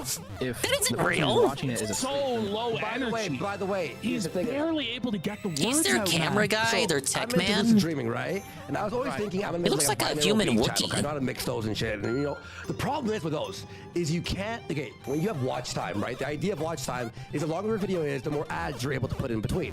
It has to do with DSP affirmation knows videos that well because enough. For a video that's 8 hours long, what Dane's trying to say is, oh, the video's 8 hours, so you're falling asleep to it. Because it's 8 hours, it's more watch time, therefore more money. But it's not true because you can't put ads in affirmation videos or binaural beats because you're going to be sleeping in the middle of the night trying to, and then an ad, a fucking Instacart ad, boom, boom, boom. What a rate! Oh, that's a good They're argument. never gonna click off, so the retention is like 100%. So the bingo, yeah. Any video where you're supposed to fall asleep to it, like I don't know, white noise or green noise, brown, all these different color noises, or sounds of nature, or in this case the binaural beats. You can't really, because they want you to scam it, right? Where you fall asleep and then you get like a bunch of ads, like, and it's an 8-hour video, but it doesn't work in practice because you need the binaural beats to fall asleep. You can't just be constantly waking up and skipping the ad to continue watching the video to build up watch time. It won't work like that. What is sponsor block? Yeah, no, it's not that hard because you can't put ads in those types of videos at all. Not necessarily engaging, but Yeah, okay, ad blocker. Yeah, you can put an ad blocker. However, an ad blocker, the person's not making money anyway, so it doesn't matter. make it be the perfect falling asleep video where they're like, Yeah, oh, calm, Anissa's so nice great voice. at this. It's so I have awesome. like whale sounds in the background. Yeah, Here we but go. you make the whale sounds. Whoa! The ideas they've come up with. Get ready though. Anissa's gonna go off here. This time me into the moon. Yeah, all custom. Your whale sounds are custom. I knew it was coming. Yeah, I'll be like, you're handsome. Ooh. Fucking this guy. No, this is fucking jokes, dude. It is a alert, buddy. No, that made me good. Get retarded in here. Let's get retarded in here. Anissa is now making whale noises. She really has assumed her position as Yoko Ono, right? Like, this is her performance art phase, guys. We really need to appreciate Anissa's whale noises just as much as her husband does. By the Look way, at how seething he is. Watch when it cuts to him. He's seething. She's doing this. by the way, Froggy Fresh is heading to bed now. He's gonna watch my clip after because he's right. But he says this. He goes, I can't wait to watch this. You guys are the funniest people on the internet, no cap and underrated. Oh yeah, I heard they wanted Froggy on one of their shows. I don't know too much about him, but he was kicked out of that iDubbbz We thing. could collaborate in the future. yeah. Okay. Hey, Froggy! You are rich. I'm sure they get a good segment out of watching some iDubbbz stuff together with I them. think that we might have to censor everything that Anissa Buzz just did. off. Otherwise, there might be accusations. What is the of S rank time for her this? having It's a been perfect run. lobotomized. Yo! Look at her face as he says that. Look at her face as he says that. You can tell she's seething, buddy. You know who she looks like? Francesca from Arthur. Or what's her name? France? I don't even remember her name. She's gone It's full Francine. lobotomy there. I know what What's her you're name? saying. The Jewish one? Know who I'm talking about? There's nothing wrong with pointing that out. Francine. I thought that was Having beautiful. ability. I thought it was beautiful. Yeah, You didn't think it was beautiful? It was. Thank you. I'm gonna keep my comments to myself. Like, Humiliating. Ian goes, It was. I keep my comments to myself, and he just knows. If he tells her what he really thinks about those whale noises, he's gonna have a really Yeah, that guy, uncomfortable, Froggy unpleasant Fresh, conversation later was on. kicked out of Creator that's gonna Clash end with 2 him face for down, ass existing. up in the pegging position. Yeah. So, Some like, tangential I'm just connections to gonna Sam back Hyde, if off I of this. recall. Dane, like with the false gassing her up, and they do this all throughout the podcast. They like falsely gas her up and gaslight her about shit. Like, Anissa's mental health 1776 is will not in a good commence place, again. and she reaches a near breaking point. I'm gonna keep my comments to myself. Audio listeners, Tell me that probably wasn't any better for you. if I Audio, imagine. There are audio-only being an listeners audio for this Audio podcast. listener. He tries to claim there's way more of them than people think, but Okay, like, you people cannot think drop there's down. 0, so way more. Like theoretically, 1 is an infinite amount more than people thought. That's true. It's like yeah. No, you're right. if that I was like, imagine being a visual. Like, imagine you're like the only guy who watches the show. But that's Pretty like 8 much. To get people. less than 3,000 views. It's fucking I was bad. a speaker in the water and that was playing, whales would have said hello back. I think I was truly What happened? like nailing it. Oh my god. That's Sky. He won't even volley it back. Bring it back. He won't even volley back, eh? I'm sick of her A speaker in the water and that was playing, whales would have said hello back. I think I was 18 truly seconds. like nailing it. It's impossible. What was Saru's time on this? That we can keep in. Interesting. Ian's been really mean to me lately. Good. He needs to be meaner to her. Suffer, lady. We played World of Warcraft briefly yesterday. He And was Get ready mean. for the. no, she got the vibe that I was getting frustrated. This is gaslighting and abuse. Can't say from this was Ida. wrong. I didn't act on it. They are. I'm a Listen, who's still playing World of Warcraft? He For did real, like, act. seriously. He goes. I didn't act on my frustration. Am I being rude to anyone? Ash, am I being rude to anyone who plays World of Warcraft? Like, yikes. You know, it is 2024. There's but- one guy in chat's like, yeah. Yeah, no, Adam Gold, he doesn't even play it anymore. I'm having the time of my life. It's when you come in and you want me to be doing all this shit, then I can do that. Tone, that tone she's speaking to him with, she's fucking pissed. She's mad. You know, she uses that tone off camera with them too. I go at my speed and do what I want. The nice thing about WoW is that it's open world. You do things at your pace. You run up to the big fat ogre that has no business being fought, and you expect me to be like, fucking like, who's like an epic priest? Competent? Like Joe? She's like one of these people like, oh, I'm gonna roleplay being a shopkeeper, and you're like, you can't. So that's not even a thing in the game. Ian expects her to be somewhat competent at the video No, game. you go when dungeon, she made her dungeon, living being a video game streamer for years. Yeah. She was a top-rated League of Legends player, but she's gonna admit that she was a fraud as well. That her League of Legends play is terrible, and she's permanently bronze now. It's brutal. That video game enemy has no business being fought. Look at his face. He looks pissed. Oh, he is. He looks mad here. Of course, he has to do a show with her almost every day. Just name some fucking random ass WoW streamer. Wasn't he like the most epic priest I or don't something? fucking know, maybe. Okay, I graduated school. I'm not Mitch Jones doing that shit anymore. 710 is still not good Graduate enough. college though. I dropped it. He's just tired of listening to her. Yeah, it's just fatigued. Is it her Like, Sorry, they guys. do these Claims shows. that because she's graduated school. These shows are pre-recorded. They're not live, and they do multiple ones of them all in a row. Like they get a batch out and then roll them out one by one. They batch record. So there's like what? Probably the 5th show we did with her that evening. No, but Andy, He's she's just gonna so say that done. she He's doesn't want just to get good at fatigued. anything in life. It's like a corpse.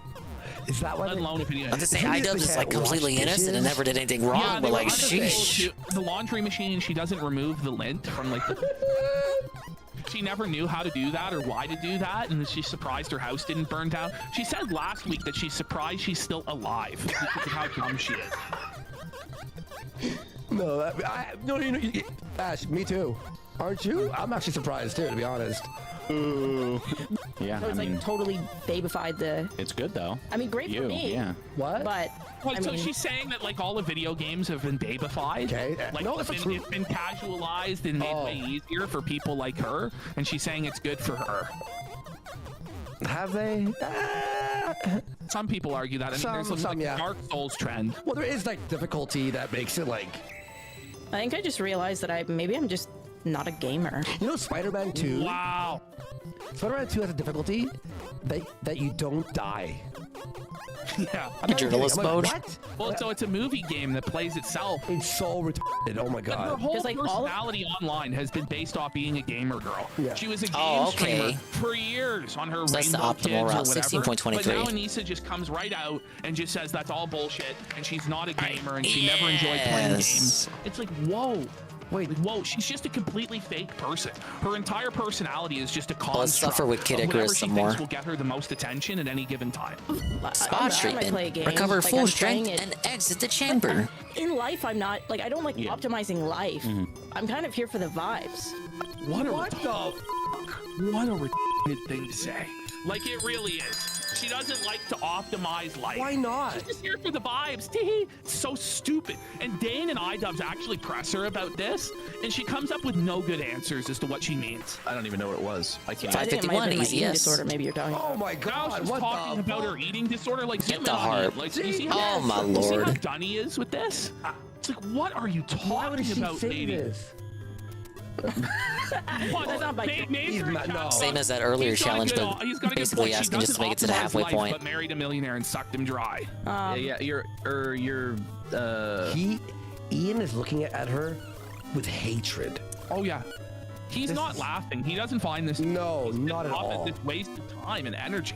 He wants to put a B in her H. Yeah, it's not something you enjoy doing. No. But you feel like it's necessary. It's compulsive. That's compulsive. My like eating disorder. I see what you're But dude, the fucking look at Ian's face. It's just holy.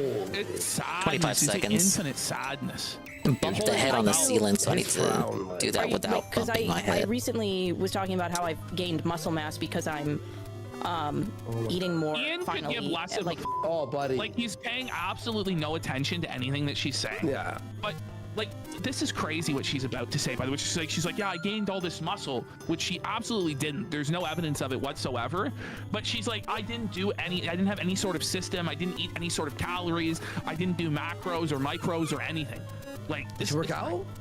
Well, she says that she has like a major in kinesiology or something, so she's just a genius. But does she head to the gym though? I don't know. Eating the amount that I need to eat to build muscle and stretching. That one? Right, but you're saying that even that stuff isn't like carefully controlled and like No. 24.81? No, unfortunately for me. You're kind of Freeballing it. What is it? Airbutting it. Eyeballing it. Well, yeah, I'm definitely because, yeah, like I went The to crouch school jumping, I or at least took guess, is courses easier when for you're doing it nutrition with the and stick. for kinesiology, like body mechanics, and like I am educated. Yeah. But I'm not willing to apply it. Same. What an insane thing. So she's just completely wasted all of her time and energy. I went to school and I learned how to put on muscle and all this, but I'm not willing to apply it. Well, then how did you put on the alleged muscle? Yeah, I thought it's just nonsense. I thought where she was going was 24.53 still not good I went enough. to school for it, so it's sort of like second nature or whatever. No. No, what the f? It gets worse. So, that's really what it is. I mean, like now I'll eat, a lot of protein just with, the foods that I'm enjoying right now. But I don't know. I don't know what's with my brain. It just doesn't give a shit. Like any amount of like optimizing. It's called being lazy and not thinking and not being motivated. I guess. Lazy, worthless loser, and these is what you're saying. My life or shortcutting things or like doing anything to benefit me in the future. My brain just like does not. Yeah. Feels like what's the point That's of living right, life there you if go. you're trying to make it as smooth as 24.28. possible all the time. No wonder their life is horrible and insane. No What's the point of spectacle. living life if you Defeat all try to make it as enemies. smooth and good as possible? Ian's just like, what did I marry? Like, what have I done? I'm stuck with this. I'm screwed. This is his life. It's never gonna get any better. Life is boring when it's like comfortable, you're happy, you have money. Let's just f it all up. Ian needs to JF Max, seriously. Yeah. So what? Like being homeless is like Disavow, life, man. it's the You know what most JF exciting did to life, his 'cause you're potato, only having right? to beg for money and barely survive. And get good at anything? Well, it is interesting though. I find that surprising. I find that hard to believe. I think you're probably not giving yourself enough credit. There has to be something that you pride yourself in being better at. Sam, is there anything that I pride myself? Sam. Yeah, no, bring it back 5 seconds. Get ready for this. She asked Ian, is there anything in my life that I pride myself on? And he doesn't have any answer. Well, it is interesting though. I find that surprising. I find that hard to believe. I think you're probably not giving yourself enough credit. There has to be something that you pride yourself in being better at. Ian, is there anything that I pride myself at getting better at that you can think of? Being honest. Anything. Oh, man! That's bad! Bro, are you kidding me? That's bad. Face. He's like, no, there's actually nothing redeemable or good or positive about you whatsoever. Now that you totally mention it. irredeemable bitch. Now that you mention it, like, I can't think of one thing in the world that you're good at. What a dumb bitch, bro. Holy man, like this blank look on his face. He's not even saying scared. anything. He's not even saying anything to like filibuster to come up with an answer. Nothing came to his mind immediately. He just stares at her, emotionless, dead. It is like a lifeline. Yeah, there you go. Lifting, I've been lifting the same weight for like 4 years. It's definitely not. Pause. So where did all the extra muscle come from, Anissa? How did you build all this muscle if you've been lifting the same weight for 4 years? And then also, I just love iDubbbz. Like, he comes and says, oh, well, you try and apply yourself with lifting. And she just shits all over it and says, no, I don't. I've been lifting it the same for 4 years. Like, he should just be like, I don't apply myself to do anything. He should go, yeah, okay, cool. Not like an integral part of your personality. It's not important. I would, but it is here. You didn't care enough to ask. Instead, he goes, I don't think that improving is an integral part of your personality. What did he mean by that? Whoa. You supposed to what happened to the cats? They're in the other room and they're not on screen, I guess. Like, That's the question. Yes, That's my problem too. I don't care enough to ask the question. Like, if I got stuck on a level, if it was even remotely difficult, like there was a puzzle or something, I don't give a shit. Like what? That's crazy well, to say. That's the craziest. Even thing. DSP doesn't operate like that. I would stop playing it. Like, this is fucking boring. I don't care, right? But if I'm enjoying it, sort of challenge, and this is not. This isn't just her approach to video games. This is her approach to life. So if there's anything difficult, anything that requires a change of tactics or strategy or any degree of perseverance, she says she just folds 10 and quits. seconds. That's ridiculous. Imagine being married to this person. This person's a quitter. If I like something and I'm playing it, I'll challenge it sometimes. If she's gonna quit on any level of video game that presents any challenge, 9 seconds. Okay, there you go. Marriage, bud. Kind of cheesed it there. For a sub. Let's start it. Taking some 29 away from the kick. In the goal. water And then of we have lie. Video Grams for 450 saying, wouldn't Anissa have raged at people accusing her of being a fake, entryist gamer girl? She absolutely would have. And if Ian was a man and he loved her, he'd have firmly but caringly wrangled her and not be enveloped in her abyss. Well, unfortunately, Ian just gave up on life just like her, and they're just spiraling the drain together. Yeah, you would do so poorly with like Elden Rings and Dark Souls. I did Elden do Rings. Get out of touch when you call it Elden Rings. You can't even say the name of the game right. One, I'm hard bad at Skyrim. Skyrim's easy, bro. Bronze right now, which is crazy So she's for me to say. talking about League of Legends. So she was a professional League of Legends player back in the day. Well, she claims she was. Do you believe on her that? Rainbow Kitty's profile. I don't know, but I guess she got hard carried by her team to platinum or whatever. She says that now when she plays the game, though, she can only get bronze rank, and she's hard locked in bronze. Whoa. And even this, with her being her chosen game, she just doesn't care enough to improve at it at all. That's f***ed. Because when season 5, I was like plat, so that's like bronze, gold, silver, or sorry, bronze, silver, gold, plat. And I was like, whoa, bronze, gold, silver. At the top plat. Now I'm All at right, the that's the bottom route I of should be bronze. I'm taking. really bad. And I don't give it. I'm not gonna problem solve. Just ignore that. the bonus I'm just room. gonna keep playing in bronze. Yeah, that's totally fine. I'm experiencing the same thing in. I think that makes. In what game? In what game? Hearthstone. In Hearthstone. How are you not getting better? Like when I started Tekken, I don't play it like anymore. When I started, I sucked, and then I beat Medicare like very easily. No offense to it, but I got better like the more I played. So you just like, oh, I'm stuck here. I'm not forever. That's level it. 1, That's idiot. The plateau. Anissa is though. Yeah. Like I think that's the thing. Saying she's a loser. Like this, like the self-esteem is just in the toilet. You know, and rightfully so. She probably doesn't have anything to be proud of. Right? Yeah. Like it's To some extent. Yeah, because there's no like I want to better myself. It's like this is good enough. Yeah. Animal That's right. There you go. That's so 13.90. sad. And that's her talking about her marriage and herself. You can tell the double meaning. This one of is it, part of the and just watch championship. as she chokes up on those words. Dude, Mario like she is 2. on the verge of tears right now. Yeah, because there's no like I want to better myself. Reached a It's like, mountain this is summit. good enough. Yeah. Where am I going? Animal Crossing. I know there's a benefit. Okay. Okay, when you can't improve in Animal Crossing. She's bad at Animal Crossing. Oh, build listen shit, right? to her take on Animal Crossing. You build shit, right, or whatever. I don't even know how to put it. To selling turnips or something. Something about turnip economy. That's like the whole game. Is okay, cool. The whole game is basically selling the turnips for bells, for real. But it just won't even put in the effort to do even that. Why? And it's like one of the easiest games in the world. She's like in Stardew Valley, like never has anything but the turnips. That comes around and sells turnips. I know that mechanic exists and I should care about it and I should look into it. Yeah, we'll engage on a different level. It's because I'm a woman. Let's go. The true. That's true also.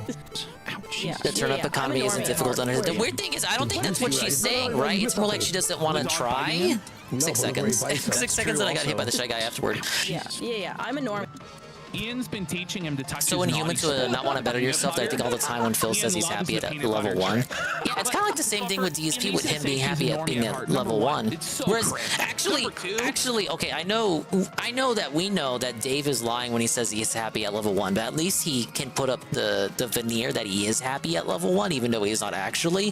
Anissa says she's uncomfortable at level 1. Like she doesn't want to be on level 1. She does want to move up.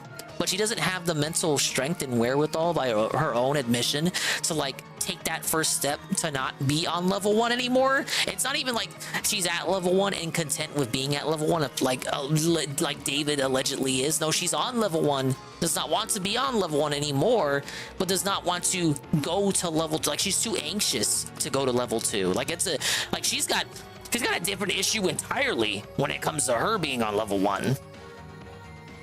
Anybody who actually is a normie doesn't say that they're a normie.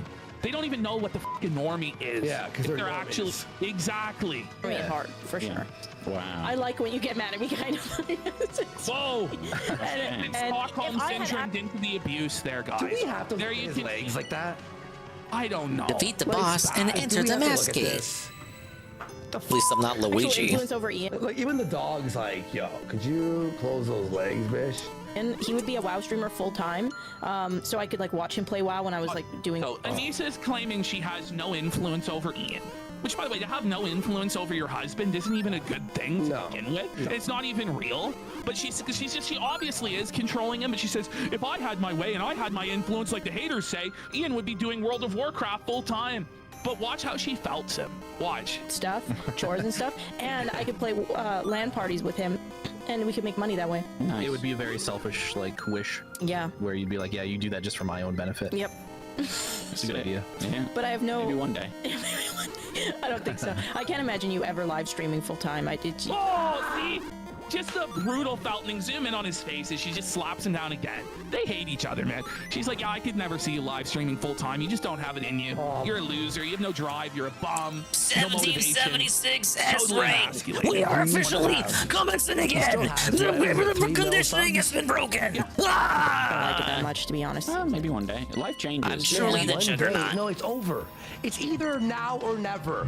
Enter the One pyramid. day, maybe in a couple of years. As I'll start Toad. How about do it Oh, now? my lord. Bum. Change. It's a lot of running I gotta do there, Carl. That's true. I've changed. That's true.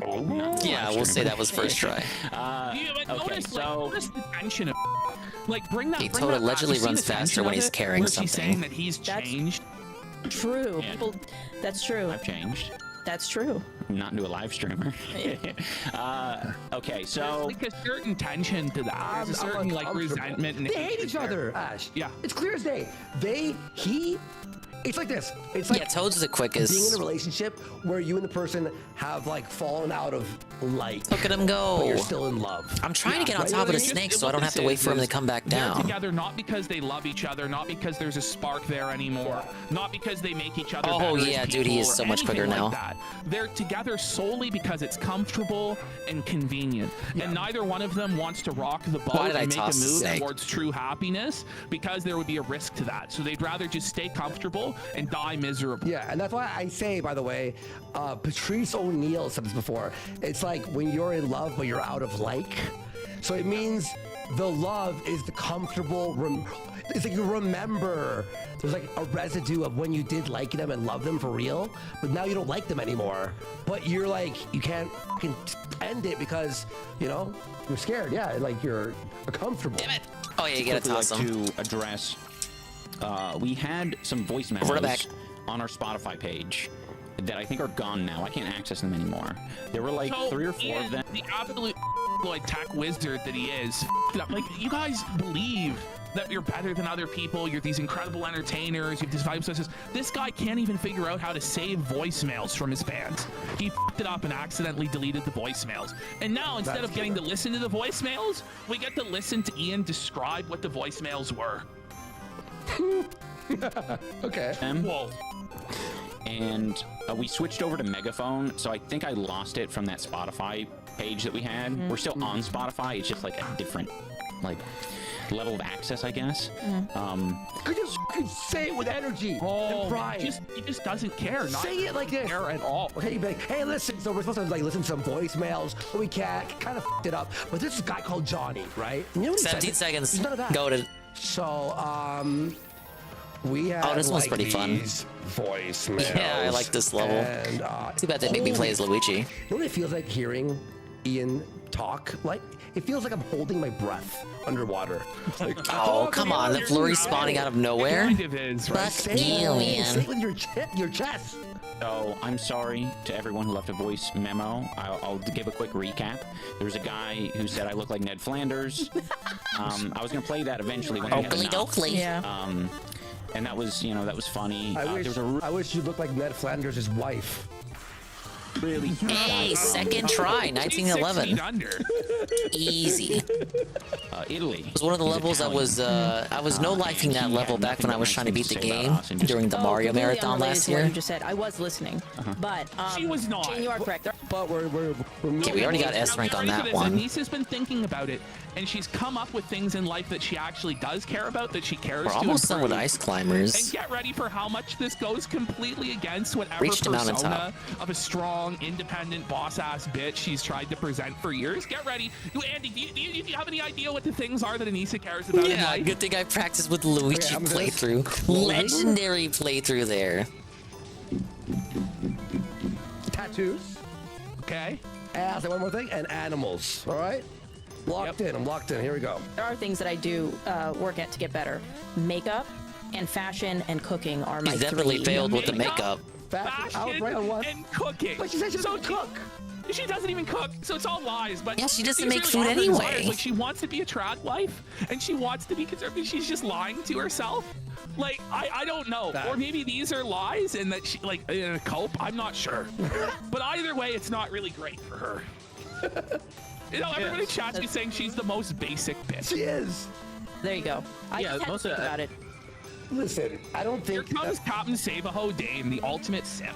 I hate that thing he's wearing. Yeah, I like cooking for Ian a lot. That's my main passion, is like making food that makes you feel good. Is he gonna cry? They've never talked about her cooking food though on the show. About to cry, I bro. don't think. Yeah. I don't recall any Watch clip this, of her watch talking this, about her watch this. cooking. Look at his face while she's Where did that even come Yeah, from? I like cooking for Ian a lot. That's my main passion, is like making food that makes you feel good. What the f is this? This isn't crying. This is someone's telling you a sad story about like a family member dying, and you're like, oh man. And taste good. So that's I'm that's gonna kind of cry. cool, 'cause I that's feel how we sad. figured out that gluten wasn't really a thing, because I would try to cook things. It's crazy that I was accidentally cooking gluten-free without us even knowing, because we were just seeing what. I don't think Dane's mind looks like a prolapsed anus. I guess kind of it would. It's done working hard. What? Whoa, wait, what are we James' watching? mind is a prolapsed anus. This is a recurring theme, actually, on this episode. It comes up several times out of nowhere for no reason. That Dane's mind is a prolapsed anus. Okay. And Dane just felt himself here. I mean, that's his life. I don't know. Hard to look at your own brain. Like, oh boy. Okay, so I have some admissions. No, I have some theories, not admissions. Okay, I was scared.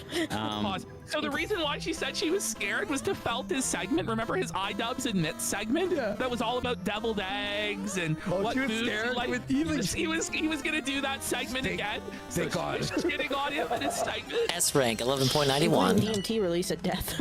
Right. One more. Sorry that Condor happened to you. You're the end Conqueror. credits. For your eyes only. make that up? That's Legend too good. difficulty So this is challenges now where, like, are the the gassing toughest up in the game and are much longer than the rest. If you want to optimize your clear times, you'll want to take a look at classified information we've provided.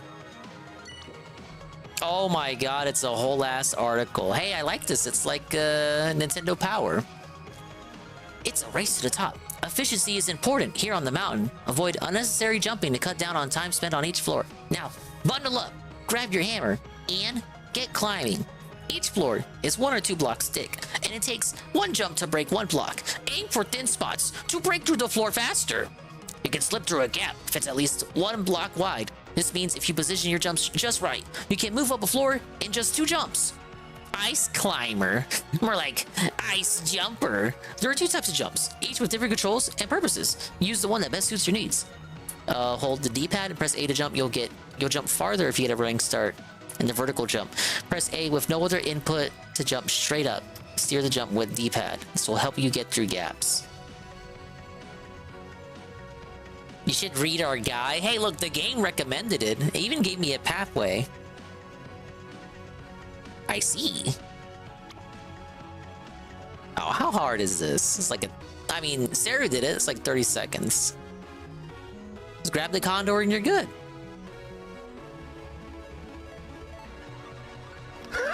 And they're gonna like this is crazy. You heard This that is on crazy. Joe Rogan.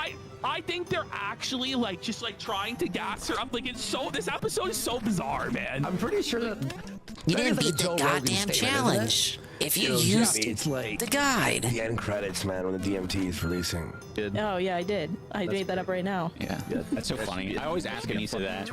I'm always like, did you make that up or did you get that from somewhere? Well, some things are like, oh, I don't even ever believe her, It's so passive aggressive what they're doing, and they're like gassing her up like it's so funny. It's but full on bullying. The undercurrent of it is to bully her and, and make her look stupid. It's so bad. like it sounds like a movie quote. That sounded like a movie quote. Oh, nice. That's such a. I like when it makes me feel good when I get asked that. Yeah. Thank you. Because I never get complimented on my. Makes me feel good, but thanks. Oh, it's so cringe. This whole exchange. That wasn't you. Thank you. Good. Makes me feel good when people ask that. Yeah. Like I have a big brain. That's cool. Yeah. Well, I mean, sometimes I don't know. You know what? Wait, what was that? Was that it? I don't know. The way you said that. Shocking about me to me is my confidence. Like when I'm talking, I don't think I'm a confident person, and then I'll watch back things. Like I'll watch back this podcast, or when I was on Ethan and Hila's podcast. The biggest. And I'm like, I'm doing it. I'm like look like a confident person, which kind of. That's how I feel when I watch our show. I go, this show is the fucking best. Yes. I know. I go, was that episode good? And I watch it on the clip channel later. I'm like, this rules. This is amazing. 10 out of 10. This episode's fucking goated, buddy. I don't want people to think that I'm more capable. Look, I'm not I very dropped good. just a little bit. Whoa! Holy shit! Pause. She just said back to back, like double. This South Belt of the week goes to Anissa Jamha for saying number one, she doesn't want people to think she's capable. Yeah, she does. And then she said that she isn't capable, which is true. But it's like this is sad. Like this is a woman on the verge of a total mental breakdown. It's bad. I want very desperately. This sounds really dumb, but I want desperately to not come up. You just said this is gonna sound really dumb. It's ready. Go off, Queen. When Anissa says what she's about to say, Vertical jumps are so hard to nail. Just believe it's gonna be dumb. It's not a long challenge though, thankfully. Like I'm overly confident, or that I like myself. Nah, fuck. Whoa, Pulsating she doesn't want to like herself. Like, whoa. That's the best thing she's ever said. I like that. I like that she hates herself. And by the way, just said that everything she was saying was really stupid. Enos and Brain. You would know. Wait a minute. No one should be in your pulsating prolapsed anus. I think you have those kinds of thoughts after the fact more often. The world also just doesn't really like confident women. Yeah. That's true. I'm kidding. I don't know. Like, what a cult to come up with to justify these insane thoughts that she's having. In general, so it's just gonna be a constant like, I don't know. Like, is this even fucking? I don't want this to be me. Yeah, I don't. I want to be shy. I honestly cannot shut up. I know that is. Whoa!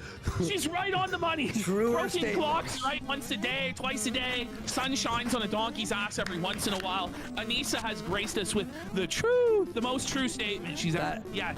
Seems like she sees herself as like a shy little demure wallflower. In good faith. But in practice, she's not like that at all. Like her ideal self is the trad wife. That's why she wants to be a cook and all that. What do you mean? Little small ooh-woo trad wife, shy. So deceptive editing. Shut up. She's not like that at all.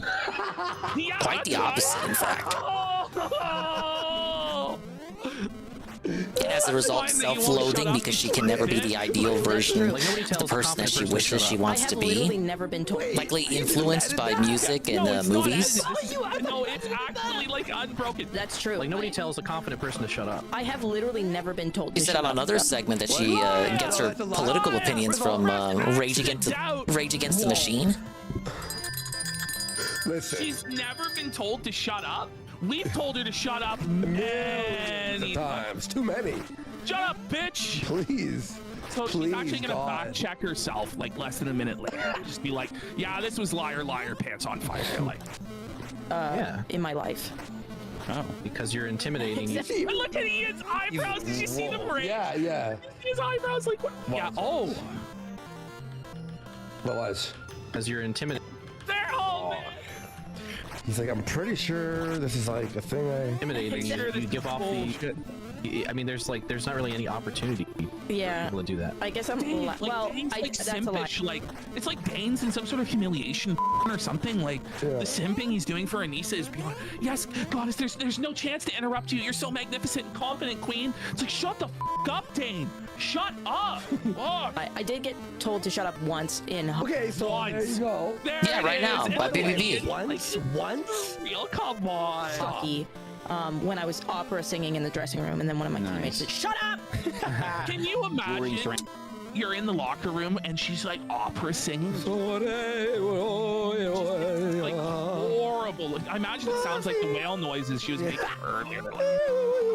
Things. Lately, I've been on a ceramic kick, and I want everything. What? This is not even a human being. A ceramic kick. What does that mean? Said no heterosexual man ever. What's a ceramic kick? He's saying that he's obsessed with ceramics. Like Said no one ever. Of that, like, yeah, that explains it, yeah. It's like a sink being ceramic, or like your toilet. He's like obsessed with porcelain. Does he make them? No, he's obsessed with having it be in his house. Like this is like one of the obsessed with porcelain ever made. That's what Mersh is. Well, you know, King of Pool does exist, so I wouldn't say that. To be made out of ceramic. No, it's beautiful. I love it. I think it's porcelain. I mean, porcelain. That's well, it's the same thing. It's like a variation of ceramics. Oh, okay. I think. Yeah, no, that makes sense. Porcelain's like more shiny. It might be like having a shinier coat. This on your went ceramic on item. for 10 minutes. I believe They're discussion about porcelain and ceramics and the difference and why it's best for your house. And it's like, man, this is a sad, pathetic life you living in. I got it. Sad, pathetic. This wouldn't even be a good conversation to have off live stream, let alone on like the show. Yeah. Oh. Because you're happy. You're happy to be traveling, so you're gay and giggling. Oh, you're gay. You're gay, dude. This is gay and giggling. You're gay. It's crushed. You're gay. Whoa. No, I can say this really is quite a action-packed iDub segment. It's better than a lot of those. You gotta like hug that fucking ledge. What? To make any of these jumps. He's like, okay, well, that's on the clips. I don't have to take anything up my rear. No, definitely not. That's like trauma. I don't want to take anything up my rear, do I? Take anything up my bum. Like, he is the boy who blows. Like, Unless you want to. Yeah, I mean, it's a free country. I mean, that's the beautiful thing about it. Depending on the country. Yeah. They've been very homophobic lately, huh? I know, right? Right, lately. It's like Anissa and Dane are trying to persuade Ian to get pegged while Dane watches. Like, it's on the down low, very strange. Imagine that was a new OnlyFans. It was called Dane Watches. You know, I bet you it would get more subs. Like, yeah, we all sub to it to examine. I've been telling Anissa Ian that I being want to pegged. do this. I really want to go on something like Amazing Race or something like that. No, you're not. No. No, you're not allowed on they would Amazing. have a full-on meltdown on Amazing Race. But it's a hard show.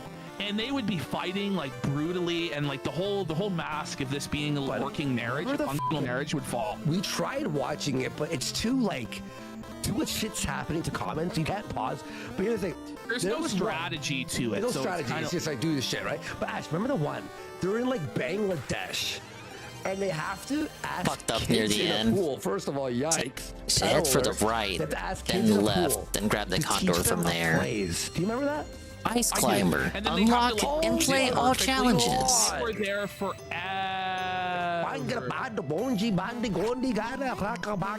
Or some shit, right? And they were there. It was like 40 minutes of the app. I'm like, this show stinks. That's the one where when King George, when he was kicked off, we were like, this. But they gave him a second chance. We never actually watched him go home, but there was no doubt he went home based on how horrible he was. Do you remember? Yeah. Because remember, we watched it because we loved this guy. He did an intro for our show, someone cameoed it, but we love this guy on Survivor. And we're like, oh, he's on Amazing Race. He just sucked. Like they couldn't do, and he was like annoying. I'm like, why did he was physically terrible. Yeah, he had a good strategic mind. Reminds me of when this lady lost in Amazing what was it? Are You Smarter Than a Fifth Grader? And he just couldn't hack it for shit. She got like halfway through, so they had like a crossover, and they let her compete. The same lady compete on Don't Forget the Lyrics, and she just knew nothing about music. And they tried to sort of stretch the episode out, but she was like eliminated within the first 2 questions. Even Anissa is doubting that statement. Of course she is. She used all her lifelines and just got definitely felt. know how to handle stress as a couple. Yes. They're one of the worst reacting to stress in the whole world. On like, come on. Stop fucking fibbing. Which is, I think, a huge advantage. Especially stress during like travel and shit. Yeah, that's true. But I'm just saying, nobody has been stress tested. Well, I'm not gonna say nobody, but not very many people have been stress tested in the way that we have been. What about people who are kidnapped victims? Well, S rank, okay. 39.96. It's probably 40 seconds for the S rank. I fucked up. I flubbed it. I flubbed the ender with the condor, and they gave it to me anyway. Ladies and gentlemen, every single ice climber challenge S ranked. Yes. Emphasis. Cool. I agree. I'm the one.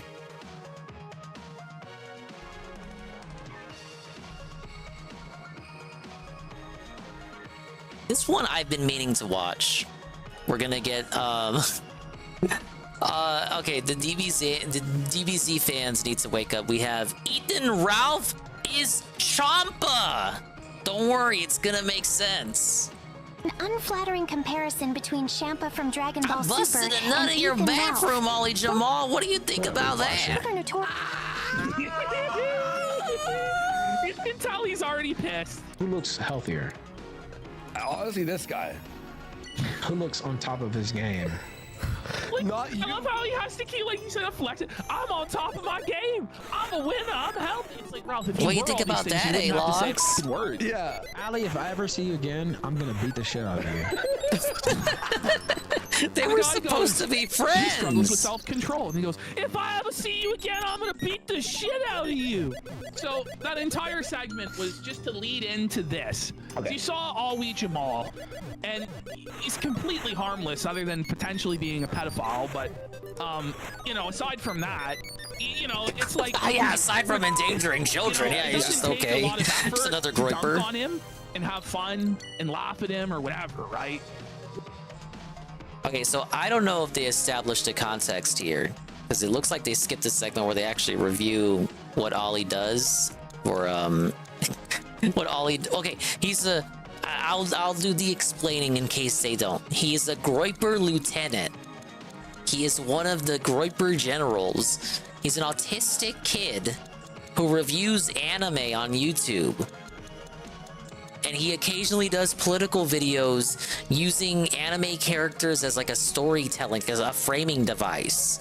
So he made a video about how Ralph is like Champa from Dragon Ball Super. And Ralph was paid $10 to watch this video, and he was not a happy camper. Ollie Jamal's parents are also massively rich, and they own like a McMansion castle. So it looks like a castle from the front when you approach, but when you go on the when you go to the backyard, it's just a really fancy house. It only looks like a fancy castle from the front, but like the veneer is exposed when you go to the backyard.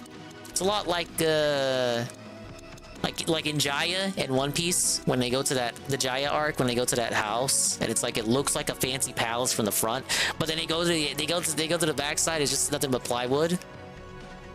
If you remember that arc. Well, Ralph's having a tough one. Ralph's on one in regards to Ollie Jamal. I think how you call this Ralph versus Walfi. We are co-aging. Ollie Jamal, for people on the Clip channel, you don't know, we cover this guy sometimes on the Kick show. You have to stop to the main Kick stuff, right? Now, what happens is he does his anime reviews. And he is, let's just say, how do we say this on YouTube? He is developmentally delayed. But don't worry. He is intellectually disabled. But we make fun of him because he's part of America First. Yeah, he's a top Groiper general, one of the leaders of the movement. Nick Fuentes is top guy. Yes. And he also, his parents are multi-millionaires. They own a castle.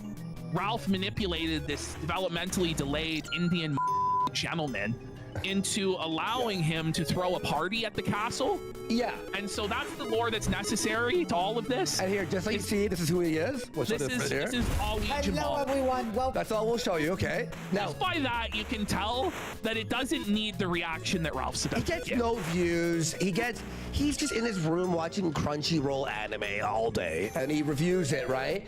He gets like literally. When I say no views, I don't mean like, oh, it's like 100. I mean like it says no views on the actual. No views. Then it will sometimes get to like 5 or 6 views. He broke double digits on his most recent video. Yeah, which is crazy. It was a banger. Now Ralph decides, so he makes these videos with. Ali AI, made a video, AI, right? With yes. AI. Yeah, this kid was nice with Ralph back when Ralph was friendly with the Groypers. And then Ralph turned on America First. Licking their boots once he realized but he went to this kid's big mansion castle to celebrate his birthday. Insult to injury. He's wubbing salt in the wounds of the Alpha male. Yep. By comparing him to Champa. Now, was he from the original Dragon Ball or Dragon Ball Z? Dragon Ball, right? Regular Dragon Ball? Well, no, I think he's from like the recent Dragon Ball Z movies that I've never seen. The ones that have like Broly and shit. I don't know. I don't even know what that is. But it's like a fat character. It's from Dragon Ball Super. Okay. Dragon the new Ball Dragon Ball Z, Chomp. No, it's Dragon Ball Champa. Yeah. So if you watched our recent video with Ralph, interviewing Makeda, and then he's all fucking pilled up the pill stream, you saw Champa Ralph was donating and he was A-logging him. This is why. But in competition, obviously. This is Champa. And if I win, we trade Earths with each other. Really? You want to fight This me? is Champa right here on the right. Right. Well, I see Ralph. Yeah, I can see that. You got a little bit of pot belly there. Yeah, well, I think he's like a pretty apt comparison. Yeah. All right, well, here it is. He's a god of destruction. Some would say Ralph is a god of destruction in his own right. Here you go. We got Al. Did you ever think, by the way, in a million years, we get Ethan Ralph versus Ali Jamal? Yeah. Yeah. I think it was inevitable. And in fact, I think we've had it like 50 times already. Really? Okay. Remember when all we used to call in nearly every kill stream and then Ralph would bully him? Yeah. And then he'd get his like parents on the phone. Fucking black hole gun. His parents? That's fair. I don't know, Ali. I don't think we can be friends The gun to destruction of Universe 6. He disrespected me. And Ali's like, oh, please, Ralph, please. I want to be your friend. I want to go half pack. I don't know, boy. I think you're a piece of shit and a pussy, man. Like, Ralph, please. And it was like kicking the autistic. Yeah. Whoa, how the tables have turned. Okay, people who don't know Ralph, okay, people in chat are like, who? He was beat up in Portugal when we taunted him because he went to go own me by going to Portugal, which I've been to 12 times in my life. Their show has gotten so big, their audience doesn't even know who Ralph is. He was on like how much Xanax?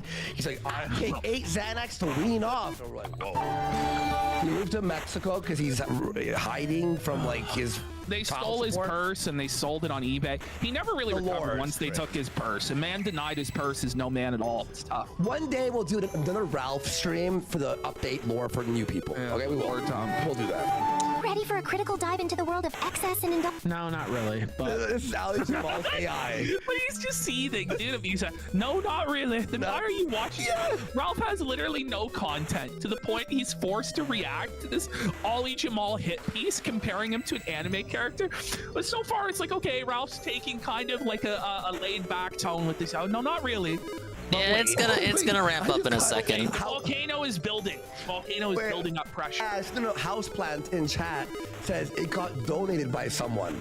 So someone in his chat. What's with the hat? This video. It's probably another hater. And he has to watch the KC hat. Okay, that makes sense.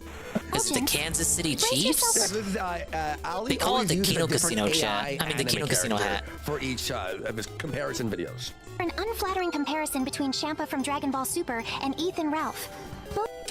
What are we watching?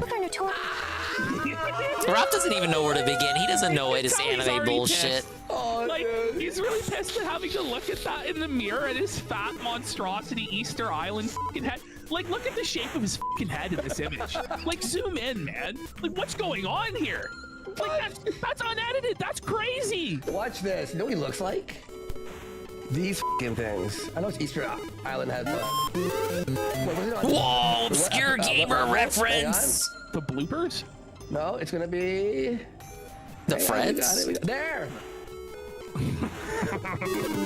Remember? That is an Easter Island head. I know, that's Ralph. Well, you couldn't just Google actual Easter Island heads, Worski. Andy video game reference, everyone.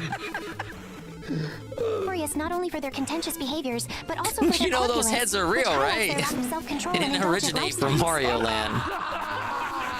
It is Ralph! Zoom in on Ralph's face, dude. He's not happy about that. He got clowned. He got clowned and abused by Alwee Jamal. But by the way, this video is so true. It's so right. It's like righteous. Like, oh yeah, bring it up. How could you see? They just laugh. Like, who gives a f? Yeah. Here he goes. Here it comes. I am your host, Mitsuri, and in today's video, we'll explore how these two Hey, Ali Jamal, I busted a nut in your f***ing bathroom. What? That's a totally normal thing to say. What a confession. How does that... That's a totally normal thing that people do. Hey, Ali, I masturbated in your bathroom. What do you think about that? Okay, that's gross, but how does that felt him? Bruh. Yeah. Oh man! I busted a nut in your bathroom. Like, oh, Miss Jamal, that pussy's so nice, Miss Jamal. Let me ride. No, but it's not even like he's like, I f***ed your mom when I was at your house. No, he's like, I jerked off in your bathroom. He may as well go. Couldn't get any pussy, so I just jerked off in your bathroom. Was that? I don't think that's the W you think it is, Ralph. Oh, this is what they somebody in chat goes, this is what they call an own goal in sports. He's like so desperate to You think Ali cares? He's probably jacked off in every room in his house already. You don't have to go to this extent to own Alwee Jamal. You understand he's legitimately developmentally delayed. He's not all there. He still has the mat with the cars. You're 5 years old on his floor. I ate your cereal, bitch. I drank all your juice. Why was he jerking off at a AF party for 20-year-olds? Don't worry, J Frosty. He does explain why he did it. You had some of that fancy San Pellegrino. The Royal Seed. 2 bottles. 2 bottles. What do you think about that? To somebody I used to know as a video. Wait, what? So it goes beyond. She's like, not only did I bust a nut, but I filmed it all week. And sent it to someone? To what? And I sent it, yeah, Likely I sent it to Pantsu, from what he's saying. She must have been disgusted, eh? What do you imagine? Can you imagine? Your phone rings, you look at it, and it's a video of Ralph jerking off in Alwee Jamal's bathroom. He's doing a little pigger talk on his fucking pecker until it creams in Alwee's bathroom. Man, this is an elf, so Ralph. The 5-knuckle shuffle. This is an elf. What a lucky woman. Ah. Oh yeah. What do you think about that? Talk about pinching your I hog. think it's hilarious. What do you think about that? Oh yeah, by the What way, do you think about so that, if Ali? you don't know, guys, I know it's all this lore. The Grey Scorp saga that we cover. There's a caller called Lalo, right? Lalo. It was the Ralph Bowling event. What was it called? Kingpin Invitational. I did the pigger tits So 5-knuck the chuck. after-party What do you was think at about that, Jamal's house. Carl? But fucking Lalo was there and kept texting me like secret photos from behind the scenes, and he sends me a video. I swear to God, he sends me a video. We were living together at the time too, and I showed you of them all cheersing. This like punch bowl. What was it? A-Log Blood? Was it called? It was red Kool-Aid. So they called it A-Log Blood.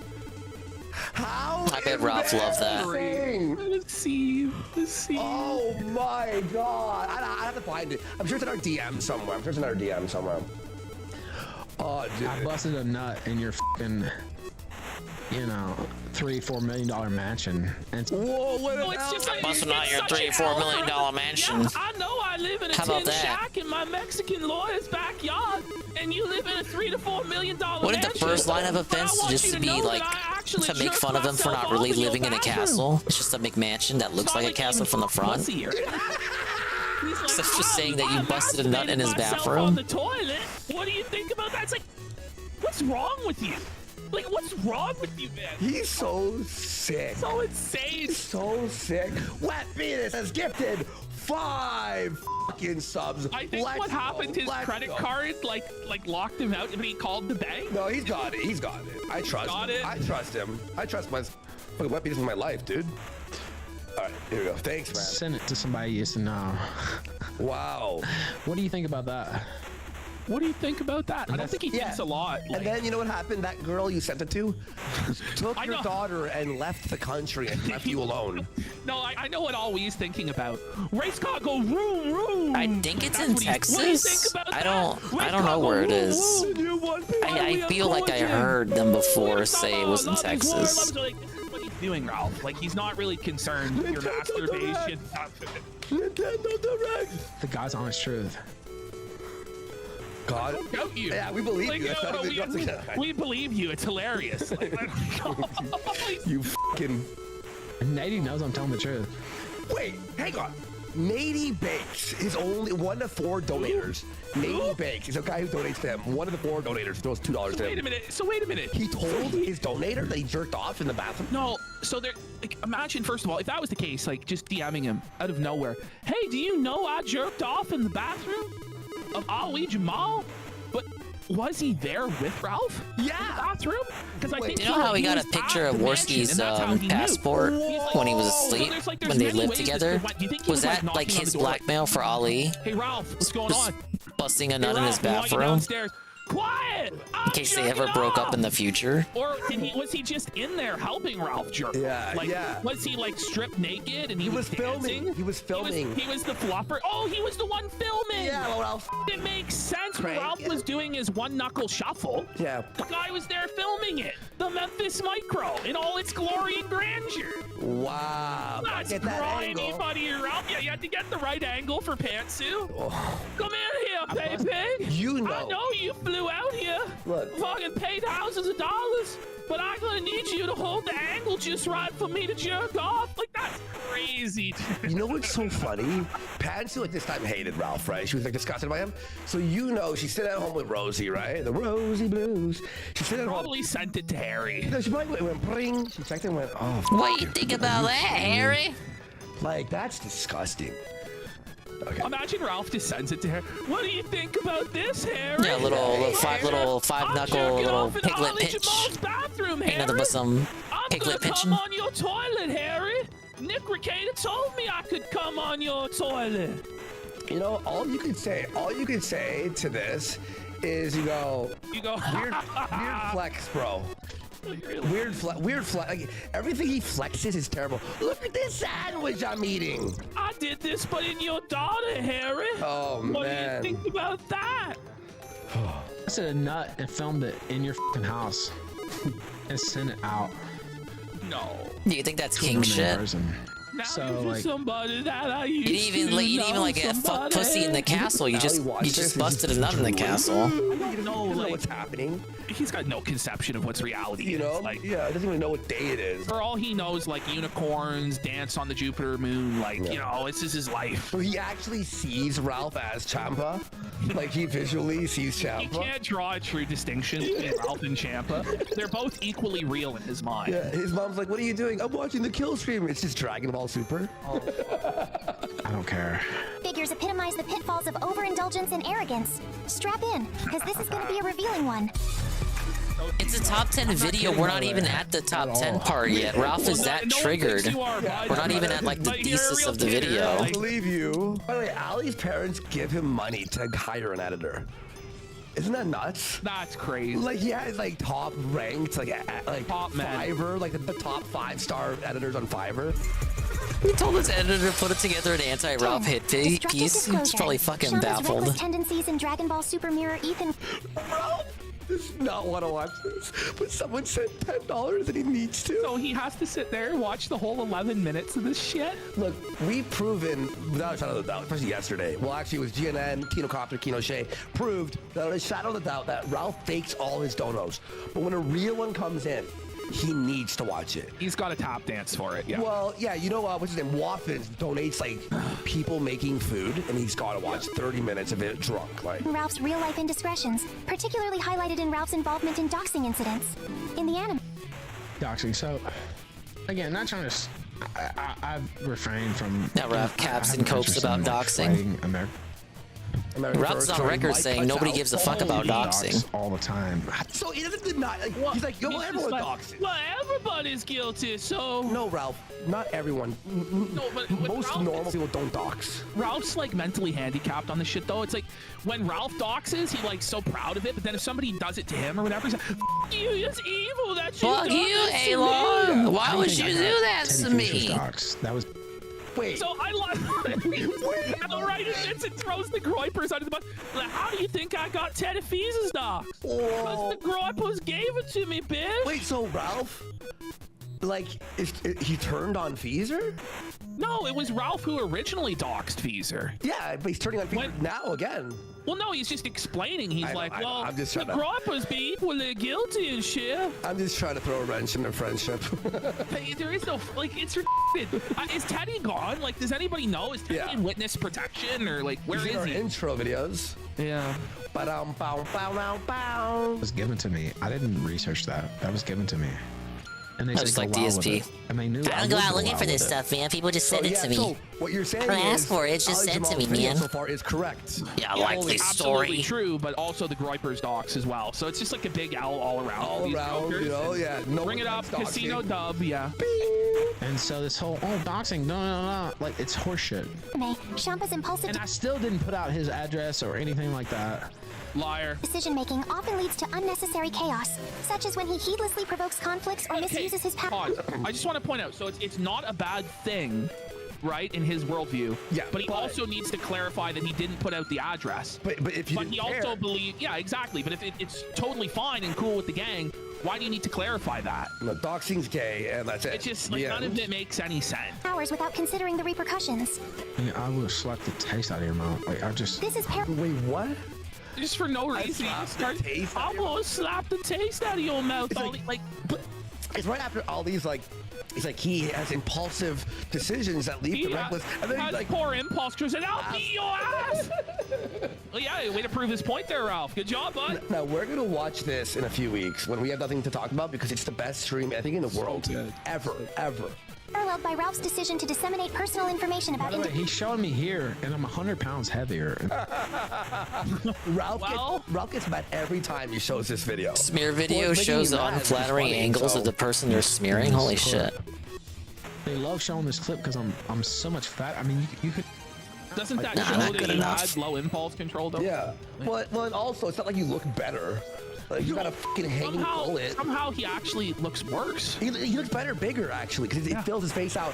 Now He looks younger there. Yeah. Yeah, skinny Ralph is, look, I know some people like the skinny Ralph look. I think it's fucking weird. Like, it looks like a Photoshop. Honestly, this guy. We had that we had that really skinny Ralph arc. Like, it was just unbelievable how much weight he lost. I'm on top of my game. Now, sadly, he couldn't keep it that way. He gained it all If back. you were all these things, you wouldn't have to say a fucking word. Yeah. But look at me. But he I'm had lost so gone. much weight, it looked unreal. Like we were debating over whether or not the pictures he was posting was for Photoshop. I think it was inconclusive. Now is your lowest. Or some of them were Photoshop, but like you could still see results because he did put out videos around that time. You can see that he obviously lost weight. And it was Dick's house. I mean, look at me now. Yeah.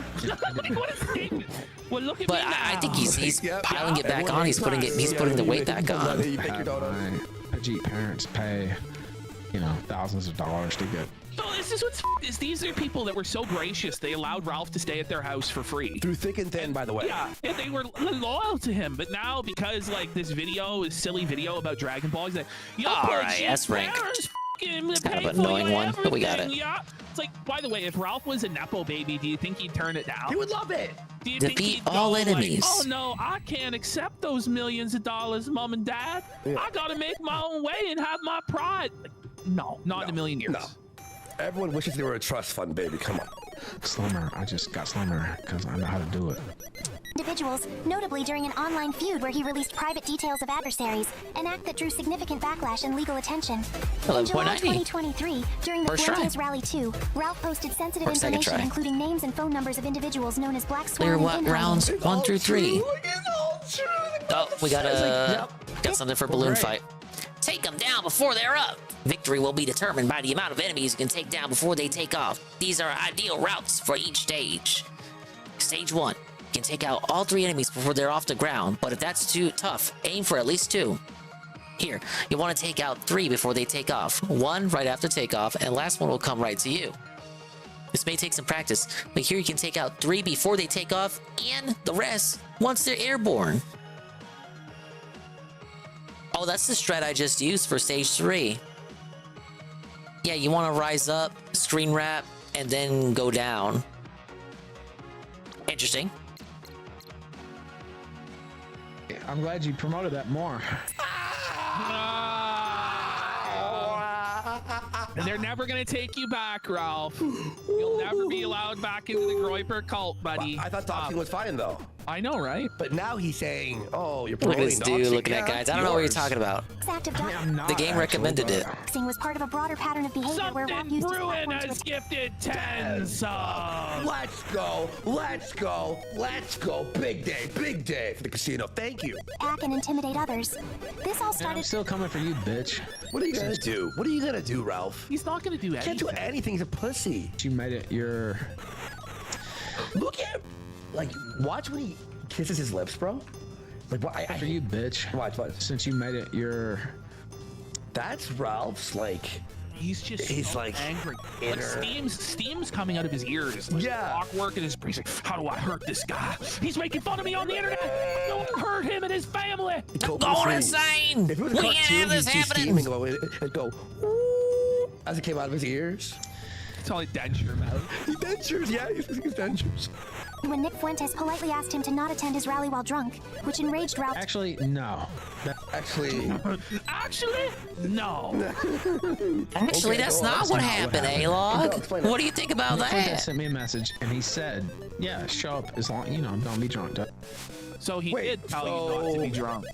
That is what happened. And then you showed up drunk, and then Black Swan wouldn't let you into the Airbnb because he got beaten by his alcoholic dad or something. I don't know. Never saw the message, and I was never gonna show up drunk. My concern was. Remember that video where it's That's like, right. Okay, that one wasn't too O.J. bad. Simpson was my hero. 2 pins and all balloon fight challenges complete. He never paid a dime. Big ups. And he got away with it. And given the fact that I had carried their Beat the side heat through the course. Nick Fuentes, like Oh, yo! Hamana. It was me and Nick Fuentes. Actually, I didn't care a shit, so. To be fair, he did kind of carry the site, because he got 3 guys. Thank They you, have Tornado. nothing now. Like, not even Beardson streams there. They have nothing. Oh, and we're both carrying the site. My calculus was, I'm being disrespected. Now, looking back, if In hindsight's 2020. Hindsight being 2020, I had poor impulse control and spugged out, just like all we are saying. Yeah, so you were right, yeah. There were several factors that caused me to go feral or whatever. A plus. Feral. Should that be an adjective you use? I think I reckon repping the W's this stream. Yeah, it's surprising. Like a rage pig, like a hog out in the wilderness. That's what happens when you don't start out with an Is it Excite Ralph Bike. describing himself worse than Ali Jamal? No, he's dunking on himself harder than Ali. Like,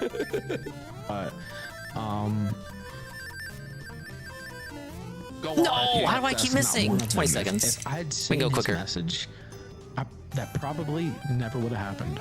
To be honest, Wait, I've you were said too that drunk. Times, so. To no end. Similarly, Shampa's careless actions in the series often put entire planets or universes at risk, reflecting a disregard for the well-being and privacy of others. The stakes are never really that high, Ralph. No, I don't know, like, not quite that serious for Alpha Land, like. The universes and planets at risk. The universe is at peril, Ralph's hollering! I'm gonna holler and destroy your planet! I'm a huff and I'm a puff and I'm gonna destroy your universe! Both figures misuse their power in ways that lead to destructive outcomes. I'm gonna fill you in the tournament of power. What do you think about that, A-Logs? I have your Big up, address. Seal. I have your phone number. The claims you're making in this video are true. But you're gonna tell me.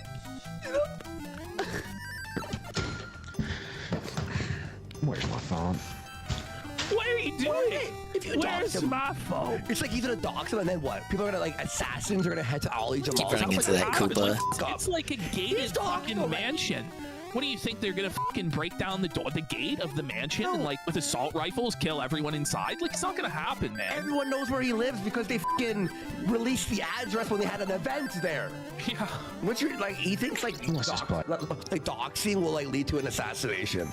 Like, are you like so the truth of the matter? More Ralph is Snailtail. Yeah, we're just looking at old clips. They're not live tonight. Like, unless you're like a fucking pedophile or a killer or something. Well, you have to have somebody who's really dedicated to fucking with you. Yeah. Much more preferable to whatever Stardew was. Don't give a like serious. Number 9. Unhealthy indulgences.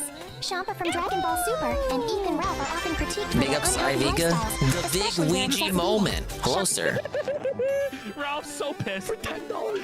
Oh, yes. Claude for S ranks in Nintendo World Championships. I don't even know if I'm halfway so far. Is I'm doing regularly good. shown overindulging in food. Dude, I lost 100 fucking pounds. What the? Holler. Why is he so mad? Like, if it's self-evident, right? He's just such a skinny legend. Why is he so mad? I don't understand. Buddy, this is so. This Holler like level 5 just hits. Is this narrative? A trait. Ralph, you're arguing with an AI anime 6 girl. total people saw this video, and it would have stayed that way. We never would have watched it. You destroyed this game, pro speedrunner strats. To it. Now Thank everybody you. at the casino is watching, Ralph. Yeah. I gotta be 20 seconds for S rank. Watch on the clip channel. Like, thanks, bud. On his duties and decision making. This portrayal mirrors. Whoa, look at Ralph here, dude. Oh, remember that, Ralph? I miss this, Ralph. I want the old Ralph back. Yeah, he was a better man. Mirrors Ralph's public persona, where his dietary habits. Yeah, where I'm 100 pounds heavier in this video clip. Physical health frequently attract negative attention and commentary. Both figures struggle with self-control. Allie, if I ever see you again, I'm gonna beat the shit out of you. He's just some autistic kid who likes anime. Self-control, and he goes, "If I ever see you again, I'm gonna beat the shit out of you." Literally beating down on autistic children. Isn't that proving his point? Is this not like a comedy, like a written comedy? It really With, is. Like timing and punchline. He can't even help himself. He's, I'm gonna beat your ass. Yo.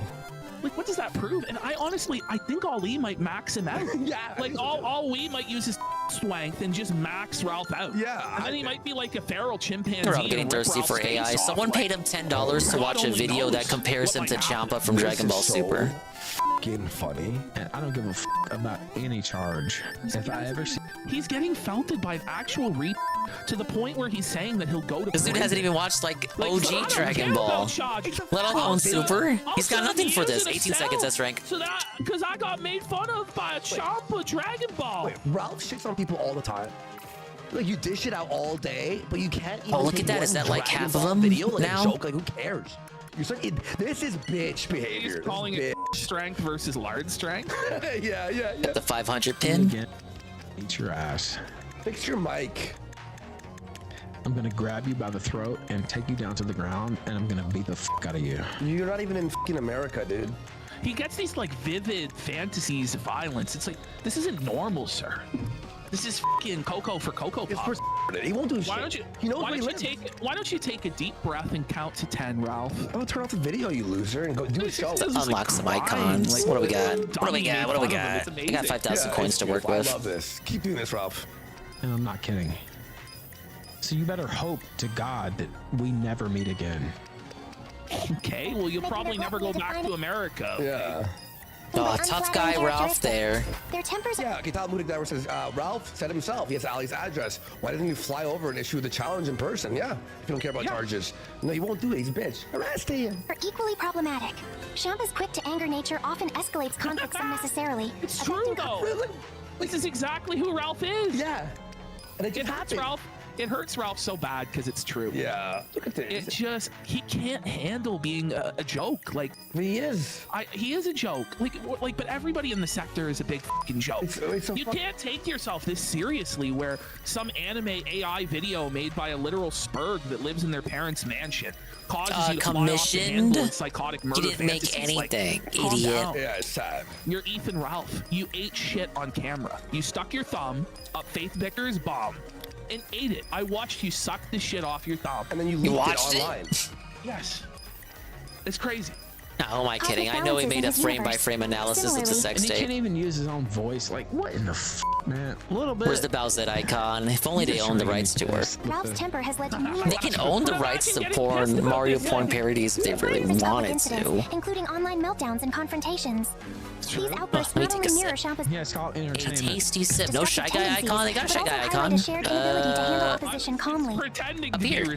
Where is it? I was pretending to be Where mad. is it? I'm not What? seething, for real. Am I blind? I'm not seething. I was looking for the red one. Okay, we got the pink one and the red one.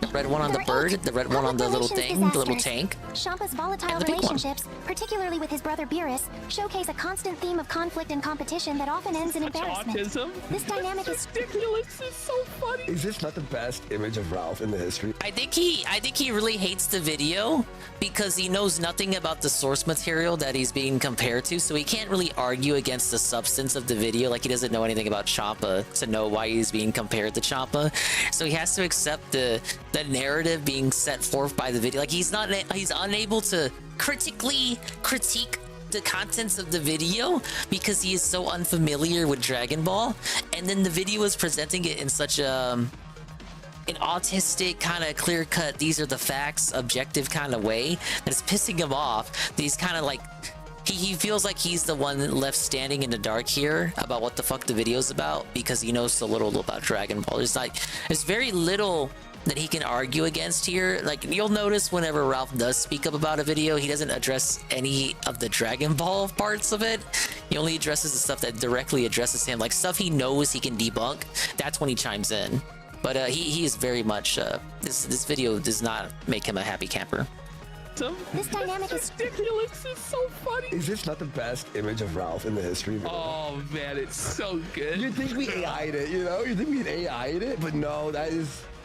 It's just like, is strikingly similar. That's his expression in his mind all the time. He's just always really upset. To Ralph's frequent public and private feuds.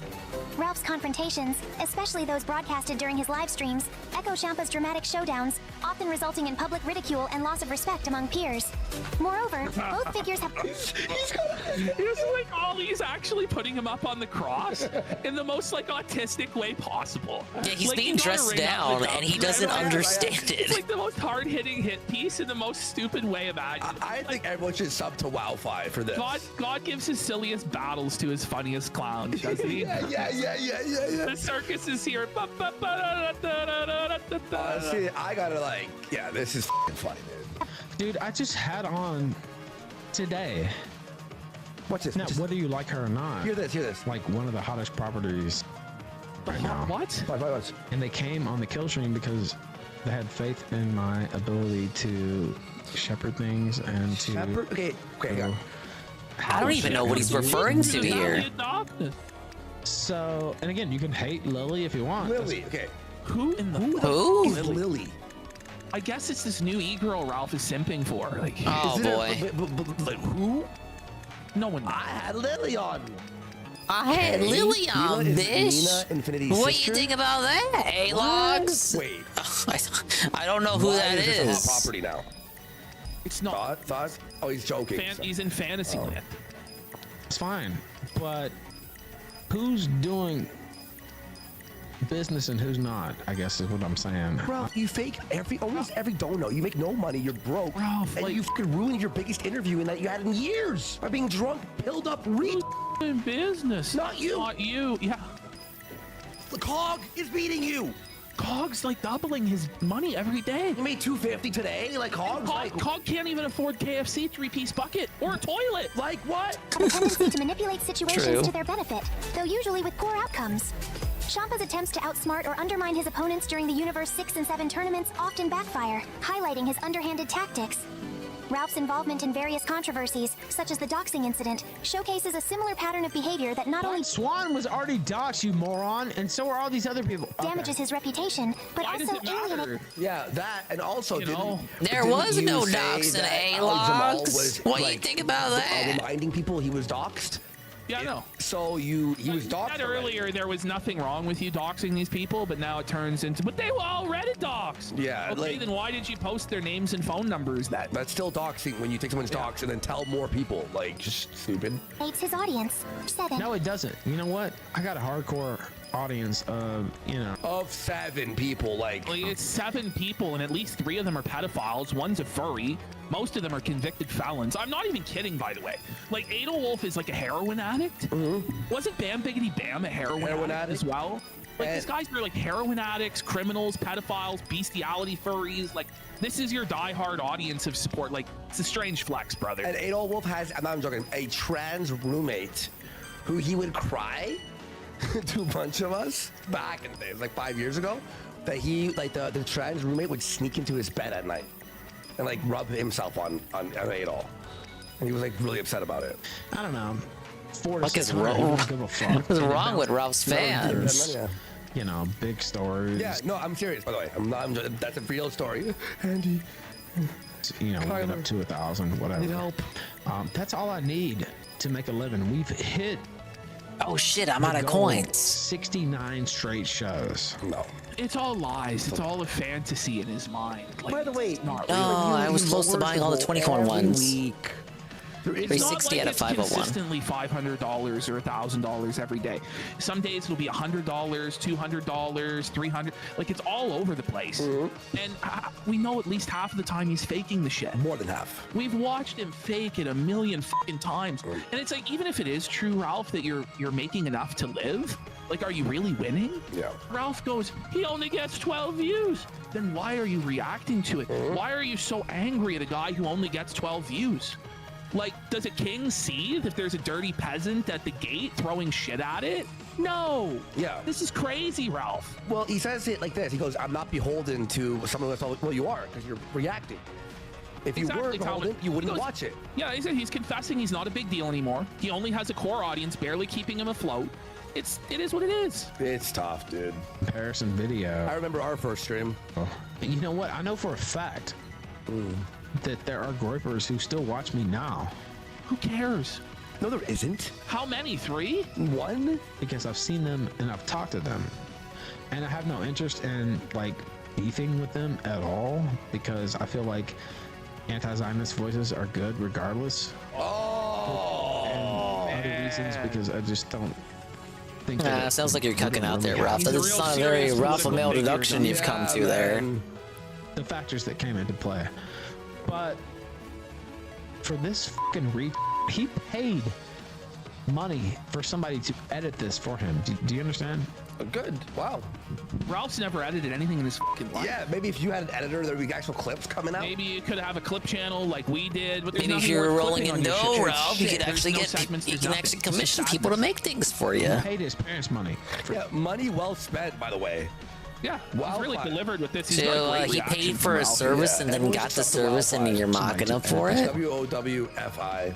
It's pathetic. Oh man, his brain is slow. I know. Both Champa and Ralph share a notable disdain for authority and attention. True, I do share a disdain for authority. Well, it's all been true, but go ahead. Why didn't he just say it's all true and just move on? Yeah. To clash with figures of power. Champa's regular disputes Okay, with his brother and other coins. gods stem from a deep-seated rivalry and an inability to submit to higher judgment. This mirrors Ralph's repeated legal issues and his general. And he keeps showing this clip from April. He's like, yeah, by the way, he gets so mad. That's who you were. That's who you are. Like, who cares, dude? 2023, and I'm literally 100 pounds. Like, you can look at me and I'm 100 pounds later. Like, you can just look side by side. Then why do you have to keep saying it over and over? Over and over. I'm glad that he did this, because you can literally just look. You don't sound very glad. I mean, it's not even the same person. Oh my god, same thing. Oh my god. General resistance to law enforcement and platform regulations, which often spotlight his Okay, I got enough coins now for the next challenge. Against any form of control. Their lack of respect for consequences. That would make Ricada Beerus. I don't know, isn't Beerus like the good one?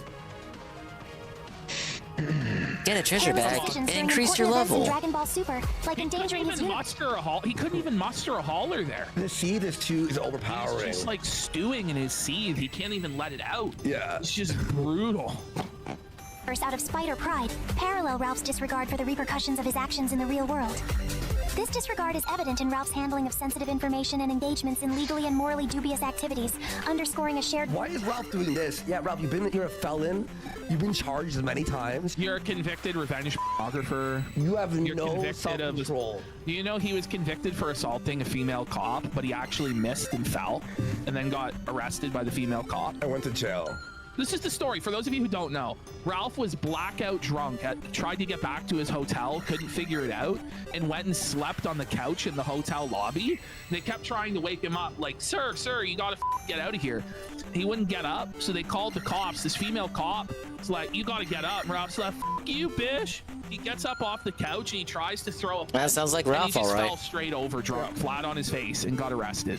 When we were in Miami, also, me and Aim Alex actually were trying to get Ralph out of the lobby of the hotel, and the bouncer, or not bouncer, like the security was just like, you gotta keep Why do I keep turning left for that? Cops. Ralph is like, oh, turn that back. Like literally like in a drunken like thing, and we're trying to grab him, and he's trying to swing at me and Alex, but he's like slow motion swings. You know what I mean? He's like, yeah, and we're just like, okay, we grab him and we just drag him to the fucking room. What a pig. Number 6. Consequences. Get the ferry. Do you not? I like him in this part. I understand. But Ralph, they hate you also. Yeah. Like, America got on a space with Corpers like a month ago, 3 or 4 weeks ago. Oh my God. Asked me some hard questions, and I told him the truth. And I said, you know what? If all this stuff hadn't have... Is it time to move on? I think so. Dude, they all hate you, Ali. They all hate you too. Even more, actually. I'm just telling you. the Even more truth. than they hate the autistic. Now, a lot of them are, you know, mad at me or disappointed in me, or et cetera, et cetera. They all hate you. Now they all hate me too, but et cetera, et They cetera. know that I am like the better persona, the guy who held down the site for years and said, You're a backstabber. You're a fucking... You're a Judas, buddy. Yeah, you're worse than Ollie. At least Ollie was just retarded and they hated him. Oh, okay. Himself. But as indifferent to how others perceive him, unless it affects his direct competition with Beerus.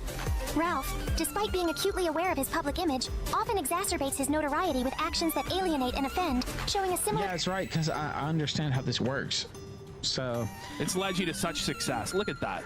Zoom in. Ralph, this is your life. Can you just jump tin up? shack in Mexico all alone.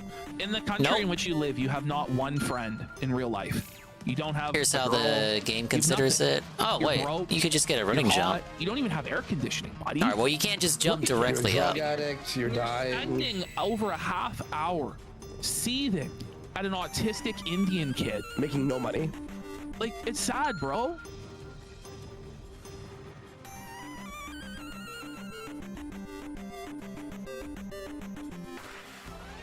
Huh, sometimes you can get it, sometimes you can't.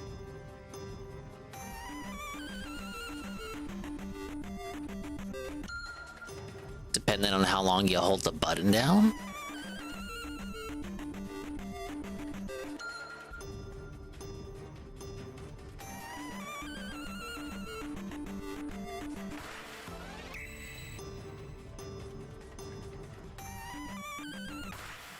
There you go, Nurgle. Easy. Alright, stuff we haven't done before in ages. Daily Wrap. Aside from the last Daily Wrap we watched. Okay, so we locked in SVC. I've been calling it not by that name. SVC, SNK versus Capcom Chaos. Whatever. It's gonna be great. No commitment. If we don't like it, we don't have to play it ever again. Despite the fact that he spent $20 on it. Big ups. Guy with 2 names is Homie Hopper here. I think Carl is here, yes. A full, chill, streaming day with Fallout 4, Stardew Valley, the Daily Wrap, July 22nd, 2024 there. Good evening, everyone. Phil here, and welcome to the Daily Wrap for what was Monday, the 22nd of July, 2024. Return to full days of gaming after the React Day yesterday, but also a return to kind of chill gaming, meaning no crazy challenging Elden Ring, no incredibly stressful Street Fighter. Instead, We had 2 way more laid No back incredibly streams, with Fallout stressful 4 returning to the rhythm. rotation to continue on with the Nuka-Cola World DLC, and with the return of Stardew Valley as a late night chill stream. On the podcast today, we talked quite a bit about what should be the next game or games that will hit my rotation. Basically, no one could agree, but we came to a few really good ideas. Number 1 being SNK vs. Capcom Chaos, a fighting game that was just released during EVO weekend. It is a 2003 throwback. It's a weird game, but it's also... I mean, he says the Royal We, but he brought that idea first, even though it wasn't what he wanted from EVO. He wanted the Marvel vs. Capcom fighting collection. Again, it's like what I was saying here. It's like we're settling for the bridesmaid. We're settling for the runner-up to second place and not what he actually wanted. But this rigmarole is kind of weird because he already has it set in stone what he's gonna play. It's no longer a mystery, but he's gonna tell us what other ideas he had nonetheless for some reason. Kind of a fun oddity that you can laugh at because you see Street Fighter characters drawn in the SNK style and playing in the very oddball SNK style. It's a weird one. It's only $20. I said, I think I'm probably going to get it because it's just such a cheap investment. And even if we only play it for a few streams, it might be a really fun thing to laugh at, right? But we didn't buy games just to laugh at how bad they were anymore. That just came out is a great idea. Among a few other things that we discussed. If you want to see the full discussion, please watch the podcast from this morning. He's still going to play it for that stupid event that he's going to do. So I know what your opinion is, okay? Then we jumped into Fallout 4. So don't worry, you'll see Phil on this game before long. Was kind of a turbo mode run, and what I mean by that is we already beat the first half of the Nuka-Cola World DLC. The second half is going through the entire theme park and clearing out 5 different areas so that the gangs Phil played Fallout 4 again. You're out of the loop, but yes, he did. He's almost near the end. He could finish it now if he really wanted to. He's not doing that because he sucks. A month and a half ago when we were last playing it. Suffer. But then we just put it on hiatus for Elden Ring. Suffer. With even more fucking Bethesda playthroughs that last 8 months. We did that, and we met Oswald, the feral ghoul. Well, the ghoul, he's not a feral ghoul. Everyone else is a feral ghoul. Learned his plot line, which is a very interesting plot. Completed that part, assigned that to a gang, went over to the galactic world, got confused about how to do it and left. Went to the Safari was next. It might have been the Safari next, I'm not sure. Did that whole plot line, did the entire plot line in the Nuka World ride and packing plant. And there was actually one more too that is slipping my mind right now. So we did all 5, except we didn't finish the Galactic's World one. I was like, well, how do you do it? So at the end of the stream, we went back. Come to find out, you have to find 20 Star Core items in order to finish off that plot line. I was like, wow, that's really frustrating because it's just basically a big overglorified collection quest. That's really annoying to do. So we didn't wrap up Nuka-Cola meaningful World yet, status, but we did get pretty far meaningful today. I was looking at my camera. I'm like, why is my camera off center? There we go. I was like, why am I so always off off center too long?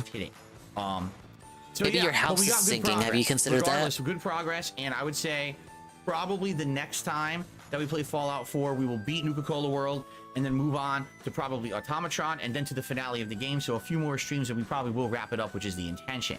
And rather, we don't want to have this lingering playthrough. Oh, we're already time warning this shit. Well, start off very slow, but by the end of the stream, actually was a pretty decently supported stream. So I was happy for that. Oh, congratulations! Who showed up and supported my streams today. The day is saved due to the Powerpuff Girls or something. Where we made some solid progress. There's an event coming up where you're supposed to present things that you've either grown or produced of high quality. So we're working on that. I'm saving like high quality crops and things that we're harvesting. Actually made a bunch more recyclers. So now we're getting things out of the crab pots and tossing them in the recyclers and getting good items out of it, which is great. I think there's like refined iridium and other things we're actually getting out of it. We actually did some fishing done? I have no idea. I guess we're about to find out. Level 100 of the mines, and actually, but Devin was saying he had at least $50. Eels. We actually finished the mines. Got the level 120. Got this key that is going to unlock something in the future. Oh, and it's still we just going. Chilled and talked a lot tonight, which I think is something I was getting so heavily into Stardew Valley in the last few streams. I wasn't giving enough time to talk with the audience. Tonight, I actually like paused, set it aside, answered questions, did shout outs, talked with the audience properly like I should be doing rather than getting so immersed in the game. And I honestly think that the stream worked a lot better because of that. Again, it was actually a pretty decently supported stream. So between Fallout and Stardew Valley, it was a good streaming day. Good chill vibes all day long. Good content. I hope that you'll give it a look. Everyone loved it. Thank you to those again who showed up and supported. Really appreciate it. All right. So tomorrow is my final consecutive streaming day of the week. It's Fighting Game Fiesta. On my first stream tomorrow, we're going to try Fighting out Game SBC Burnout. Chaos, SNK versus Capcom from 2003. It's a very weird game, just to forewarn you. I bought it on PC. I installed it. I put my PC to 1080p, 120 hertz, so I'd have minimum input delay. I booted it up. I played it on my joystick. Here's the fun part about this game. It has zero lag in the menus, but the game itself has input lag. I think the reason is because it's the game. It's not... Like, I turned it off. I turned it all the way down to zero input lag and everything. I don't think that it's the game, the programmers. I think it's the game itself. Like, I remember in arcades playing this game. Looking kind of crackheadish. It was a very sluggish Sounds game. like it to me, too. I just think the game is a sluggish game. I don't think it runs very well and never did Yeah, back I've got in nothing arcades for in this. 2003. It's more shit I don't weird. care about. Wait until you see characters Get me to the finish like line. Dalsim God forbid, and please. Guile, drawn in the SNK style. They are borderline bizarre. It's a really weird game, to say the least. It's going to be interesting trying this game out yet tomorrow, playing it offline, online, whatever you guys want me to do. I'll play against humans, but it's really weird. I also don't understand this exceed system. I can't remember how it worked. I remember that if you block and you have a super meter, you can dash out of like the block and then do a move. So it's almost like instead of parrying, where you freeze the game, you dash and then you can do a move after. But I can't remember exactly how to do underscore it. Drake underscore 331. Super Internet couldn't take it tonight. But I don't know how to do That's them. Like, I tough. looked in the moves list. I was trying Well, to do you're it. And it more than wouldn't welcome work. here. So there's some Hello, tricky sir. thing to it that I'm not understanding. I'm sure people who Here's know the game hoping will your explain it to me internet tomorrow on stream. improves. It's going to be a really weird 3 hours of exploring this game and looking at these weird characters and how they play in an SNK style. Of course, it has SNK characters too. Like I tried Terry Bogard and I was like, oh, he plays pretty similarly to some of the King of Fighters games that I've played. So he seemed like natural because, of course, he's from an SNK game, but the Street Fighter characters play bizarrely weird. All right, so it should be a fun stream. Even if it's a one stream and we never play it again, but I think it's going to be so silly and fun to experiment with the characters and how weird they are. It's going to be a We're fun really stream stalling until more. I Wukong think it'll comes be out. like We an can't oddity, start any kind of series meaningful streams to play playthrough. this It's silly gonna be game. nothing but Tomorrow night bullshit on the late stream, and I cleaning will off play the Street rest of that Fighter 6. rotation I'm either until gonna use then. Honda or Dalsim. And I'm excited because I played with these characters during that lobby I did Friday night, and I was like reinvigorated to use them again. I was like, oh, I actually want to use these characters again because I like that. So we'll have like kind of a weird fighting game day of SVC Chaos on the first stream, bizarre game, and then Street Fighter 6 online play with some of the other characters besides Bison, giving him a rest on the late stream. Okay, so tomorrow I hope you'll join me all day long for Fighting Game Fiesta. I'm calling it. It should be a Fighting weird Game one, but a fun Fiesta. one, I think. That was a proposed name for one of his canceled events. Yeah, canceled events. He didn't do it. Please have a good night. See you in the AM and peace out. What a quick fucking clock out for a 7-minute rep. He wanted to be out of there quick and easy, simple and clean, if you will. Woo, buddy. Okay. I think I'll do like one more of these. I gotta be up in the morning. You know how it is. I feel like we put some good progress into here. It's looking like we're halfway through. But I won't rest until these are all S ranks. Same as Seru. I owe it to my fans, right? Correct. We got Cross the Cliffs. Dude, I love jumping challenges.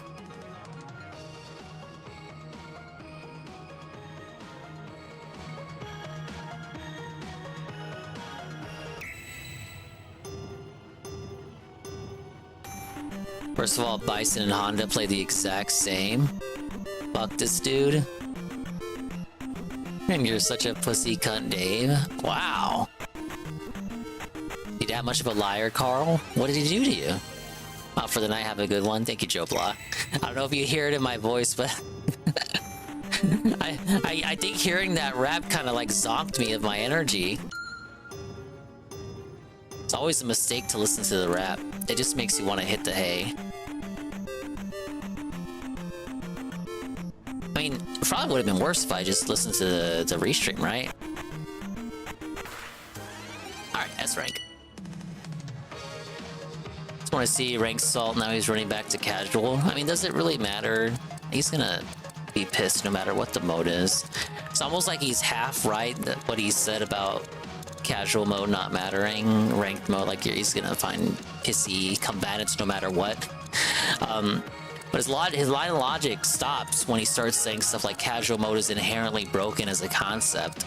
I mean, if you want to play sweat and casual, go play sweat and casual. That's kind of like the whole idea. You can play whatever, however you want to play, you can play in casual. Does it get pissed in casual? Nowhere near. That's true. But that's because there are no stakes because of the no key. Oh, I have to press down.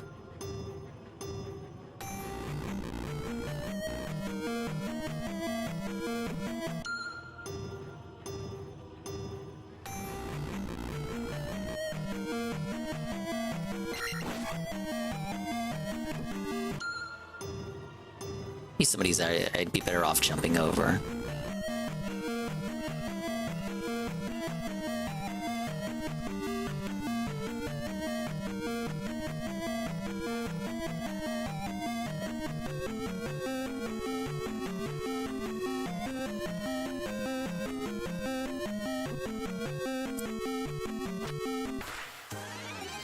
I think the S rank is, cause I saw Sarah do this one, it's like under 20.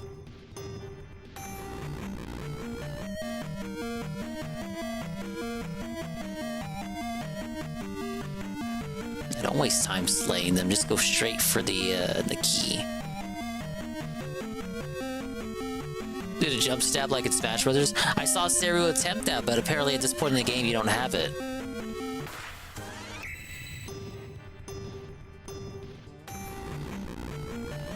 It was recommended to do it, but I guess at this point in the game you don't have that ability, because he couldn't perform it.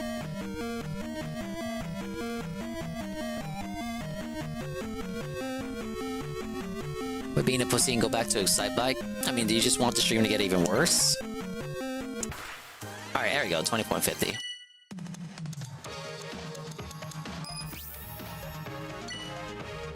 He defeats Stalfos.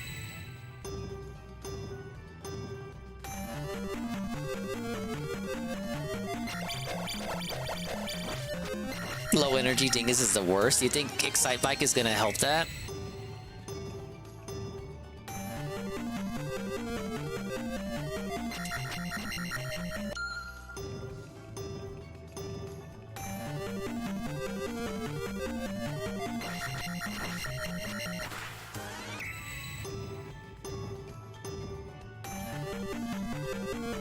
Yeah, Carl, be the change you want to see. I actually agree with Gwen here. Not to imply that, like, I never agree with Gwen, or, like, me agreeing with Gwen is a rare occurrence. But I kind of agree with Gwen, like, be the change you want to see. Take heart and inspiration. Like, look at the Dingus stream and ask yourself, like, what could I do better here? Dingus is such a stubborn hard ass, he never listens to anything I have to say. If I was the one running the show, I would do this and this and this. I gave Carl the reins, the first thing he does is... well, I don't know. Rename the commands to troll stuff. What would even be troll stuff for me? Bad at games. DSP Jr. The second.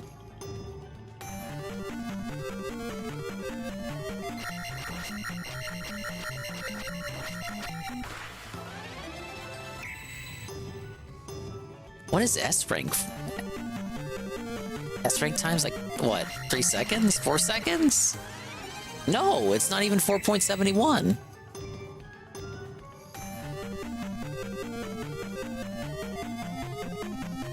Okay, I tried to downward thrust. It won't let you. You don't have the ability yet at this point. 4.95 isn't good enough.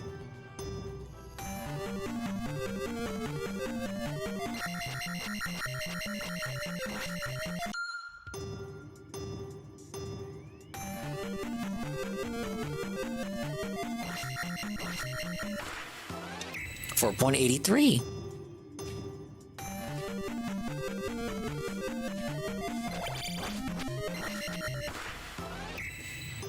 I have to move closer as I hit it?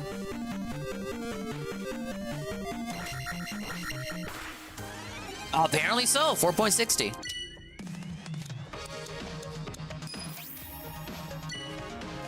Defeat the Gooma. I don't know what that is. The Gooma? Alright, I'm defeating the Gooma, I guess.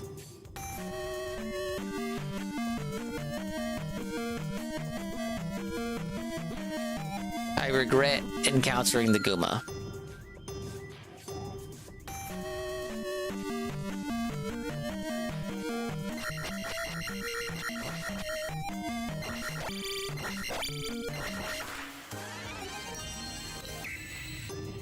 Defeat the Gura?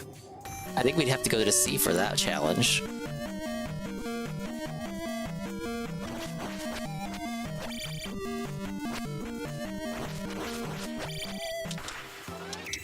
Worse than the previous time.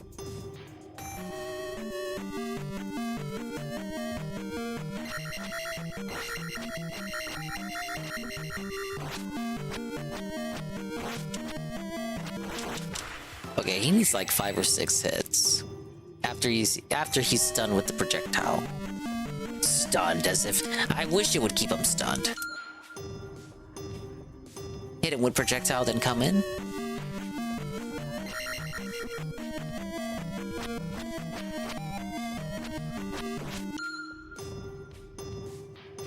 Too long didn't read a Pippa drama? I don't watch Pippa, so I don't know what it is. I had to get that from Sasha.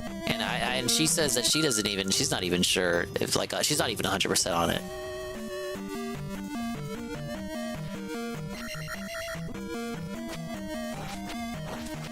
I don't know, ask Medic. There you go, 8.86. Yeah, Mr. But I don't know the Pippa drama either.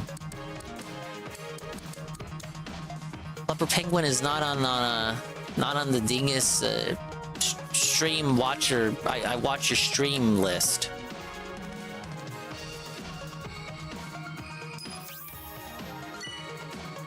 Enter the door.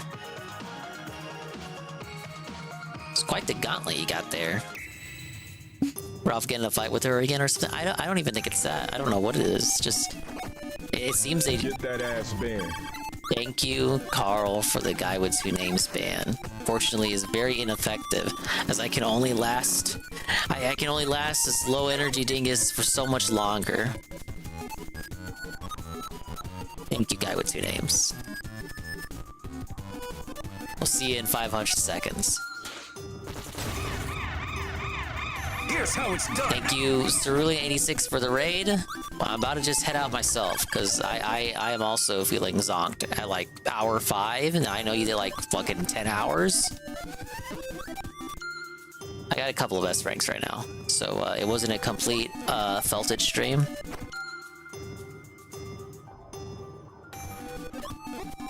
All S. I don't know what Carl put into your head to make you think that I wasn't gonna do all S ranks.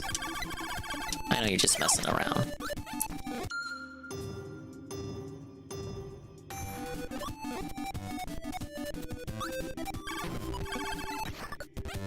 This happened.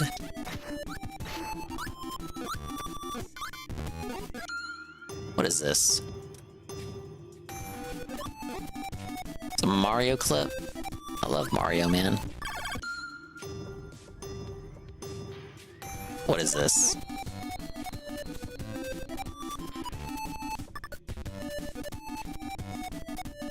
Oh yeah, that's the thing I posted where certain routes aren't allowed. You just get felted. You're just kicked out. Sometimes life is like that. The Kirby ones are awful. Kirby was not made for this. He bounces around if you so much as hit the floor. He's got the floating, like with Kirby, you don't want to be in the air at all.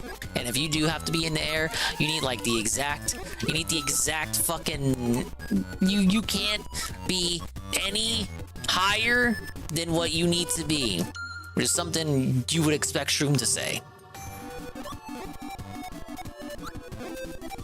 Your fucking position on the Y-axis needs to be as high as what you need.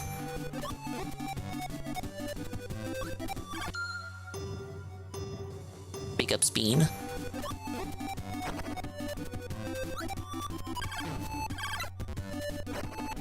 And every time you get hit, you have to dash again, because of course.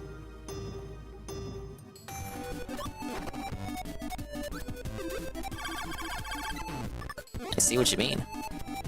And then you have to contend with slowdown, because of course you do, because it's Kirby's Adventures on NES.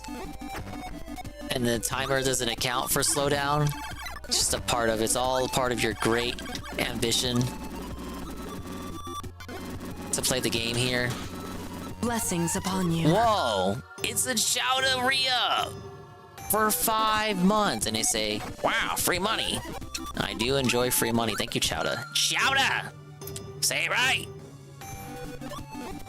The Kirby one actually made me mad. Yeah, it's look, the game itself, Kirby's Adventure, is pretty good. But I don't think it's made... Like, I get it. They have the rights to Kirby, and they have this Kirby's their character. You go, oh, we can put Kirby in our fun little game, and it's like, okay. But I don't think Kirby was made to be speedran like this.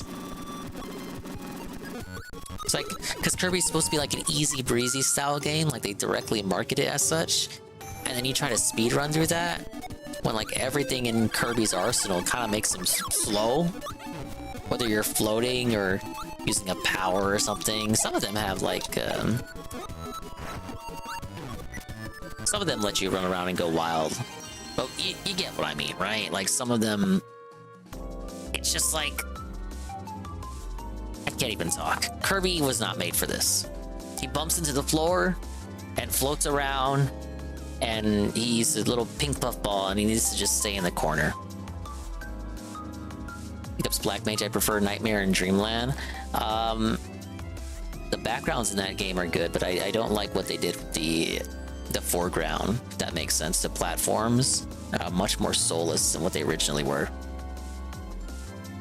This makes me want to play old retro games. Could see that. Pick up Cypher 710. Shit. Look at this, look at this, look at this. You get it, you get the slowdown, and it's like, fuck you. Your game slows down, but the timer doesn't slow down? Fuck you, man. No, really, I mean it.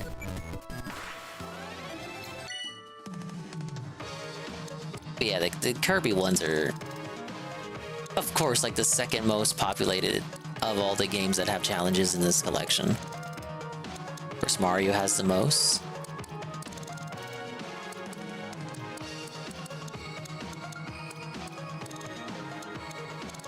Yeah, Mario 3 is the king there, but that's actually like a developed game that everybody enjoys. But yeah, Kirby, look, with Kirby, it's just difficult to carry momentum, and it's not as, it's got the issue with Kid Icarus, where Kid Icarus is too stiff, whereas Kirby, on the other hand, is too free-flowing. Like, you're just able to the liberty and control of which you have over Kirby also works to your detriment. Best game that they redid for handheld was Kirby Superstar for the DS. It's a nice collection with added content. Superstar Ultra. I've heard about it, never played it. So he does it this way. He's always dashing. Not once does he float. Oh, except for that part.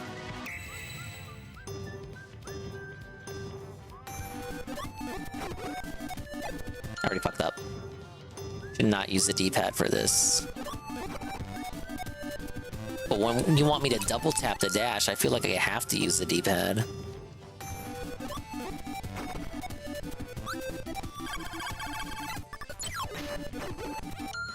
And I can't stand, like, you, okay, oh, you jumped? Okay, your dash is taken away.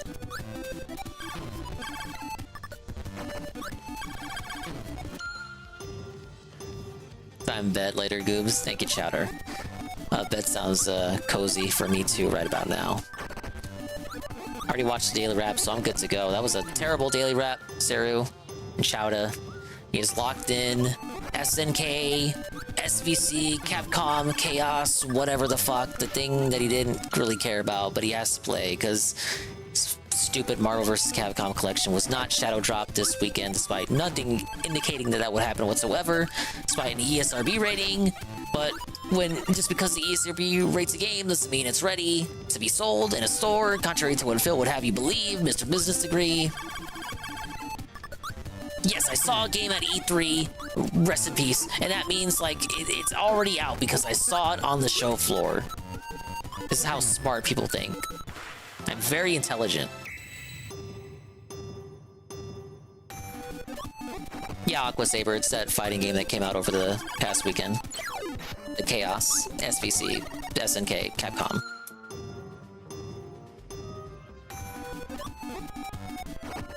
He's calling it the fighting game Fiesta. You know, like that event he wanted to do that he didn't do.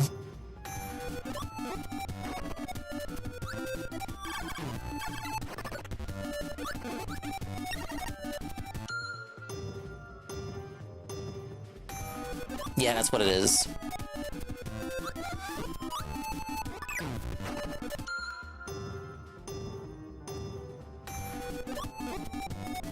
But my D-pad kept pushing up by mistake with Kirby. So I was saying that too with the Pro Controller. The Pro Controller just do that. And there's nothing you can do about it. I noticed it too with Kid Icarus. You gotta use a control stick, but that just feels wrong for these 8-bit games.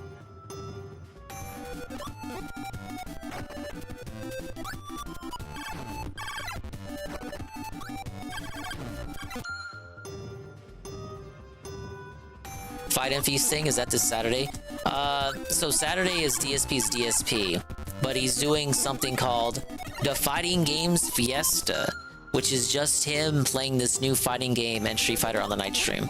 But he's branding it as Fighting Game Fiesta in the hopes that you will show up and give him money, because that's what it's all about, money!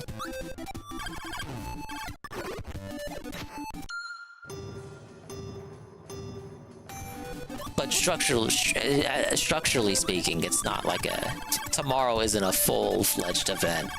It's just the advertiser within him speaking. Guys are gonna want to show up for these new fucking power-ups, these new features. What Kirby would do if he was like that. Kirby was an advertiser. Show up for my new power-ups, man. Or is it branded as this big new thing? You show up to the Kirby thing, the Kirby convention. Goes off like Bomb Kirby, puts on a hat, produces one bomb, detonates the bomb, has to get the whole fucking convention evacuated. And that's basically what DSP is doing. He's doing the equivalent of that, the Kirby convention. It's gonna be a big bomb. Well, thank you, Black Mage, for the gigantic emo for the 10-bit cheer. Is he eating fast food at all in the marathon? We can only hope so. 2 fighting games, Fallout 4 and Stardew for variety. Ooh. Boy, how boring. Yeah, I can't stand the rotation. I just really can't. More power to him, as they say. But there's nothing in there for me.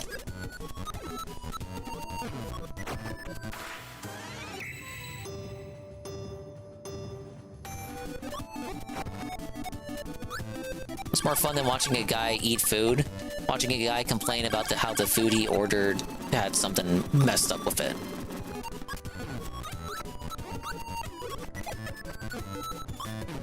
Could be crashing the DSP. Good to hear. I hope you enjoy it.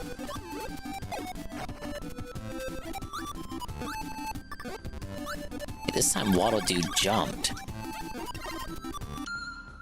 Why make him jump more often?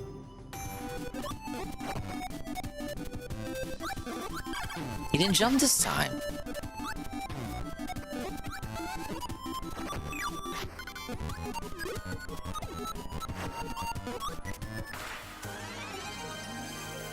Can't get better than 14 right now. We're right back.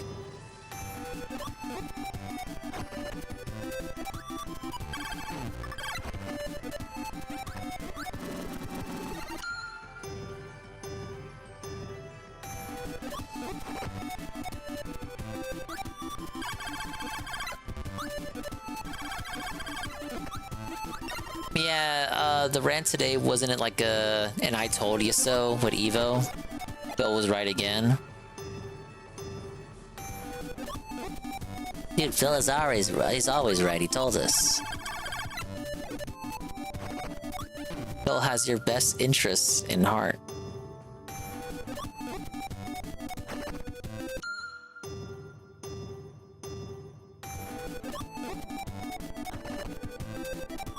He was right.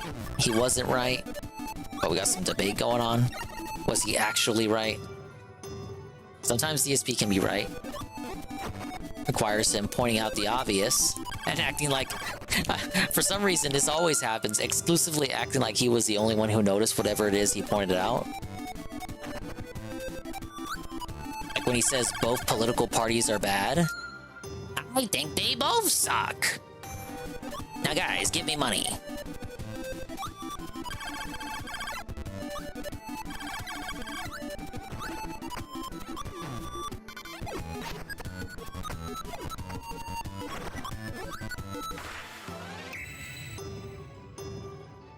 Yeah, the broken clock.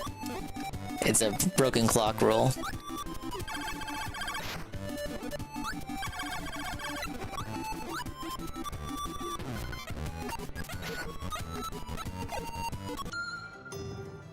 Pissed me off because if you watch that final match, he was bitching about Punk had to work for his win with Cammy.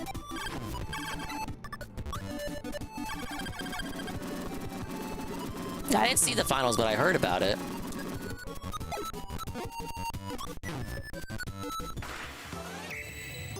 Very inspirational story by Cammy there. And then DSP comes around and says, actually, so you realize she was just handed the win, right? Like it didn't require skill or talent or training. He just picked Cammy and fucking won.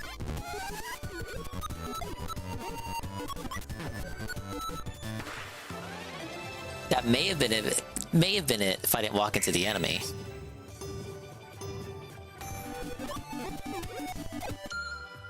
D-pad fucked up. I blame the trolls.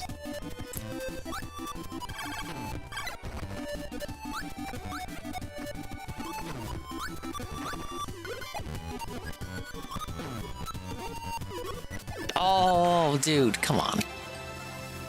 I just wanted to enter the door.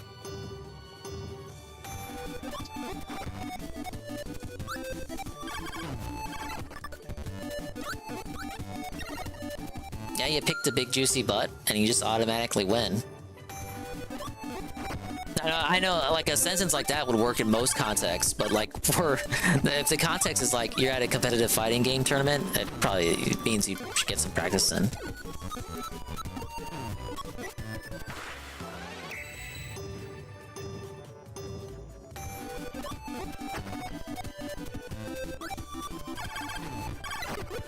Oh, stop floating!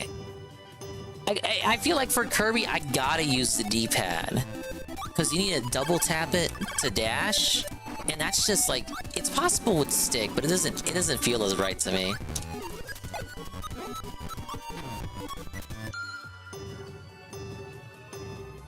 And then you got him bumping into enemies too. It gives them a little bit of a damage boost, but at the same time, it's like you're just wasting time. It's a waste of my fucking time. Right? Because he stalls.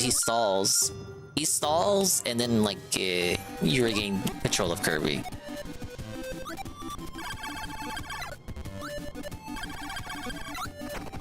So damage boost, but you can't move him for a couple seconds. Basically meaning, probably would have been better off for you to not to get hit in the first place.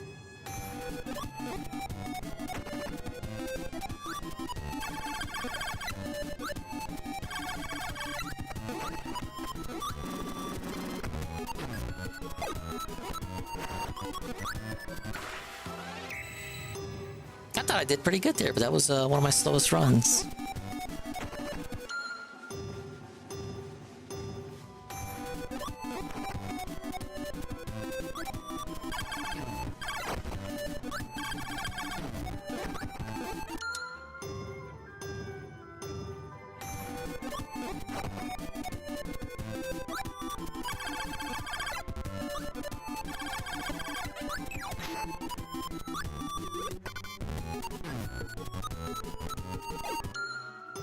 That is not gonna work.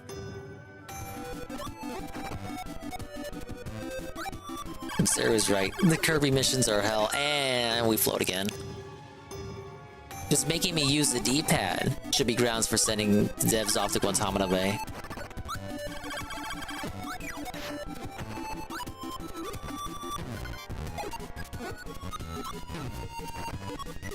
Ah, fucked up. Into the door.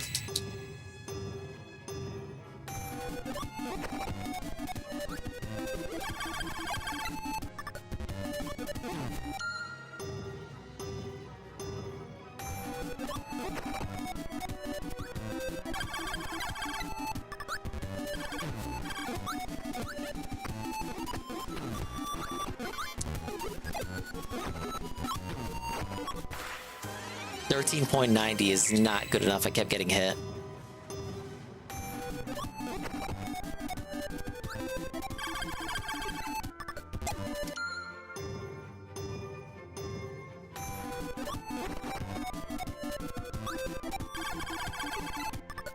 Why does it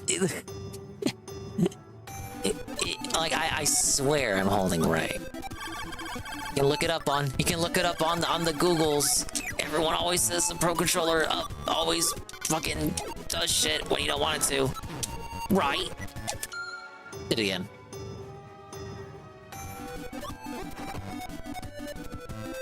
Kirby, be my guiding light.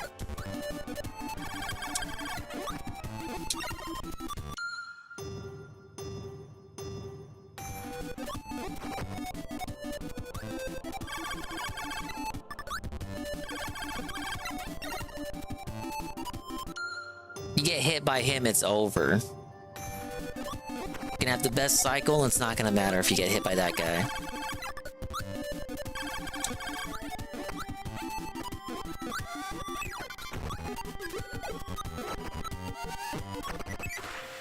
.18.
Is it 12 seconds? I got hit a couple times there. I mean, look, I'm doing better. I gotta be in gamer mode for this.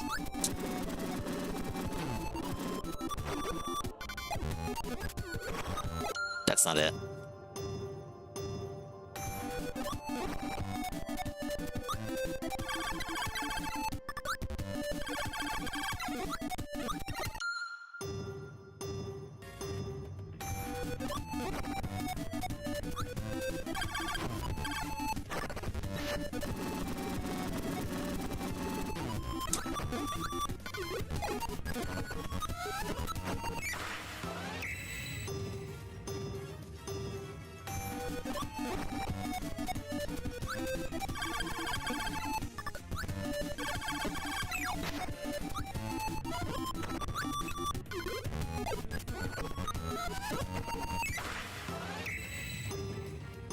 Feels like I waste more time trying to attack the enemies.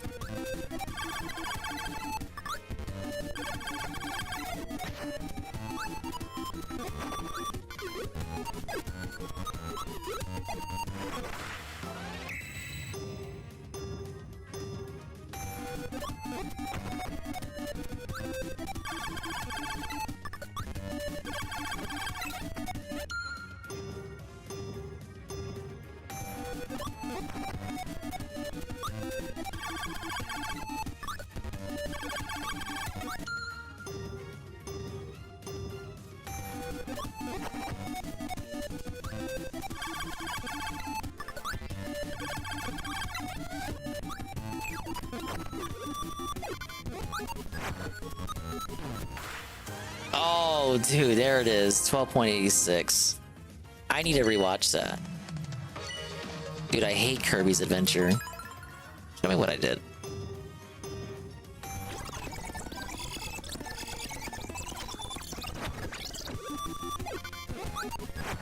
I tried to jump, see if I could go off screen and jump from this point to just jump over the fire dude, because he's like the big difficulty.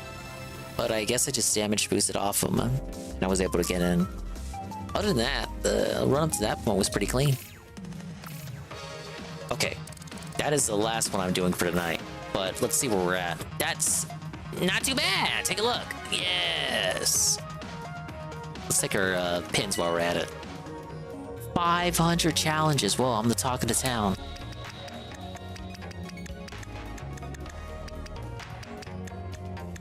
Couple new pins too. Good to see. Let's buy all the 20 coin icons.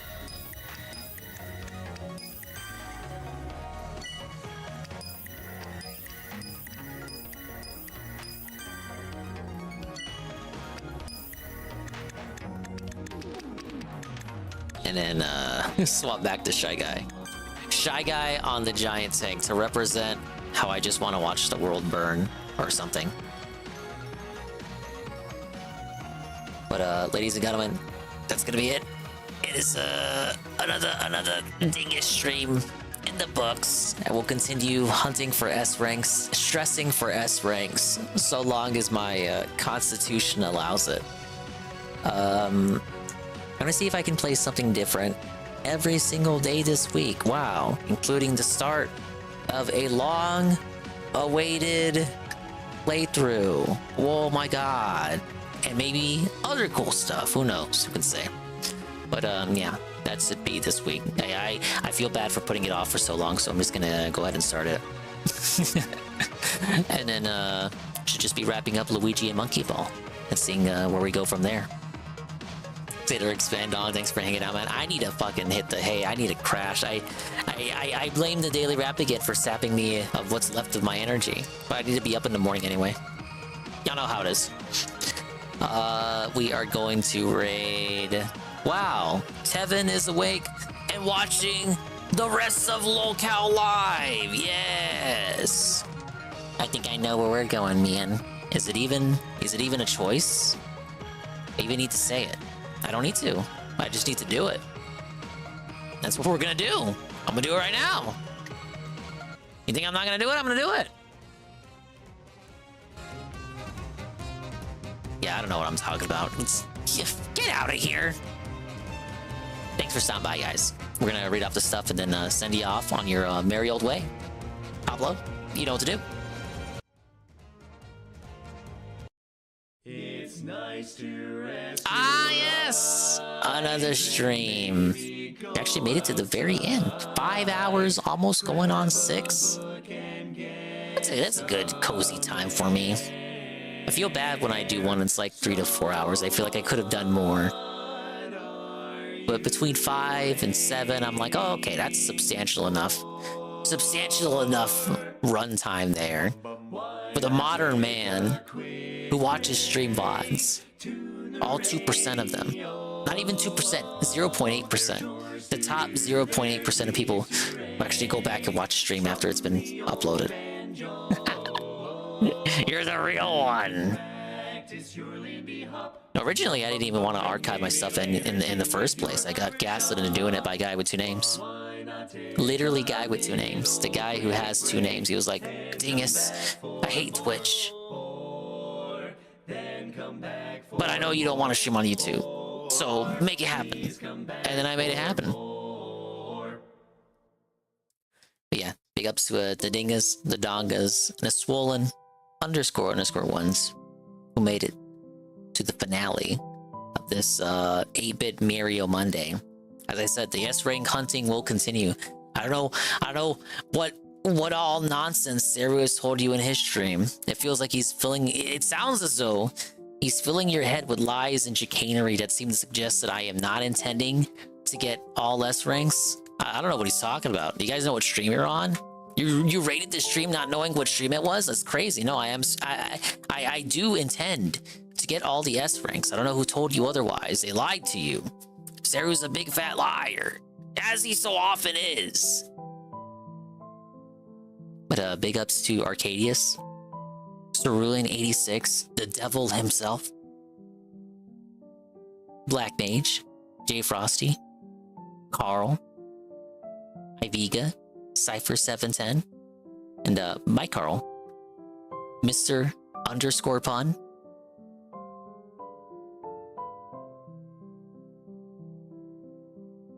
I was doing that thing where I can't scroll up properly. Perez, Lane 1, Natal underscore Cog, Chowda, say it right, Sweet Bean 96, UNFW 1,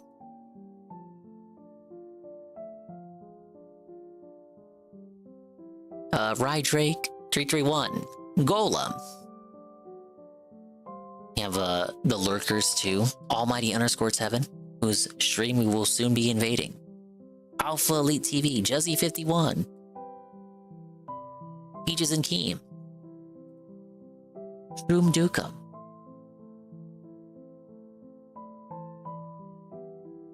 oh, did I say Aqua Saber? We're gonna say Aqua Saber again. He deserves more praise. Aqua Saber, Chalky, D-Scythe, Gondola Gaming, Grandfather Nurgle, Iced Coffee, JC, Nyak, Yangoon, Whitus, Pineapple, Sardgurt, and of course, everybody else. The cozy little stream. Let's pull up the Streamlabs here.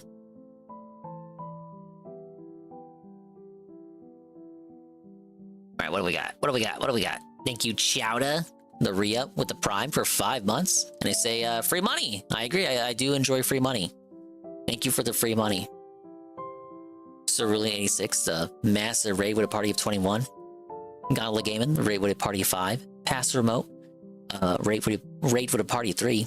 UNFW 1, that's your one for 25 months in a row, 25 months total. They say, 25 big months. Whoa, buddy. That is certainly a whoa, buddy, isn't it? Shroom Dukum, gifted tier 1 to Kinda Sad for the first month. I'll do my best. What? Saru, shut up. No, the stream's over. I don't deserve your pity, your pittance. No, I'm reminded of when DSP he scammed the $200 push-ups, and he was like, look, we haven't even made any, like, if it wasn't for the patriarchy, we would have made this much money. It's like a pittance. Like, something tells me, like, if you go back and watch those 2020, 2019 clips, the shit he says back then, Cerulean, like, Saru, he would not use the word pittance in the now, I don't think. There's a secret challenge? Oh my god. Do all 13 legendaries at once? Help me appreciate the 100 bits you just sent. Thank you. And he says, love you, Dingus. Thank you. I appreciate that. And Black Mage's gigantic emote with the 10 bits. No, what the hell is wrong with them? Was 13 legendaries all at once? 13 legendaries all at once. How about 13 bodies in body bags with no evidence? How about that, Nintendo? Yeah. Yeah.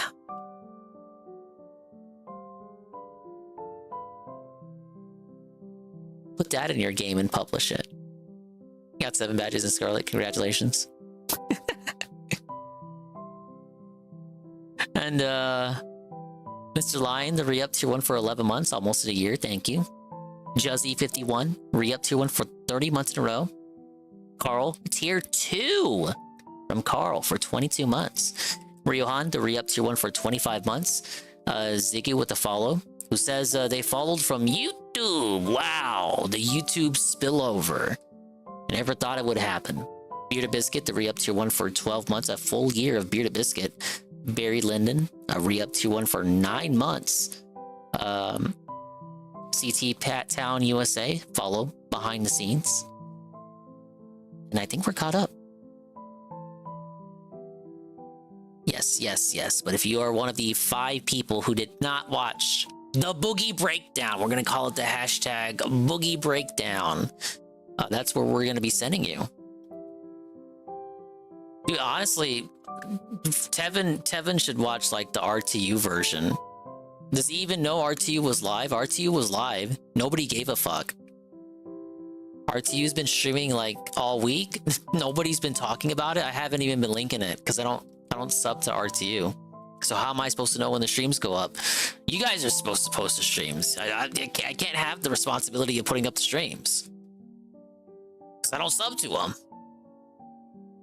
Sometimes I'll just type in RTU streams. Oh, okay, I want to see if RTU is doing anything. Said no one ever. But then I pull it up and it's like, whoa, he's streamed for like the past 5 days and no one noticed? That's tough.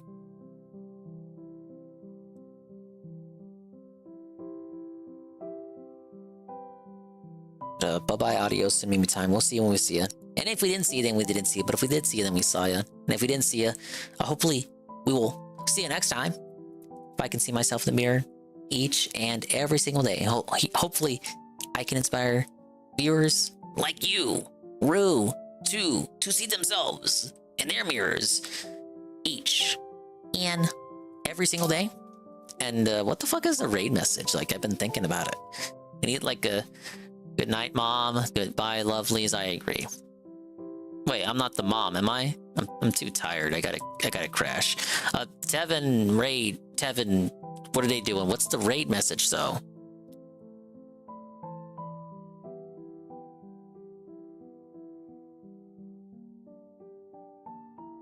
Oh, I got it. Low cow, are you doing? Boogie faked cancer,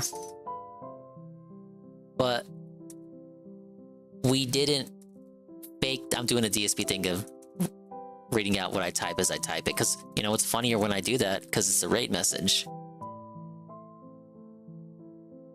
You know, it's okay when trolls do things that DSP does, because like it's like when DSP tells a joke that could be funny if literally anybody else told it. Sometimes life is just like that. Like life is just unfair to DSP like that. Boogie faked cancer but didn't fake this raid. Don't forget to watch R2's coverage of this amazing stream. He also booted. We gotta let him know that Rich was live.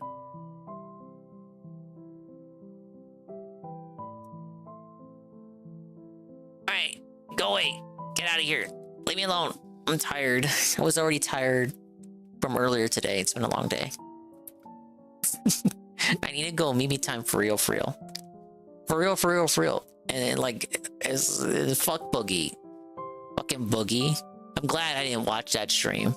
I could have, but I didn't because Keemstar paywalls all his VODs. That's my excuse. Thankfully, Tevin's a member for Locale Live. He took the sacrifice so we didn't have to. Bye-bye. See you later. Take it easy.